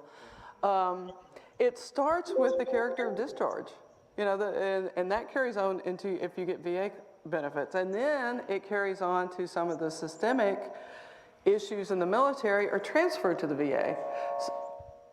So I'm getting feedback. So then you have to look at the different examiners and all. And I think in the research that have come up where it talks about how some of the claims disparity has started to change around 2016, 2017. That's also enough time after the 2010 easement or easing standard for claims, but also when a bunch of private folks like myself, contractors, stepped in that weren't part of the VA system, that hadn't been trained and steeped in that culture, good, bad, or otherwise. So you see the trends changing because there's more variety, I guess, of examiners. Now, as you learned from this morning with the judge said what, just like all lawyers are not created equal, all psychologists aren't either. And I can only speak to the psych part. Then the medical part is totally different. But there has to come a perception of what's going on in the history of when the veteran served that you're evaluating. Yeah, that has to be part of the context. And without that, we get that continued part of the discrimination, be it racial or gender biased, whatever. So I think I answered that question. Yeah. So I think, you know, Mr. Waxter's claim here, and it is an example of how these kind of at least implicit biases play into adjudication of a claim, especially when it's based on exposure to a traumatic event in the form of racial discrimination. So can you all tell us a little bit about what happened in Mr. Waxter's case? Let's start with just a brief description of the legal background here, which is what I'm for. You're for. So a claim starts when a veteran files the claim at the local regional office. Usually at the regional office is where you are scheduled for an exam, and the veteran will be examined by either a VA mental health professional, or nowadays they're actually largely contracted out to government contractors. Usually based on that exam, the regional office will either deny or grant the claim. And if the veteran is unhappy with the result, the veteran can appeal to the Board of Veterans Appeals, which is kind of the last stop at the VA. The Board of Veterans Appeals decision is the last word as far as the VA is concerned. But in 1989, Congress created the U.S. Court of Appeals for Veterans Claims to review BVA decisions on benefits. Prior to 1989, there was no judicial review at all of veterans' decisions.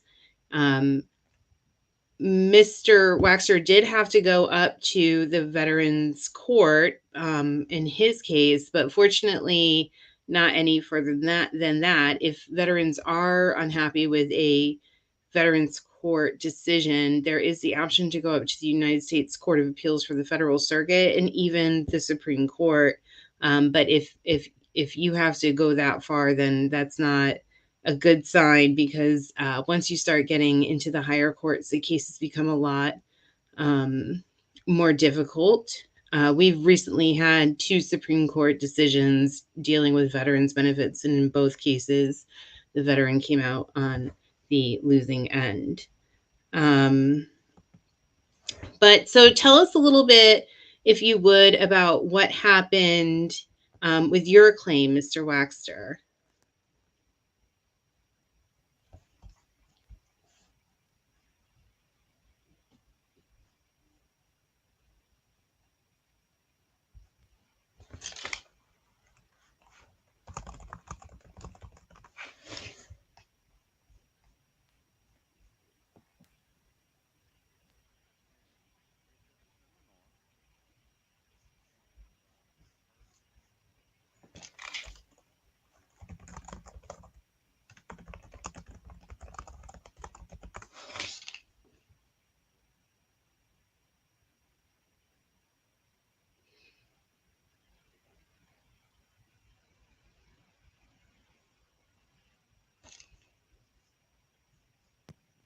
Got a big room and got my interviewed me with my case, and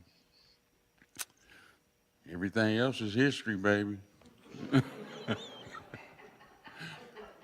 I got to do this, I hope y'all don't mind, but Dr. Beebe, Angela, Martha, and all of the students, I mean, I couldn't have done this without you. I have not been able to tell you personally how much I appreciate it and how much I thank you for everything that you guys have done for me. And the ignorance of the legal system on my part, I still probably been spinning my wheels. You're talking about from 2010 to 2023. And my wife told me, she said, boy, I would have gave up a long time ago. I said, hey, the VA wants you to either die or give up. And I wasn't gonna give up, and it became personal. But hey, you guys, thank you, thank you, thank you. Yeah. But one of the things that is important with this is that Mr. Waxter is, for every Mr. Waxter, there's like hundreds out there that have gone through the same thing and hit the same road bumps and are still not service connected because nobody's paying attention. You know, the whole system. And that, you know, it's, so, you know, Mr. Waxter is kind of like a symbol of what we should all aspire to do for veterans, because there are so many like him out there that, you know, and it takes everybody to do that. So I looked at it as with, in the partnership with the law school, is they're kind of like the coaches. I'm like the water boy, you know, I make sure you know, everything gets delivered to the field and all, but it has to be everybody. And, you know, I'm biased for mental health. I think it's important to look at the veterans in the context of where they came from, where they are, and what they need. And I am from outside of Memphis. So the majority of my veterans are Mississippi Delta veterans. And the VA has stacked the cards with them too because they don't have access to this, or to anything. And now with the proposal of having to do everything online, okay, then you've just wiped out a bunch of veterans from every era, depending on where they are. So that's one of those biases I think Amy and I were talking about, or just in general of what's going on. So it's important for on the one hand, there shouldn't have to be a veterans law clinic. There shouldn't have to be third-party contractors. It shouldn't be that hard. But on the other hand, we have it. It's here. And so how do you maximize it? And how do you get everybody's attention? And as attorneys, when y'all look for experts, and this is where I'm going to deviate, you got to find somebody who cares and knows what they're doing. Now, fortunately, because if you'd have plucked me off before I've stopped counting at like 3,500 exams. But if you'd have gotten me after the first 100, I wouldn't have been near as good. I'd have tried, but I wouldn't have been near as good. So you have to look at your experts, because as attorneys fighting for your client, you also have to find the experts, not that will just tell you what you want to hear, but actually know what they're saying and doing in the context of the squirrely, little regulations the VA has. Because I've read a lot of expert opinions that are very good, but the VA won't accept them because they're not in their format, not using their convoluted words. So, those are the things that are blockades and barriers. And if you don't have the resources and you don't have the support, and I know you just gave Deb a little, she's like, I'd have given up, but she supported you the whole way. So you got to give her those props too. She did. But if you don't have people like this Veterans Law Clinic, like the spouse, people give up. And that is a part of an institutional bias, and I didn't use the word right, but Amy says it right. Not this Amy, the other Amy. So that's where I didn't come into Mr. Waxter until 2020. I'm not good with, since COVID, I've lost all time of dates, but until the end. So I had the luxury of reading what everybody else had written and messed up on. So I was like, okay, I don't have to make those mistakes.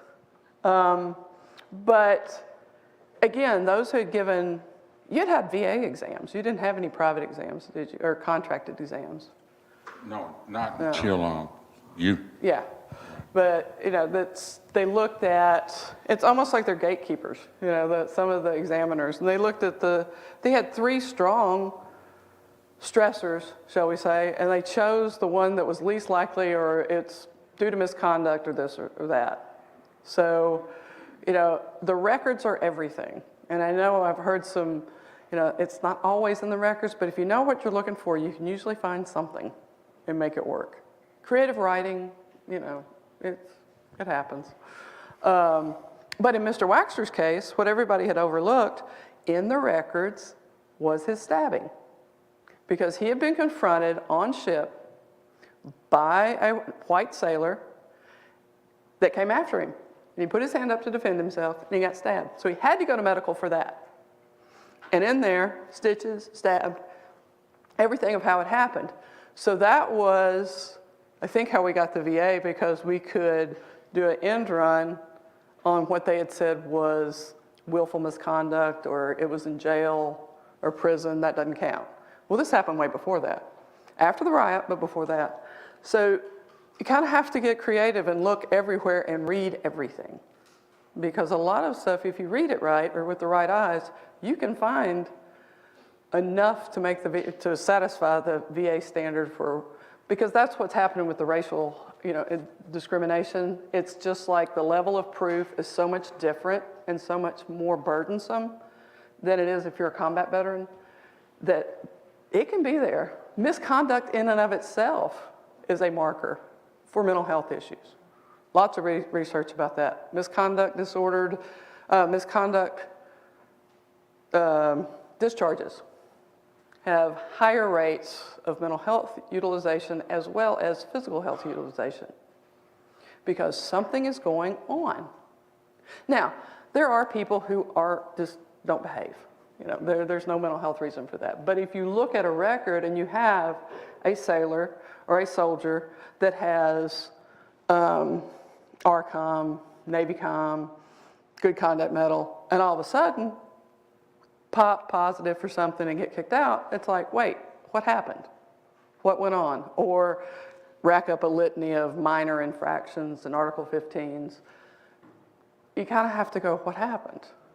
But in the military, that's dismissed. It's just conduct, you're done. And they have a new little thing now, everybody has to have a mental status exam before they exit, if there's any question. Well, that's only for competency. Can you understand why you're being discharged? Is there anything major that would make us have to keep you and treat you? So, and there was another, the personality discharges. I could be here for an hour and a half on personality discharges and how that's like, if there's something wrong, it's not our fault, we can hide under personality discharge. And the majority in my limited 3,500 that I've seen are persons of color and now females.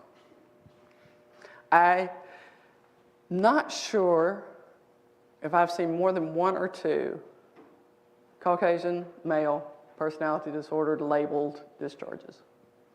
I'm not saying it doesn't happen, I'm just saying I haven't seen it.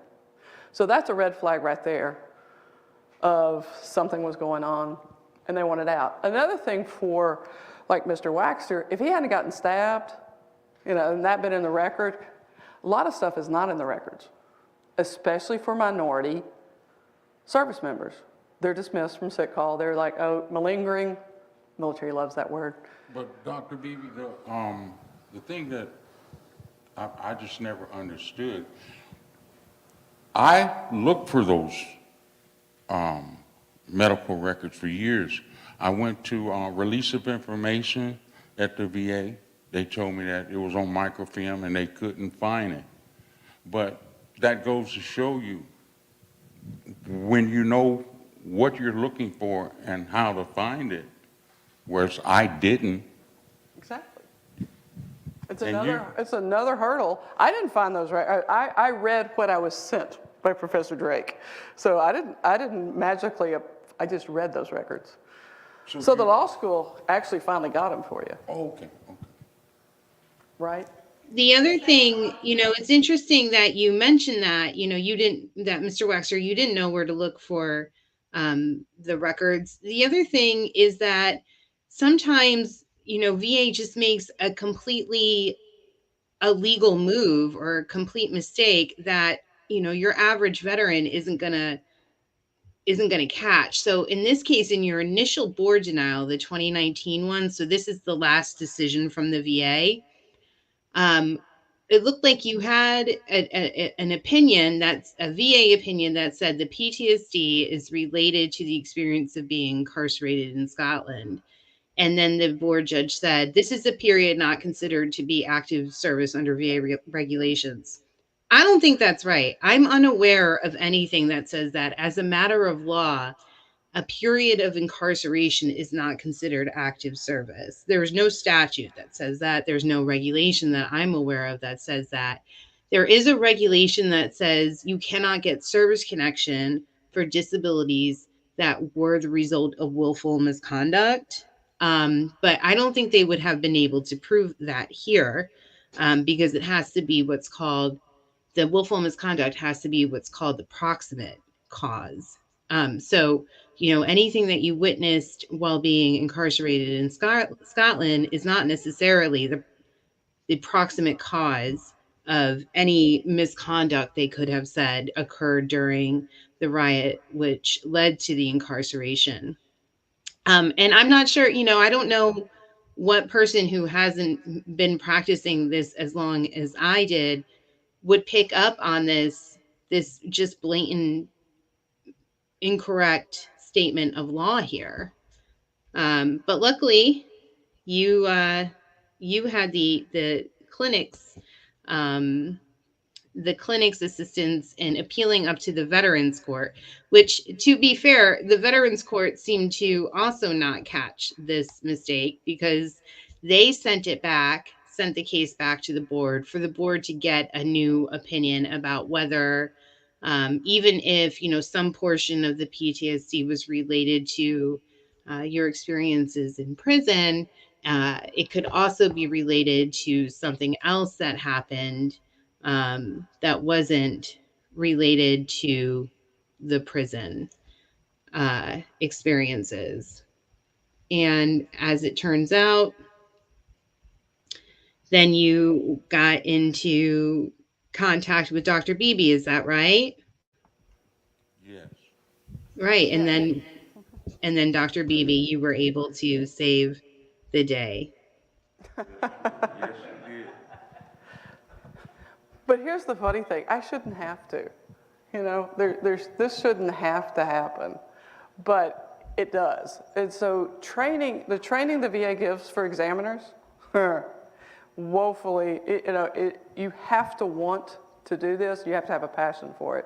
Because the training you get does not prepare you for all this. They just want you to skate a clean program. Basically, fill in the blanks, make sure everything agrees, and be done with it. And they give you X amount of time, and it's like going through, well, when you went in, when you lined up and everybody went and they looked in your ear, and then you drove by and they looked in your eyes, and it's just that cycle of how to get everybody done. And again, that's going to drop a lot of veterans through the cracks. Because another thing is veterans don't always know how to articulate what happened to them in service. And a lot of times they'll say what you want to hear just to get out of the office and make it not hurt. Because it is very painful to have to relive, especially for yours that's personal, the stabbing, but also the MST claims. They're very difficult. And if you get a veteran that walks in and doesn't want to say anything, and you don't do everything you can to help them, then that creates a bias as well. And in the African American community where I'm from, psychology is a bad word. Mental health providers, we don't tell tell nobody your business. Is that how you were raised too? Yeah. Yeah. And so you have to fight that coming in to go, hey, I don't work for the VA, I work for you. And as Mr. Waxter will tell you, I can use some very good vocabulary I want today, and express my opinion about what I think is going on. And I have no filter anymore about that, because it's, I am here to work for veterans. No, regardless of what hat I have on, be it VES or Mizzou or University of Georgia or Stetson or anybody, it's all about the veteran. So that is, it's kind of like we did this funnel today. It's like we start out with Lieutenant Colonel Chipman, kind of like this is how it is in the military, and we did this funnel to now we get to, here's the person, here's a reflection of what you're working for when you deal with veterans, on the ground. And it takes everybody. It takes the quarterback, it takes the coaches, it takes, this is our team owner right here. There's his coach. I'm just one of the members of the team. So, and you have to look at that as a team, and it's not adversarial. And unfortunately, it has become, I think you used that term and it clicked with me last night, adversarial. Why does this have to be adversarial? I'm going to go Cochrane, if you serve, you deserve. That's it. So there shouldn't be anything adversarial. I got that from a veteran, I'm sorry. But I can't take credit for it, but it is. If that's your mentality, but that's what everybody's mentality should be. But some people just do this for the money, or because they have to if they're sitting at the VA. Because there are a lot of VA people in Memphis that did not enjoy doing CMP exams, and you could tell by when you read them. It was like, well, they made me do this. And so here it is, and just throw it out, and no extra mile, no nothing. So it is very hard to get 800, 900,000 to 12,000 pages of records, get them all read before you see this person to know what you're doing. Because you only have hour and a half as a contractor to figure out that person, the question that the VA sent, interpret that question because it's not always in grammatically correct English. Sometimes you have to guess what they're trying to say. And then spend the time with the person, draw them out, find some kind of connection to get them to talk to you so they can advocate for themselves in this process. And it doesn't always happen. And when a veteran shuts down because they walked in and they got treated, boom, and they don't say anything, they will get denied. You know, the examiner does not go to that, and I read those all the time. It's like, well, he didn't say, I didn't, it was one of those where 3 Bronze Stars, Purple Heart, Combat Action Ribbon, no stressors. No PTS stressors reported in the exam. Well, no, because you torqued them off when they walked in the door, they're not going to talk to you anymore. But the other thing the VA doesn't tell you is in the Veterans Bill of Rights, veterans have a right to get up and leave. If you walk into an exam and you feel like you are not being listened to, the examiner doesn't know what they're doing, they're wearing pajama pants. Well, there's one. That's it. True. You can get up and leave. That's your right. Your responsibility is you then have to call the company and tell them what went on and request another one. It's supposed to be no harm, no foul. But who's going to do that? Because then you're kind of threatened with, well, if you leave, you'll be rescheduled, you won't get your benefits, or you'll lose your this and that. Well, that's not exactly true. But they'll threaten you with that, and because veterans don't know what their rights are, they believe that. So they'll let any half-wit do an exam. And it is harder to get out from under a bad exam than it is to wait a little bit longer to get a better one. You know, get it done right the first time, so to speak, because once you have that bad one, you're fighting that one forever. Because I have one now that I'm fighting with that it was from 1970. And of course he was a personality disorder. He was a little guy from the Delta. They got sent to, I can't remember the name of the place, but they had a TB sanitarium back in the day. And he was little and underweight, but somehow, and it's not open anymore, but I went and did the research. They said it was a mental health place. Now he's 9, so now it's pre-existing. So he came with a personality disorder, pre-existing. Now, never mind that he was a corpsman in a hospital and had people die on him with no, preparation. It's all pre-existing, it's a personality disorder, see ya.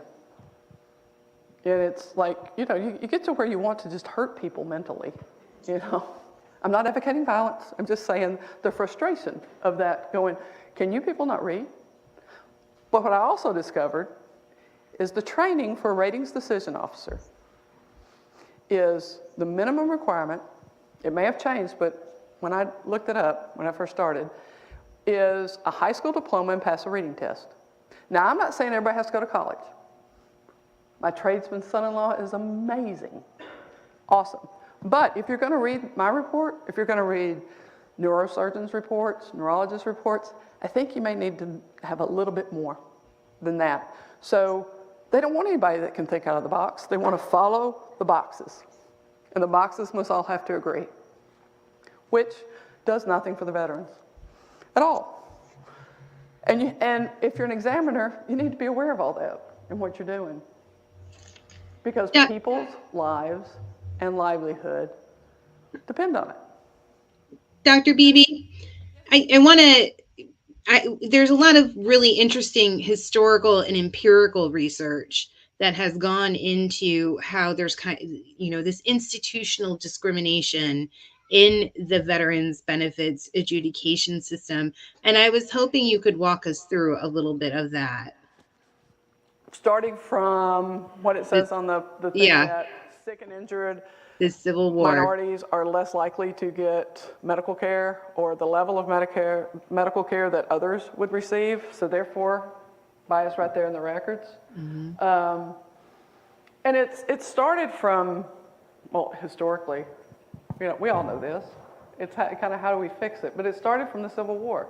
There were black troops in the Civil War. They got nothing. Or they got a token amount or some lip service, but they got nothing. And even later, around the turn of the century, when they started some compensation stuff, it was still biased against anybody unless you were a white man. Yeah. I mean, even in the Revolutionary War, right? I'm reading a book Oh, yeah. right now about Lafayette, and they're talking about one of the battles that enlisted Native Americans, and you wonder how Native Americans were treated during the American Revolution. Probably not as soldiers, as Yeah. scouts, as contractors, and then after the war were cut loose. Yeah. But, and then even through when Truman signed in 48 the bill that said integrating the military, everybody's together, it takes generations of hard work to undo over time. But the military thought, we ordered it, it's there, we don't have to do anything. And they still have that thought. And I think Lieutenant Colonel this morning kind of gave you a little glimpse of that. If we order you not to discriminate, then you shouldn't discriminate. It's done. We've done our thing. So they're not paying attention. Mm.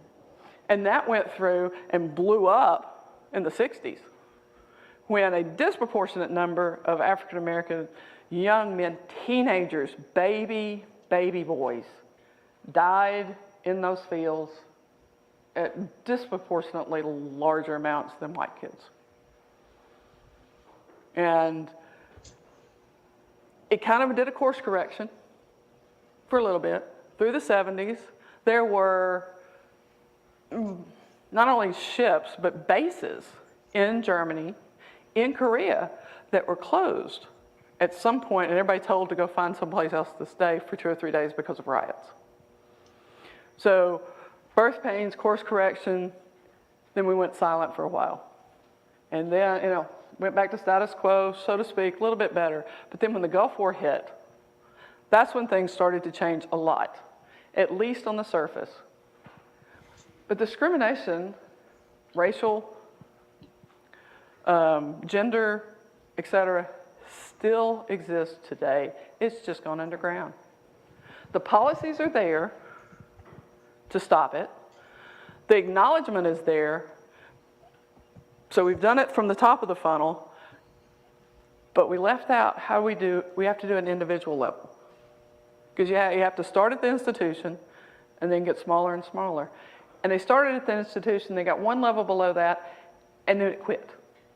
And we heard that from the colonel this morning about, oh, he's a good old boy. He was fine, don't ruin his career, don't report him. That's what I mean by the individual level. We are now finally scratching the surface of individual levels. But there's a Air Force, the Air Force has not been treated kind today in this room, but the Air Force was so proud, it was like in 2004 or something, they convicted this colonel from down in Mississippi of sexual harassment. The reason I know about this is because I had one of his sexually harassers, MSTs, that I did the exam for. They were so proud of themselves because they convicted him. He did 3 months and kept his pension. And this poor airman is in my office begging for compensation because of MST, and she can't work. And he has his retirement and his benefits. He's got a mark on his record. He did 3 months, I think, in Leavenworth, but he kept all his stuff. So he has his $9,000 a month retirement pay. I think that's a colonel going for. And the military's all proud. Look at what we're doing. We're so good. I'm like, really? You're proud of that? But anyway, there's all these women. There's all that fallout from that. So, and it's the same way with the discrimination. There are still hoods at Fort Hood. There are still places, because I see veterans every day. They tell me what goes on. I have no reason not to believe them. The VA wants proof. And it's like, go down there for 5 minutes. But we have all these young kids that don't realize our history either. Well, I think that in this class action, Conley Monk versus the United States, Mr. Monk is backing up his claims with some proof. And I know the other Amy talked a little bit about the Monk lawsuit this morning. But this may be one way that can that we can see some systemic change come from at least the VA disability compensation claim is through this impact litigation. The government recently filed a motion to dismiss that case. It's in the district court for the District of Connecticut. It's federal court. It's a trial court. And I, in my own opinion, I do believe Mr. Monk has an uphill battle trying to get the district court, the federal district court, to take a look at this case. And the reason is because although Mr. Monk's claims and damages claims are couched in the Federal Tort Claims Act, it is about decisions on benefits and whether the VA illegally discriminated against minority veterans in its VA decisions. And the law is pretty clear that only the Veterans Court has jurisdiction or the power to review VA decision making on benefits. So, and indeed, that is one of the reasons that the government argues that Mr. Monk cannot go forward in the District for Connecticut.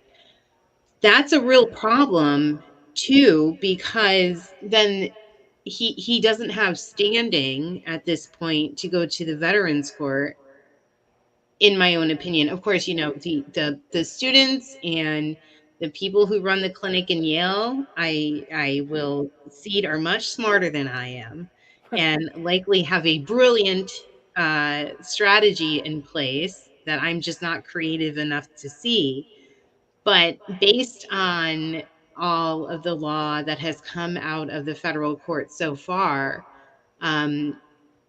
there really is no recourse for a lawsuit like this. You can't get into federal court and you can't get into the Veterans Court because there's no injury that the Veterans Court can give to Mr. Monk now that he's been granted benefits now.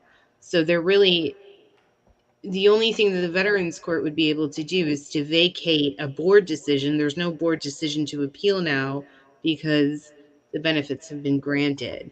So while I'm hopeful that the Monk lawsuit can, prove these trends that other people have seen in the empirical research, including this article that's on the PowerPoint right now that found that there was at least, again, some implicit biases in C&P examinations.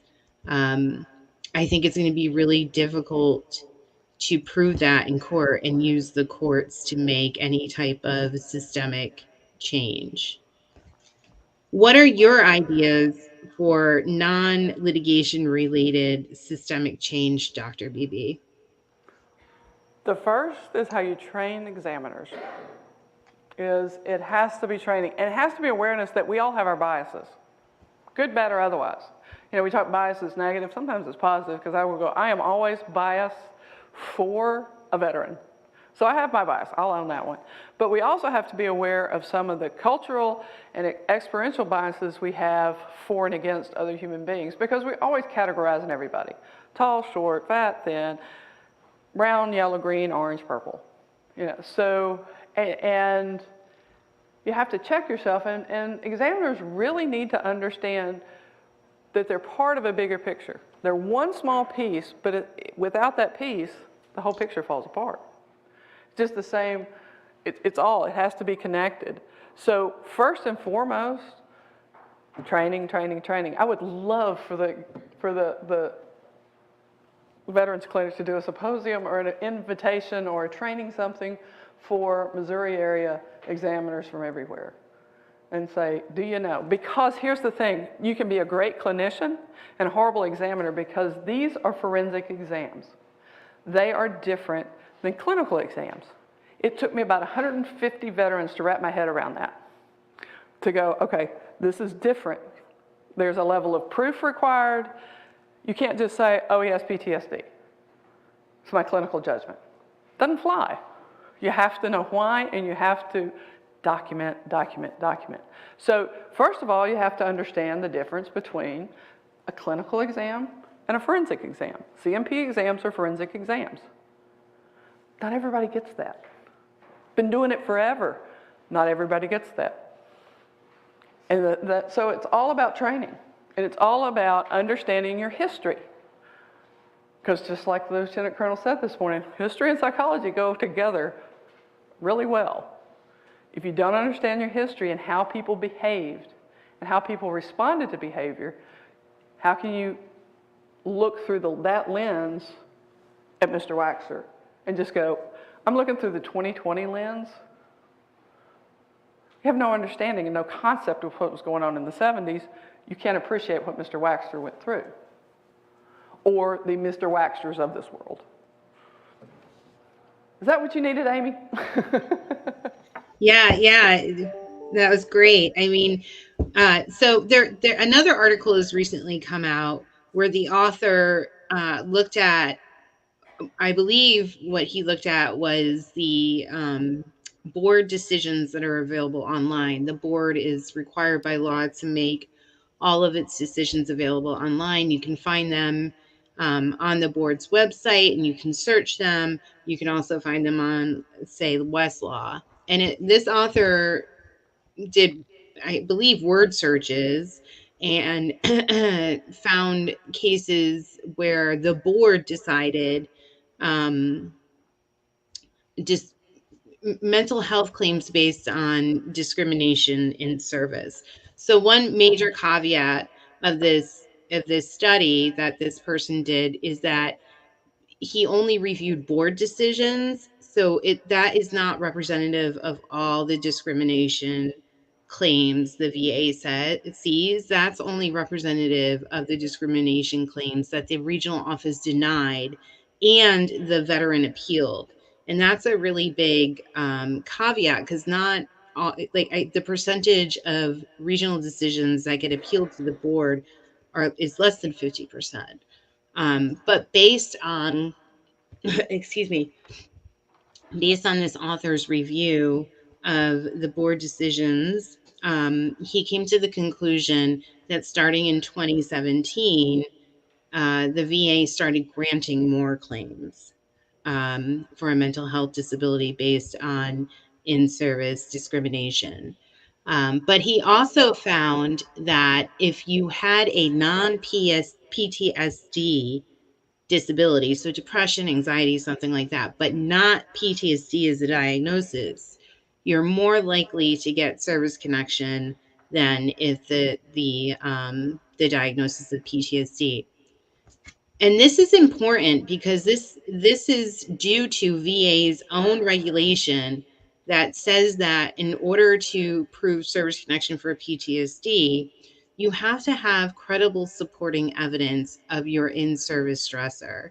So it's not enough for a veteran to say, I was in the service in the 70s and I was discriminated against and harassed by my peers. The VA will say, your recollection of that happening is not enough to prove a stressor. And here is the kicker. There's not another claim type where this rule exists. The general rule is that the VA can accept a veteran's lay statement as proof of an in-service injury. Now, that's not to say that they always do or that they're always required to. If for some reason there's conflicting evidence, or the claimed in-service injury is something that the VA could reasonably expect to be documented in the records and it's not, then VA doesn't have to accept the lay evidence. But it cannot accept the lay evidence when the claimed disability is PTSD. It's the only one. So this makes it significantly more difficult, especially in a discrimination case, to prove entitlement to service connection. In Mr. Waxter's case, it looks like the riot that happened was well documented. And as Dr. Beebe pointed out, it turned out that there was documentation of the knife incident because of the sick call. So luckily, in his case, there was credible supporting evidence beyond just his statements. So he was able to prove service connection for PTSD. But this rule that is exclusive to PTSD makes it very, very difficult to win that type of claim based on discrimination. So I think one strategy on an individual basis for making these claims more successful is to actually avoid a PTSD diagnosis, as counterintuitive as that sounds. What do you think, Dr. Beebe? Well, some of that we may need to clarify. MST is also that way. You have to have marker Yep. evidence. Yes, military sexual trauma. Anything other than non-combat for PTSD. If you're combat and it's imminent danger pay area, fear for your life, military terrorist activities, it's like you can say, I was there, this happened. Good. VA says fine. Anything other than that, the level of proof is egregious. That's for military sexual trauma. You have to have their markers. They're defined markers. And in one of the very few cases where men get the shaft, that is because most of the markers are developed on women's experience to MSTs and how women respond. And women and men respond differently to those kinds of traumas. So it is much, much harder for a male to claim MST and get it with the marker evidence that the VA narrowly defines as what they will accept than it is for women. It's still hard for women, don't get me wrong, but this is one of the few cases where men actually suffer more than we do, sort of. But it's in the mental health, but PTSD, when you go for the mental health, I get stuff back from the VA that says markers are only for PTSD. You can't use a marker for depression unless you went and saw your separation exam that says sleep, anxiety, depression. Thank God when a lot of my veterans, it's like, thank God you filled that thing out and didn't just do like everybody does and go, no, no, no, no, no, because I want to go home. Because that's the other thing the military does. If you have a problem, you cannot get out until that problem is resolved. So National Guardsmen, reservists, I see that a lot. They get home and do their post-deployment health assessment. No, no, no, no, no, no, no, no, no, everything's fine. Because if it's not and you need a referral, you don't get to go home to your family. You have to stay on base. So there's a lot of that kind of bias. They don't want you. The mental health thing is, they're going, we have embedded mental health people. We're here to help you. Yeah, go to mental health and see what happens. You might lose your security clearance. You might lose your promotion spot or points or whatever. Lieutenant Colonel Chipman this morning reminded me of a veteran I saw. She had been raped in Germany by, it was almost like a battle buddy, thought was her friend, and she identified as lesbian, and he said, I can get that out of you. And she did everything right after that. Went to the hospital, did the report, did whatever, thought, didn't see him anymore. They transferred him to a different base in Germany. She exploded her career to get him court-martialed. So I did her ETS exam, or exit separation exam, out of Fort Campbell. So that's how I know this story. And she was like, it was worth it to her. But with discrimination, if you fight it in the military, you can lose everything, be it sexual or racial. It's like, and they'll tell you now, it's like, well, I don't like what he said to me. Grow up. I'm not saying that's right. I'm saying that's what you get. And with no understanding of what that means, of what those words mean. And words, sticks and stones may break my bones, but those words when you're in the military or anywhere have an impact. I used to do this thing with a group, and I would say, okay, stick out your arms and now say, I'm great, I'm wonderful, and try to push down. It's harder. And then go, I'm a sleazy piece of whatever, and words have an impact. And over and over and over and over and over, if you're be told you're slime, you're only a cook, you're only a this or that or whatever, it will wear you out from the inside out. The very fiber of your being, so you don't even know who you are anymore. And that is the problem. And then the military turns the back on and said, oh, willful misconduct, go to jail. because you're not worthy. Because like you said in your thing, the only dark in that courtroom was Mr. Waxter and his co-defendants. So not only is the military saying, or the VA saying, you're sub, then they're saying it, they're doing it. You don't count. Because I read discharges all the time, and I will look and say, see the same list of stuff on two different people. One has a general, one has an undesirable, one has an honorable. And I can, without fail, tell you what color that soldier is based on their discharge with 98% accuracy. Just read the charges, because they're petty, a lot of them. And a little bit of background, I have a Navy 214. Doesn't count for squad. I went to the Naval Academy. In my class of 1,000, there were 100 women. It did not go well for this little girl from Arkansas. So she went home and said, y'all ain't right. And I went to this wonderful country club of a college called Westminster right down the road. And I either needed to be a psychologist or needed to have one on retainer for the rest of my life. So I understand a lot of kind of what goes on. And again, it was the 80s, but not a lot has changed. When I listen to other veterans and their story, it's like, yep, it's still there. But we have to attack it from the ground up now. We started at the top, now we have to go from bottom up. And it starts with the Mr. Waxters of this world, righting the wrongs and making sure that we pave the way for other veterans not to have to go through this. Yes, Simone. I can't say that name right. It's my Arkansas mouth. Huh? I think it's Simone. I did it right. Right.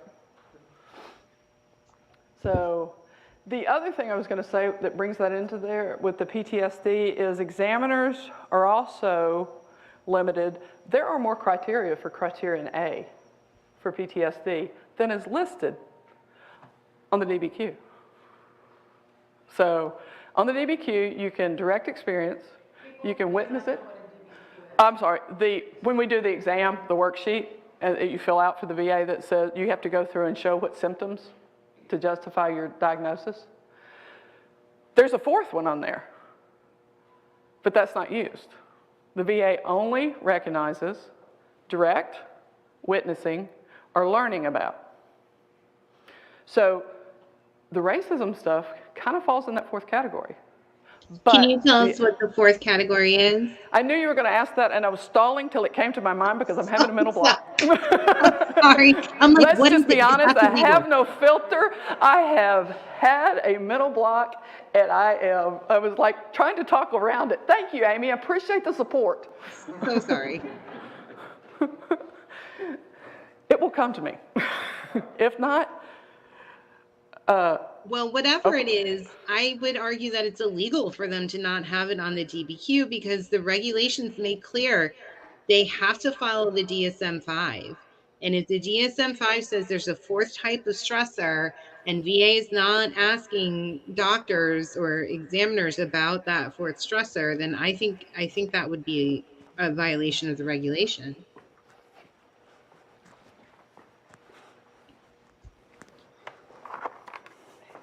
going on a field trip. Well, now I'm totally Dr. choked and blocked. Well, Dr. Beebe is thinking about the answer to my question. Does anybody else have any questions from the audience?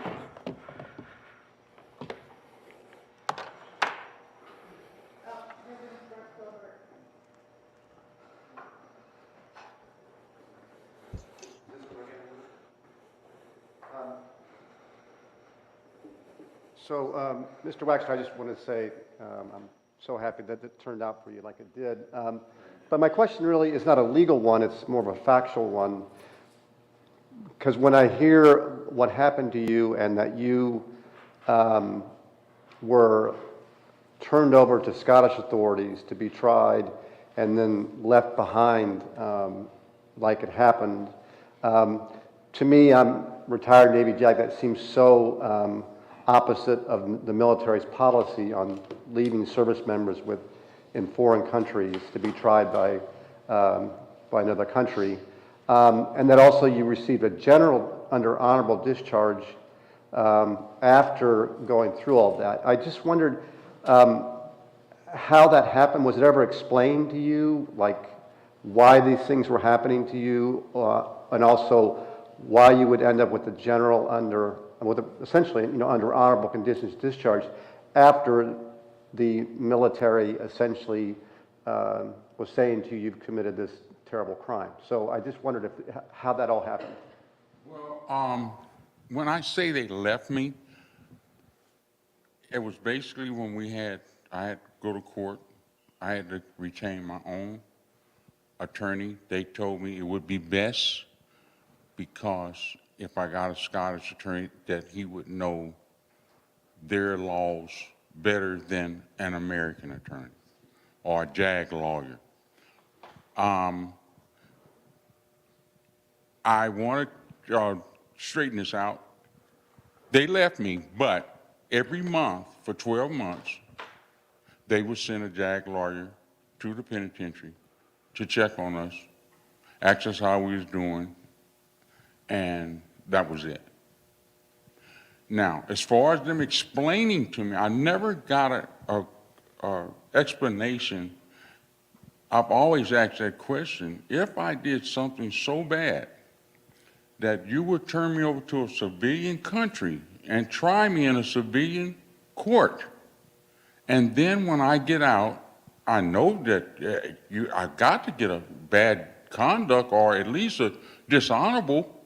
I got every benefit that anybody served in the Navy or in the service, in the service, I got. Yeah, to me it just doesn't, none of it fits together, so I just wondered if you ever got any kind of information about that. But no, sir. Again, it's great that it turned out like it did for you. Oh, thank you, thank you. I got it now, Amy.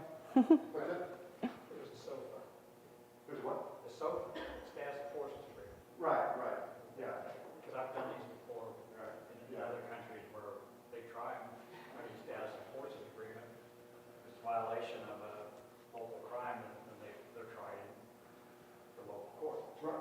Right, but often there can be negotiation to not have that happen. We'll take care of it, and it's going to be good. It just seems very strange to me, because normally you're fighting not to have that happen. So that was mine.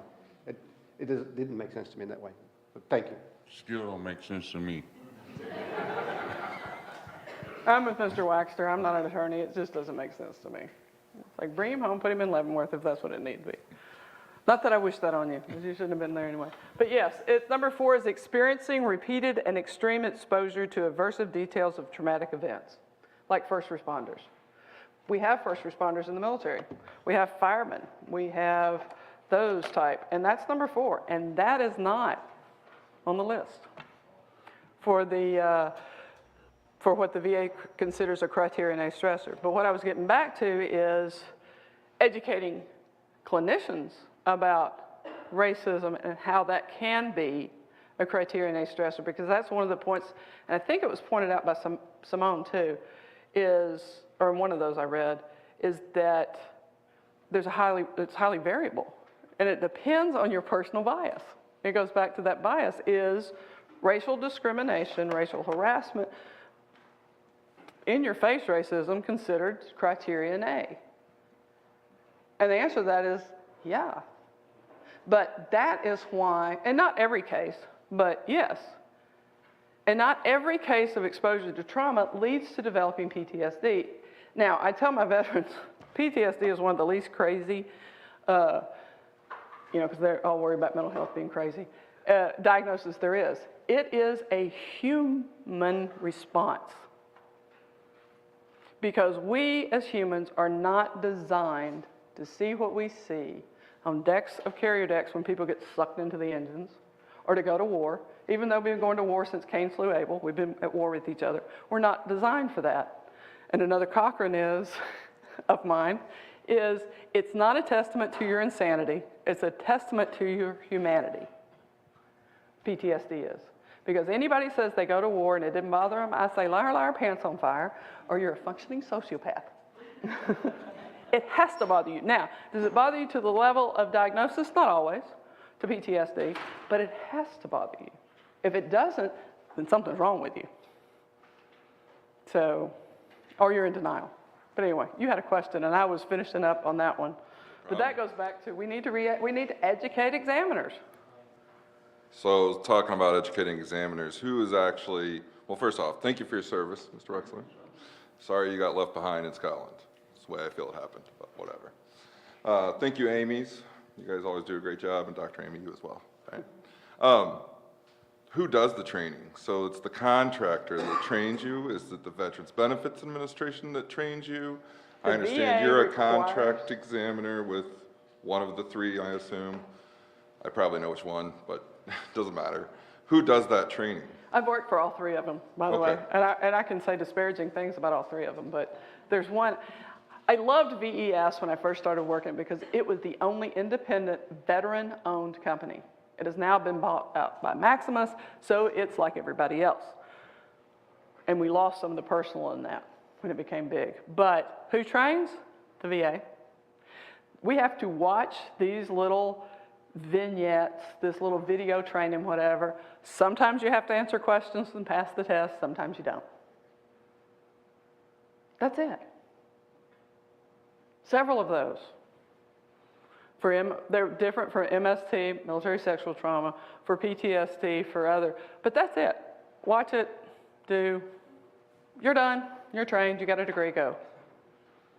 And it is very hard to get anybody's attention for a bad examiner. Now, we all have our days where we're not liked by somebody. You know, you can please some of the people all the time and all the people some of the time, but not all the people all the time. So we all have our fair share of complaints, but the same one over and over and over and over and over should get somebody's attention. But I've yet to see anybody, and I've seen some bad stuff repeatedly. There's one, the veterans tell me all the time, she doesn't touch them. She's a medical. And when you do range of motion, you're supposed to put the little, I don't know the name of it, I'm not MD, to do the range on there. She'll have them do it, and she'll hold it up across the room and do it. Now, I think the math principle is the same, but it just doesn't carry over well. And she has block time, sees so many, gets her reports done. The companies don't care what you diagnose. As long as it follows VA procedure, all your boxes are clicked, checked, signed, agreed, done. They don't care. They get paid, and that's it. And it's easy to get sucked into that, just sitting there, head down, doing one right after the other, right after the other. But when you look up at the end of the day, you have to see Mr. Waxter's face and go, this is what I'm doing. And this is why I can sleep at night. Because nobody that comes into my office is just a checkbox. Whether it's Mizzou, whether it's Georgia, Stetson, VES. So, and that, until you have enough people that care enough, and it's not just a job, because they're right out of school and they can't find anything to do, or because, because their practice isn't going well, so they have to supplement it, and they'll do a couple here and a couple of there. So when I changed, I did child and adolescent for 25 years, and then I had enough. Needed to find something else to do. This kind of fell in my lap. I was good at it. I enjoy it, I love it. It was a learning curve. Not everybody does the learning curve. They just do whatever and get through. I'm not that special, I'm not that smart. But if you are committed to what you do, it shouldn't be that hard. Anybody want some more questions? Are y'all ready to go? Go ahead.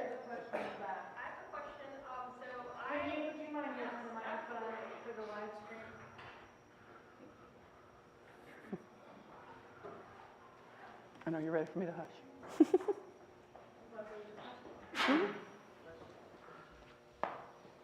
Oh, I'm not tall enough. Hello. So you mentioned the requirement for documentation. Do you see any policy changes or anything that can compensate for the... So I was an aviator in the Air Force, and basically it was a, you don't have any problems, don't go to the doctor mentality. So not only could you lose your security clearance, but you could lose your wings. Do you see any changes that could potentially help supplement that problem when veterans get out of the military? If there's something that happens, having people there that witnessed it or knew about it in real time, I was there, I was part of this, and they can prove they were part of that unit, which is called lay testimony, but it still counts for, it does count for a lot, especially if it was real time, not retro, oh, she told me about it years later, but it was there. And I think even in one of the things I was reading that's coming up is journals. If you keep a diary in a journal, it's in there, they look at that. But there's, yeah, that's the problem. You'll lose your flight status. You know, you don't even go in for an earache because you'll lose your flight status. And so it's stacked up against. And you have to figure out before you get out. See, the thing too, before you get out, is to do your 90 days before you get out, so anything diagnosed is technically in service. Now, it's too late now, but you can educate your friends and fill out your separation exam honestly. Trouble sleeping, worry, excessive worry, depression, all that, mark on there, because that actually can save you in a claim. So all that stuff, but when you know you're getting out, sorry, Amy. No, please, I interrupt you. But to answer your question, I think you're asking, do we anticipate that VA will change that rule when it comes to PTSD? And my answer to that question is no. Or any mental health or any physical health, I don't see it happen. Yeah, the specific rule that PTSD that there be credible supporting evidence of the stressor to receive service connection for PTSD has been challenged in the federal circuit even, and the federal circuit said it was fine. The rule that Dr. Beebe was talking about, specifically dealing with military sexual trauma, the markers, if you will, that was VA's response to the criticism of the credible supporting evidence rule when it came to sexual trauma, because as the federal circuit detailed in a case called AZ versus Shinseki, those particular types of injuries are simply not reported.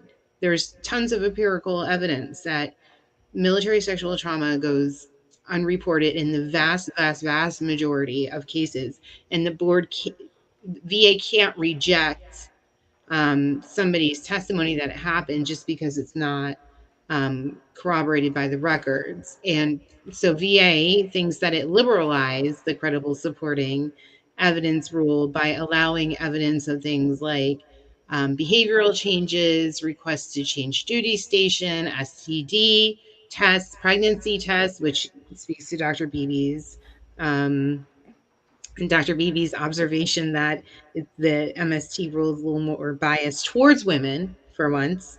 Yeah, I just don't see it happening. This is the way it's always been. Courts don't see anything wrong with it. VA, for whatever reason, thinks that PTSD claimants need to prove more than other claimants. I think that's all we have time for today. I thank you, Dr. Beebe and Mr. Waxter, for being here. What an amazing story, and I've even learned so much from you, Dr. Beebe. All right, thank you both. You're free to go. Yeah, we can run. We have closing remarks by Professor Mitchell, who is the Ruth L. Halston Professor of Law, co-director of the Michael Middleton Center, and recently won the Kemper Award, which is an extremely high honor, recognizing his extraordinary teaching and value to our institution. So we're delighted that he is here giving closing remarks. Following that, it's over. And anybody is welcome to come to the Veterans Clinic. We're at the end of the library. We're going to have some beer, some tacos, and some fellowship. So feel free to come check out the clinic if you'd like to. Thank you, Angela. So I know where I stand. I'm not going to give you an exam since I just won a teaching award. I also stand, I know it's at 4 o'clock at the end of the symposium. I stand between you and happy hour, between you and dinner, and between you and the weekend. But in any event, I'm going to sort of offer some closing remarks. First of all, we've heard a lot of great speakers today, and I want to thank those speakers for your insight and for your personal experiences. They have been fantastic. They have, I think, illuminated a topic that many maybe take for granted, don't see. It's kind of invisible to them because they're not a part of it. So thank you so very much. I also want to give props to Angela, Drake, and all the students for their incredibly hard work on what has been a fantastic day. So please join me in congratulating them on that.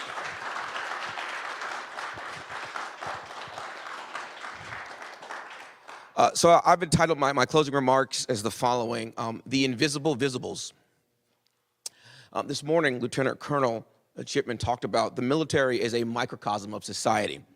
It's an institution that draws its members from all walks of life, different racial groups, gender, sexual orientation, religions, class, creed, gender identities, etc. Each of these individuals volunteers and stands up to give their service, which is defined as the action of helping or doing work for someone else. For this selflessness, we should all be grateful. And yet, because the military is a microcosm, we should not be surprised that discrimination is present in its ranks or that the institution has problems in its attempts to root out such discrimination. However, I, as I'm sure many others, are uneasy by the pervasiveness of discrimination or the unwillingness to stand up to protect those within their ranks. And so at the least, it is disquieting or upsetting, as many no doubt would like to hold this peculiar institution to a higher moral standard because of the ideals that this specific institution embodies and it holds, honor and integrity. Hence, the discrimination defined as the unjust or prejudicial treatment of different categories of people, especially on the grounds of ethnicity, age, sex, or disability, and other factors, is allowed to exist, forces Black people, women, and other marginalized service members to question whether the decision to serve was a correct one. It forces individuals to question whether the very institution they have joined has the honor that is spoken so highly of, and it forces service members to question the integrity of the people who call themselves brothers in arms or sisters in arms and leaders. And we are forced to grapple with the knowledge that this institution is no different than others in our society. As you think about today's topic, consider that race, gender, sexual orientation, etc., define who you are. It creates your core identity. It is an identity based upon innate characteristics. And yet, it need not be monolithic. It is often intersectional. For while race or gender-based discrimination are viewed as discrete categories, let us be mindful that discrimination can also be rooted in the intersectionality of such characteristics. Black women service members, lesbian service members. Regardless of whether discriminatory conduct is based upon a singular or intersectional identity, the conduct is often supported by others and hence becomes institutionalized, and as a consequence taints not only the experience of those who are the victims of such bigotry, but stains the very institution itself. And the effect is the same. The targets of discrimination are simultaneously invisible and visible. They are not treated like others, but because of their specific characteristics, they are singled out. Throughout our nation's history, African Americans have often fought on two fronts, fighting oppression and tyranny abroad, only to be subjected to second-class citizenship and discrimination at home, or being discharged less than honorably and thus being denied benefits. These service members and Black Americans generally experience what Du Bois called a double consciousness in the souls of Black folk. After the Egyptian and Indian, quote, the Greek and Roman, the Teuton and the Mongolian, the Negro is a sort of seventh son, born with a veil and gifted with second sight in this American world, a world which yields him no true self-consciousness, but only lets him see himself through the revelation of the other world. It is a peculiar sensation, this double consciousness, this sense of always looking at oneself through the eyes of others, of measuring one's soul by the tape of a world that looks on in amused contempt and pity. One ever feels his two-ness, an American, a Negro, two souls, two thoughts, two unreconciled strivings, two warring ideals in one dark body whose dogged strength alone keeps it from being torn asunder, unquote. And so Black service members and veterans are both Black and a service member or veteran. This double consciousness is present, but often in direct conflict with the principles of their service, those principles being we are one. The discriminatory acts that we talked about today tear asunder the very fabric of that idea, rupturing the belief that while race is salient elsewhere, service under the flag and wearing the same uniform allows us to transcend those very differences. Alas, that is not the case. And while Du Bois was talking about race, the double consciousness applies as well to women who serve. and to our LGBTQ citizens who serve as well.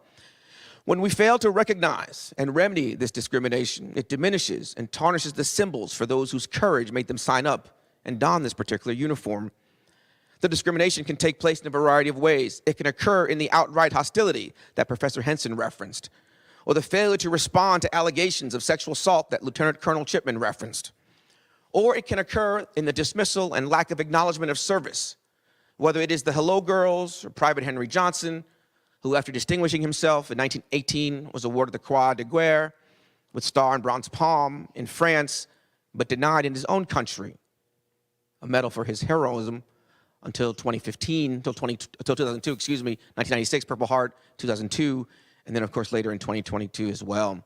But of course the reason as to why that the 369th was actually loaned out to France was because white service members refused to serve with black troops.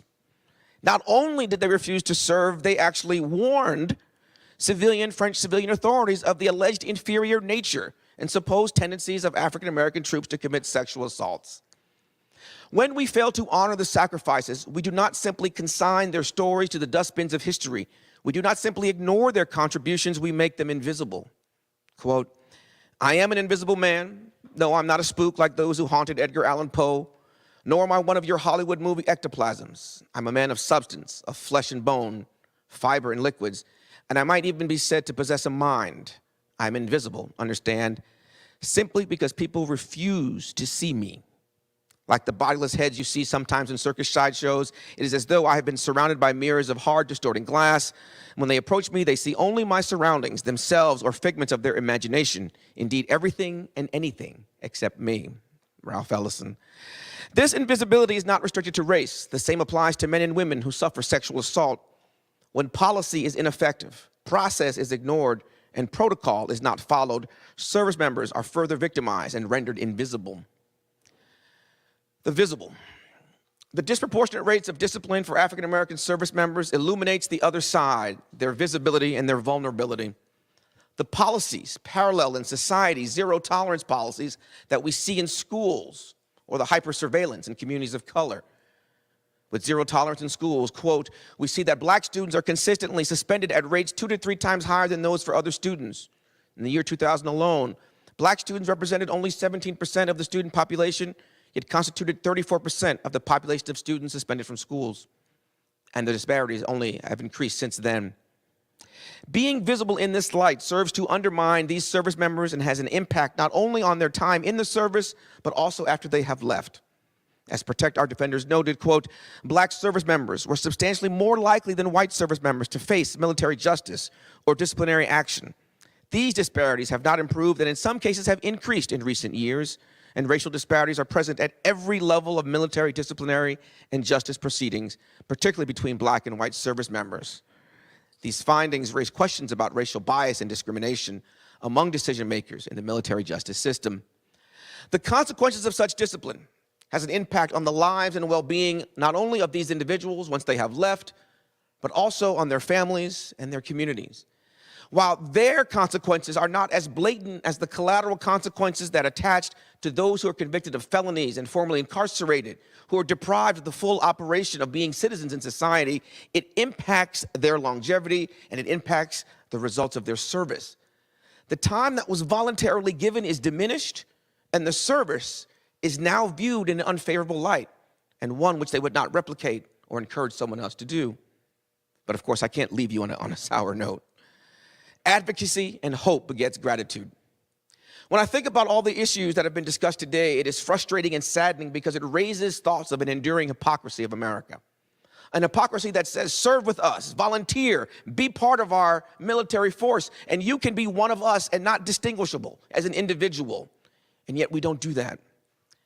So, of course, I had an opportunity last evening, and I'm glad Mr. Waxter was the one who was left here. I didn't even to sit with him and his wife last night at the cocktail party. And now I've heard her story, and it's an incredibly compelling story. And when he told the story last night, he remarked that the Veterans Clinic worked tirelessly and that he was awarded 100% of his once denied benefits. I hope I got these facts right. And regardless, what I heard in the tone of his voice, the exuberance and the clear connection to our students was gratitude and appreciation for being seen. as deserving of the benefits that he had earned, but also gratitude for the advocacy. Gratitude that someone saw him and honored him for what he had done, serve, and remedied the discrimination that he had endured. Now, it's not going to remove the fact that he is black in America, as am I, but it's a moment where we saw him. He was seen and heard and acted on his behalf. And so while discrimination in the military and thereafter is institutional and systemic, the work of the clinic and others works to dismantle that structure and replace the negative with gratitude for being seen as the honorable men and women who volunteered for the noble duty to serve their fellow citizen and country. And yet each of us has a charge. For if the military is a microcosm, then we have to educate those citizens who will enter the institution about the dangers and the harm that such conduct can not only do to their fellow service members, the institution, but also to themselves.